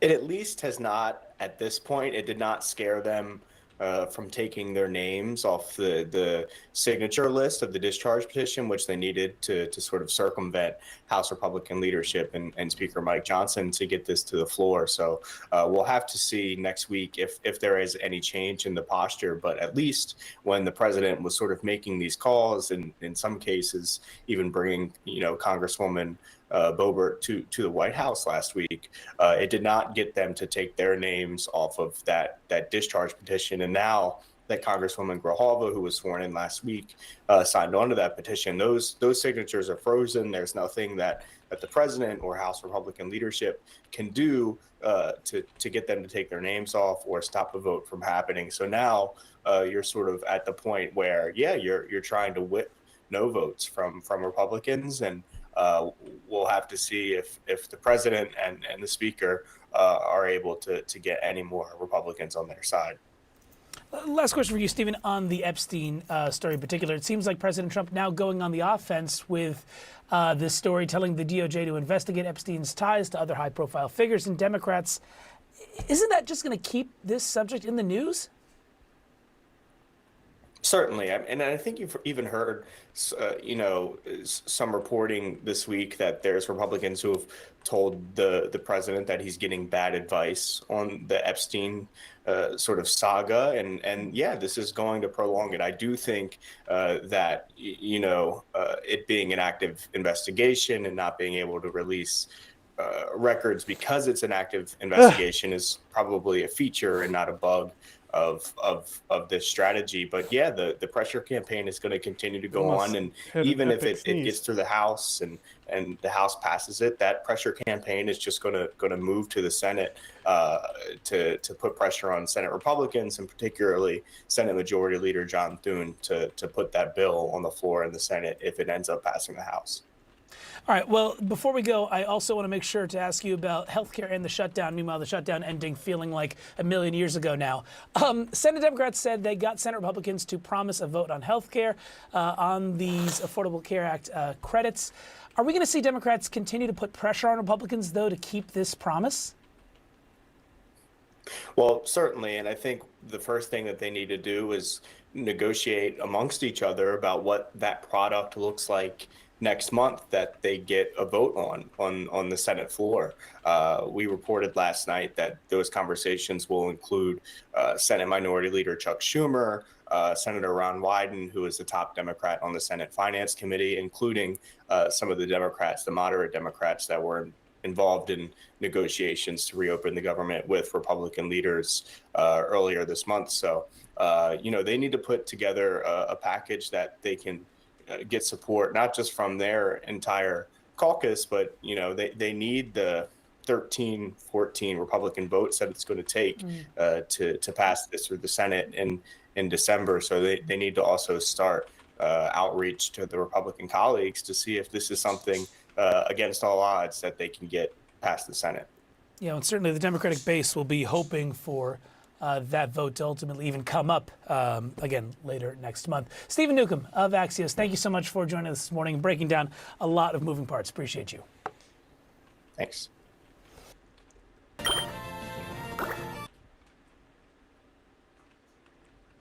Is that the worm tier list? No idea. Maybe. It's a good video, I bet. Worm tier list.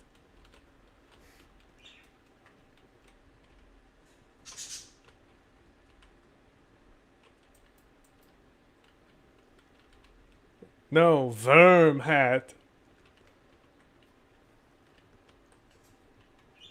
Can't hear anything, by the way. Fuck. I heard the Tirzu video of the worms, and then nothing. My lead source tonight is a Republican who has been calling for her own party to do more when it comes to bringing down prices. Georgia Congresswoman Marjorie Taylor Greene is here with me on Capitol Hill tonight, and thank you so much for being here. Can I first get your take on the federal judge's ruling saying that they've got to fund all of SNAP for these 42 million people who need it so desperately, obviously. Do you think that the ruling is absurd? Well, oh, my headphones. Uh-oh. Your headphones are dying. Uh-oh. Uh-oh. Uh-oh. Uh-oh.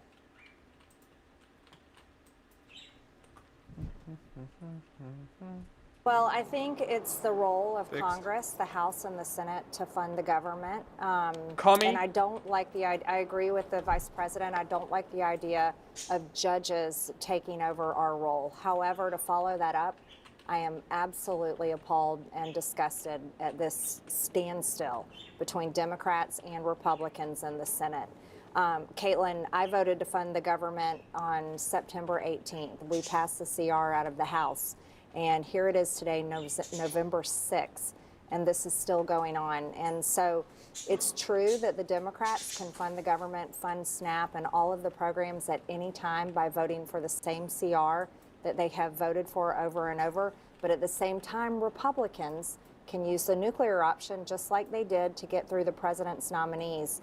And they can go through the filibuster, and they can also fund the government. And I think this is hurting the American people. And I think it's hurting Congress and our ratings most of all. Well, and we talk about these flight cancellation. Delta, obviously, in Atlanta, in your home state, has the biggest hub, the busiest airport in the world also. How worried are you about what it's going to look like for people starting tomorrow with these flight cancellations? I think it's going to start looking like chaos, really. Many people are very worried about this. It's causing a lot of anxiety. Many people are already struggling, day to day, month to month with the cost of living. It has remained high. It was 9% inflation under Joe Biden in 2022. Dude, what are you gonna do Trump administration credit, if Marjorie Taylor Greene just goes full wacko against her own party, realizing all the corruption in there? It runs as a fucking progressive socialist. That would be fucking hysterical. And she'll start doing why left the right. That would be so funny. I would cheer it on. That's funny. They've kept it around 2.5% inflation, but that's still not helping Americans.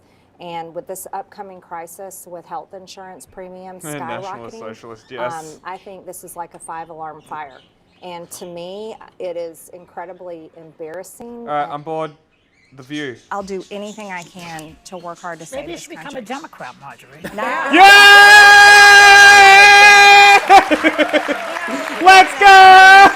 That's what I'm fucking talking about. You can't write that shit. Congresswoman I Marjorie fucking Taylor write Greene the jokes stunned the women of on the the View political during an interview commentary. in which the firebrand Republican broke repeatedly with President Trump and charmed the hosts by showing off her softer side. Here are the top 3 most stunning moments from her appearance. Dude, Number 3, Democrat, a ripping national weak socialist Republican is men. funny as fuck, but when I talk Democrat about grift weak would be Republican fucking men- hilarious. I mean, there already is that national socialist running who got his Nazi tattoo covered up by a Nazi tattoo. True. Yes. I saw He's that. a national Hilarious. socialist, right? Very funny. I don't know anything about him, really. I don't care. And I'm pretty much talking oftentimes about the leadership in the House and the Senate, and they're not getting our agenda done. And I've got so many bills. I have a bill you Look at guys her in New go. York would love. It would end capital gains taxes on the sale of your primary home. So if you've owned a house for a long time, We used to have that. well, we need it back. Yeah. But I can't even get it to the floor for a vote without Mike Johnson approving it to come to the floor. MTG didn't hold back from calling out the Republican leadership during her appearance and slammed House Speaker Mike Johnson, specifically for what she deemed a failure on health care. Practically, I yelled at Mike Johnson last week on our GOP Remember conference call, when "By we the were way, joking I'm about missing this the call split to-" Marjorie Taylor Greene had with Bobart? And it was because she was fucking the previous House Speaker. Yes. She was fucking McCarthy, right? Mm-hmm. And when he got ousted and Bobart supported it, it really is what started this. This entire wedge with Marjorie Taylor Greene potentially grifting as a Democrat started because Bobart did that to her. Who was supposed to be her best friend in Crazy Land. Abandoned her. She's feeling betrayed. She betrayed her. She fucking ousted her boyfriend. I don't know if they were dating. I know they were in a sexual relationship together. I just know Peter Ducey is her new man. What the fuck? Yeah, that's Marjorie Taylor Greene's boyfriend. You didn't know that? No, that's hilarious. Yeah. We talk about it like all the time. You gotta start paying attention more. I don't really give a shit about He's the one who's fucking dating who. Said the shit about Zelensky to his suit. Yeah, I know who Peter Ducey is. I didn't know that they were dating because I don't give a fuck. Yeah, it's funny. It is funny. I still don't care. I still want a handy from Lauren Bobart while we watch Beetlejuice. Today, it's going on right now. And I hope that Mike Johnson is finally giving a single health care policy because the country deserves it.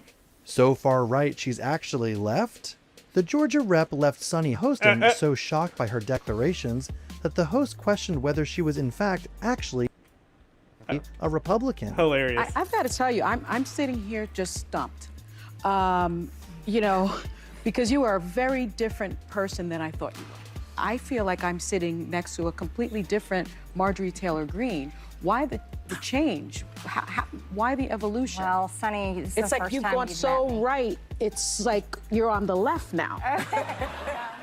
And finally, a smiling MTG called on the hosts and women across America to put aside their differences for a common cause. I believe that people with powerful voices like myself and like you, and especially women to women, we need to pave a new path. This country, our beautiful country, our red, white, and blue flag is just being ripped to shreds, and I think it takes women of maturity to sew it back together.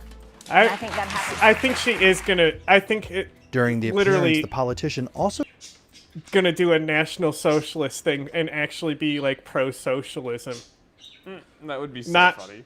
Like National Socialist. Like, yeah, but not Nazi. Like yeah, like actually just being in like a name. nationalist More socialist. Yeah, more than in name only type stuff. Yeah. Well, it's a National Socialist Party, isn't it? It's not the Nationalist Socialist Party. Hold on, let me look it up. What's the thing? NSDAP? NDSAP?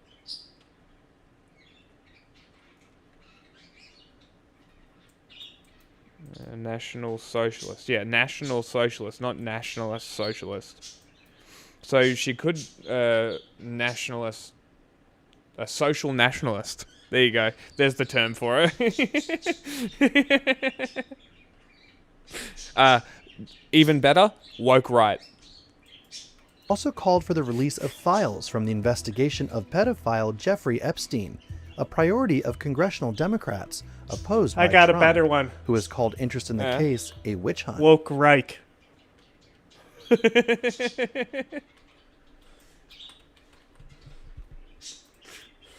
throw knickers into the oven? Wrong one. Hold on. Where's my Nazi page? Where's me Nazi page? Where is it? There. I love Hitler. I'm with the Nazis. How about that? It's Sig Heilsummer. Hunt. It seems like very rich and powerful men are being protected, she charged, and I will sign anybody's resolution, and I'll get on board with anyone's wish to release those files, because this is about women, especially when they were teenagers, were victims of rape and sexual abuse by Jeffrey Epstein. And according to the victims, there's a list of men that they haven't released yet. Green also drew a line between her own views and President Trump's stalwart support of Israel and his ongoing military campaign to bomb alleged drug smuggling boats off the coast of South America, though she praised his actions to halt the US-Mexico migrant crisis. I don't believe in regime change. I don't believe that we should be engaging in war, period. I'm totally against wars, she said of the Venezuela-focused campaign. It was really white boy jihad summer.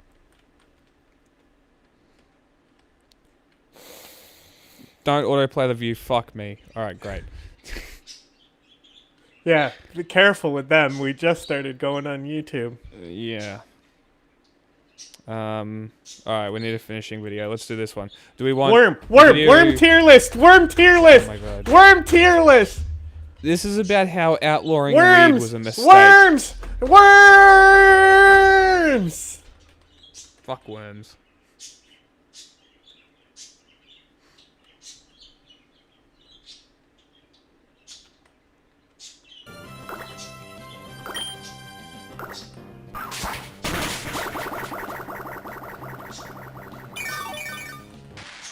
The humble worm may be one of the most overlooked characters in the entire game.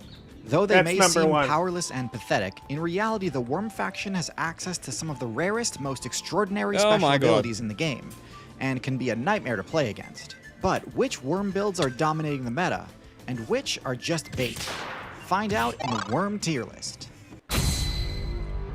But before we dive into the rankings, what even is a worm? Even though they're the most numerous creatures in the game, technically there's no such thing as a single all-encompassing worm faction. Cool. Worm builds are actually part of several different, distantly related factions, but there are many similarities they share. All worms have long, tube-shaped character models with minimal or non-existent appendages, enabling them to weave in and out of tight spaces easily. Simple as it may be, this has proven to be one of the most reliable body plans in the history of the game, as worms have been in the game since pretty much patch 1.0. As far as base stats go, worms are not particularly stacked. Now, credit where it's due, because of their excellent regenerative perks and uniquely advanced burrowing abilities, they do score pretty high in both vitality and stealth. And there are exceptions that score high in other stats as well. What the fuck? But in general, they have below average base stats. Have you not seen a tier list, tier zoom video? Brains, no weapons, no armor, didn't know that no worm legs. existed. The average worm is pretty lacking in their demon? intelligence, power, defense, and mobility stats. The exceptions are where it gets interesting, though. So without further ado, Is a centipede let's a worm? dig into the tier list. Nope, they have legs. First in F tier, the ice worm. Is a snake a worm? This build takes the burrowing capabilities of the worm it's a in an reptile. unconventional direction and opts to dig through Also, glaciers rather than snakes do solid have Earth. legs. This is a pretty unique gimmick as it parasites grants them worms? completely uncontested access Parasites to can be glacial worms, algae yes. as a food source. Interesting. But No, but unfortunately, snakes- it seems like you- unlocking snakes the ability have, to burrow through ice must have pelvic cost bones. all their evolution points Ah. because the ice worm has So some pretty glaring there's- flaws in its and, like, strategy. First, the ice worm's stealth stat is abysmal. Snakes with its legs jet-like appearance offers are zero more common than snakes without, I believe. That can't be true. That's disinformation. Hang on.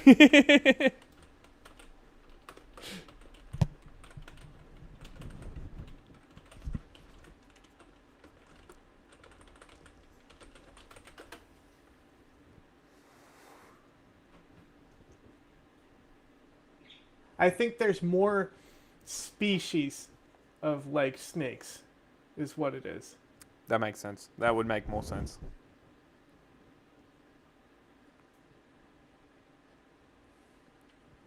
But even then, I don't know.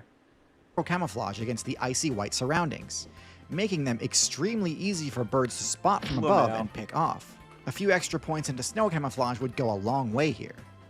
And the second flaw, ice worms ironically have almost zero freezing resistance or heat resistance. Lol. They die immediately if temperatures drop below freezing, and melt if temperatures rise to even a few degrees above freezing. Luckily, due to a quirk of the game's physics engine, the temperature of glacial ice is fairly stable at their exact Goldilocks zone.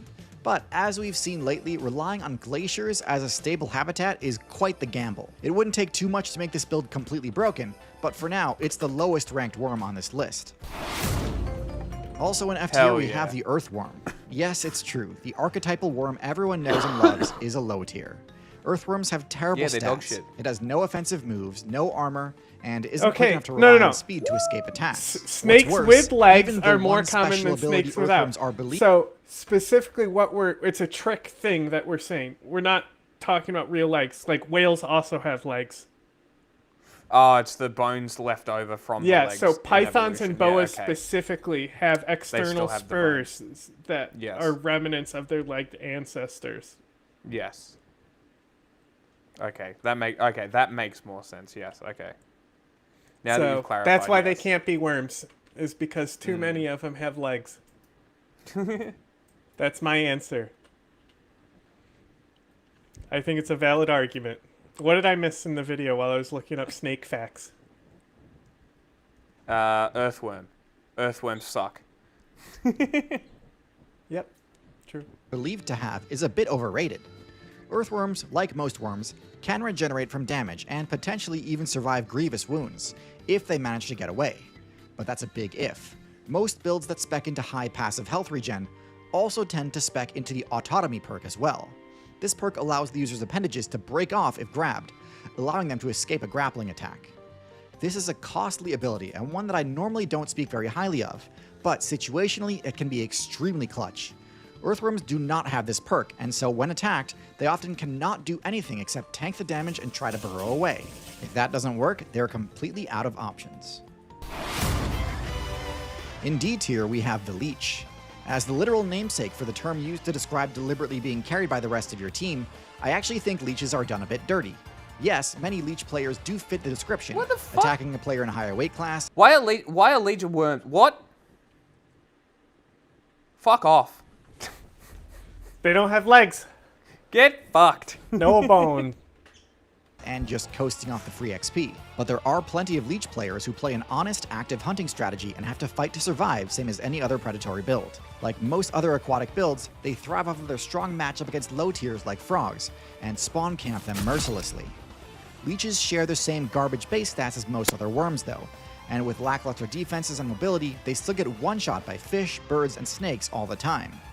Frankly, the parasite strategy might actually be the less viable of the two, as leeches are not well protected at all when attached to a host, and can easily get picked off by perceptive players.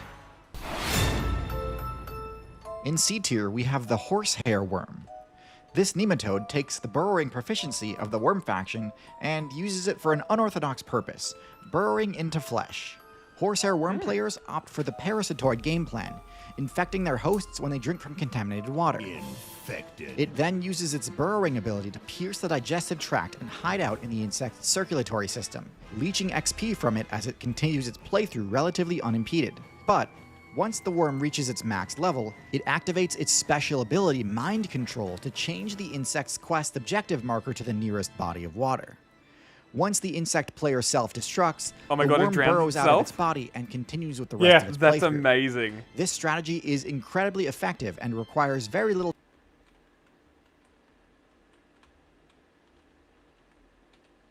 Mind Control is one of the most powerful abilities in the game, and it's shocking like that devs out. gave it to a random worm build. Still, as with any parasitoid playstyle, the main downside is that your survival is tied to that of your host. So if you pick a scrub, you might get one shot when they accidentally wander too close to a spider's den. Lol. And this isn't just a hypothetical.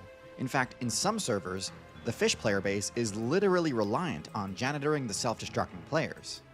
Still, at least by being an internal parasite, they don't run the risk of being picked off like the leech does. In B tier, we have the fireworm, a marine build with excellent defensive stats. Fireworms have toxic spines, which inflict serious damage on any player dumb enough to attack them. This effect is that's what powerful the enough that turtles even spit large out. That's tank builds cannot hilarious. just eat the damage, and will learn quickly not to mess with them.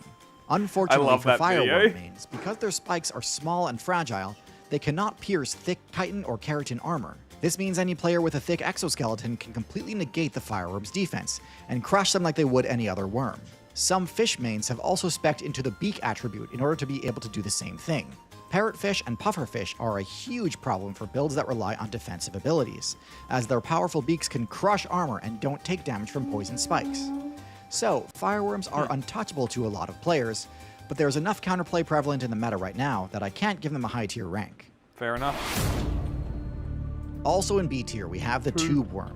Of all the lazy AFK XP farming builds in the game, there isn't a single one that goes to as extreme of lengths to do so as the tube worm. Is this the filter feeder The at tube the worm has volcanic crazy vent? high toxic damage resistance. Not because it needs to tank venom damage, not because it preys upon builds that use poison for defense. No, the tube worm needs toxic damage resistance because its strategy is to set up shop next to deep sea hydrothermal vents and basically eat the sulfur jetting out from them. It absorbs hydrogen sulfide using its plume, and because of a special team-up ability they have with bacteria, they're actually able to use that as an XP source, meaning they don't even need to really eat at all. They don't need to find food, they just constantly absorb the noxious sulfur spewing out of these vents. Hey, if it works, it works. Because the sulfide turns water around these vents toxic, the tube worm doesn't have to worry about attacks from predators. They do, however, have to worry about the vents shutting down. Hydrothermal vents do not last forever, and when they go dark, or erupt into lava flows, it's GG for entire colonies of tube worms. An incredibly effective XP farming technique, but like a lot of these types of strats, it works until it doesn't. Well, in A tier, we have the Velvet Worm. This build has even worse defensive stats than the other worms, as it doesn't have the same slime coating that the others do. However, it makes up for it by converting that slime ability into one of the most unique abilities in the game, a projectile attack. The Velvet Worm can fire a glue-like slime from its papillae. This slime attack deals no damage, it's not toxic, and doesn't hit with near enough force to be threatening on its own. However, the slime is sticky and hardens quickly, debuffing the target's speed stat and potentially Caterpie even completely string immobilizing it. I told This you slime is Caterpie would be at the extremely top, strong bro. once hardened, similar to Spider Silk in terms of what it's capable of immobilizing. Even builds with vastly higher power stats are not safe from being essentially frozen by the Velvet Worm's attacks. Now, while this is no doubt a powerful ability, it has plenty of limitations. It is woefully inaccurate and will struggle to hit smaller or evasive targets consistently. It is also relatively short-ranged, only being able to hit targets a few body lengths away. And because it doesn't deal any direct damage, even if the Velvet Worm manages to pin down a build like the Centipede or Scorpion, it'll still be taking on considerable counterattack risk when it tries to approach. And last in A tier, we have the Bobbit Worm. This build is easily one of the most terrifying things, not just in the Worm faction, but in the entire game. That's the cool. Bobbit Worm The is a Velvet mid-sized Worm and the benthic Bobbit worm Worm build, were the which can two ones I figured would be high, so I'm not sure. I'm trying to think what would be above this. Tapeworm? Has he put Tapeworm on there? No. But he already said it with the any parasite. Maybe. Can burrow up to 10 feet deep into the ocean floor. However, unlike most burrowing worm builds, the Bobbit Worm is not a scavenger. It's not burrowing to look for food scraps or to That's escape what the predators. Thresher Monk's based off No, of, the is Bobbit Worm is an ambush build. Oh, really? It lies in wait, and as soon as another player wanders close enough to its burrow, it strikes, using what may genuinely be the most wicked pair of mandibles in the entire game. These powerful jaws inflict devastating damage, while simultaneously hooking into their target so that it can be dragged down below the ocean floor, never to be seen again. That's now, fucking despite metal. their ferocity, I don't want to overhype the Bobbit Worm. Though they are menacing, skilled players can play around their threat range pretty easily. Their low perception stats make them pretty inaccurate when lunging towards their targets. Their attacks are deceptively Hive slow, Lord. and as long as you position yourself even slightly above the seabed, Mini Hive they Lord. should be reactable and easily dodged. Skilled fish players have even been known to drive Bobbit Worm players out of their territory by teaming up and mobbing their burrows. This requires a successful perception check with a pretty high DC, but if your party is competent enough, you really shouldn't have to worry about Bobbit Worms that much. Despite being easily the most terrifying build on this list, the Bobbit Worm's poor frame data and predictable game plan keeps it out of the higher tiers. And in S tier, we have the Hammerhead Flatworm. Flatworms are the solo hunters of the Worm faction, and the Hammerhead Flatworm is one of the best at it. They're faster than other worms, which isn't saying a lot, but still, it's relevant. They possess a devastatingly powerful neurotoxic slime, the same toxin found in pufferfish and blue-ringed octopus, which they employ both offensively and defensively. The blue-ringed octopus is feature, only poisonous because it eats these. I don't think it's naturally poisonous. I think it's one of those things, just like how the I'm gonna double check. those little snails, the dragons, the dragon snails, they eat manowars, and that's why they're so toxic. No, they're venomous. Yeah, but it's like poison dart frogs. I think they convert no, the venom. The venom. It's a venom. It's a. Okay. It's a self-produced venom. It's a Okay. injectable self-produced venom. I was mistaken. Toxicity. Hold on. Blue ring octopus, despite its small size, carries enough venom to kill 26 humans within a minute. Their bite are tiny and often painless, with many victims not realizing they have been envenomated until respiratory depression and paralysis begins. Jesus fucking Christ. Yeah. No and they're like anti-venom is tiny, available. you know, so people pick them up because they're pretty and cute. They are adorable. Octopus produces venom containing tetrodotoxin, histamine, tryptamine, octopamine, taurine, acetylcholine, and dopamine. Dopamine, crazy. Acetylcholine is that's what nerve agents target. Ah. The venom can result in nausea, respiratory arrest, heart failure, severe and sometimes total paralysis and blindness. It can lead to death within minutes if not treated. Death is usually caused by suffocation due to paralysis of the diaphragm. Right? Because that's how nerve agents kill you, is they paralyze your fucking heart and diaphragm.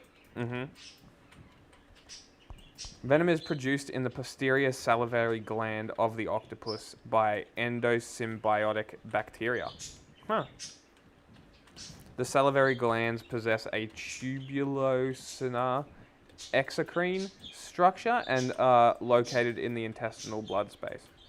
A major neurotoxin component of the blue-ringed octopus is a component originally found in maculotoxin. In 1978, the maculotoxin was found to be tetrodotoxin, a neurotoxin that was found in the pufferfish, rough-skinned newts, and some poison dart frogs. The blue-ringed octopus is the first reported instance in which tetrodotoxin is used as a venom. Tetrodotoxin blocks the sodium channels, causing motor paralysis and respiratory arrest within minutes of exposure. The octopus's own sodium channels are adapted to be resistant to tetrodotoxin. Fascinating. What a cool creature. Flat head was a bit of a gamble in terms of how they spent their evolution points. By speccing into the hammerhead attribute, these flatworms sacrificed their ability to dig efficiently. But in doing so, they greatly boosted their perception stat. Similar to the hammerhead shark, the flatworm's hammerhead is loaded with chemoreceptors, enabling the worm to track down prey by following its scent.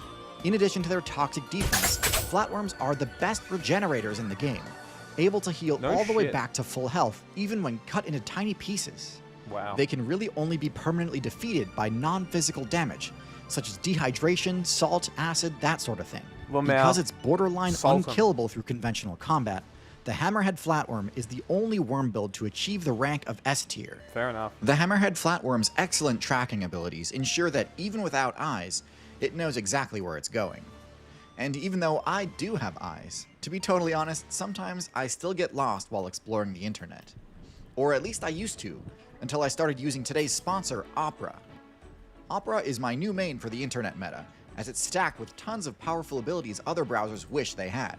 Here are some of my favorite ones. For keeping myself productive and avoiding getting sidetracked, I use Opera's tab features, like tab traces that leave subtle visual traces under my tabs, helping me retrace my steps at a glance. The darker the underscore, the more recently you visited the tab. This is super helpful and means I don't have to manually sift through all of my open tabs to find out where I just came from.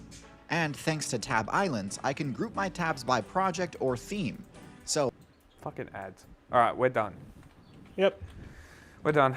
Alrighty. Let me do a little I bid you good day, sir. Raid. I bid you good day. The last girl was very appreciative of us raiding her. Hello, dog.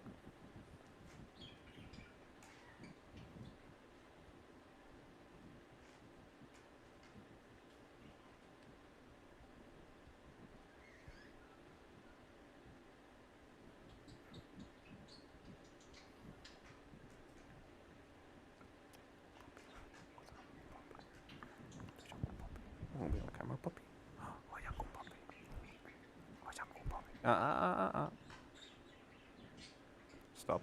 Get down.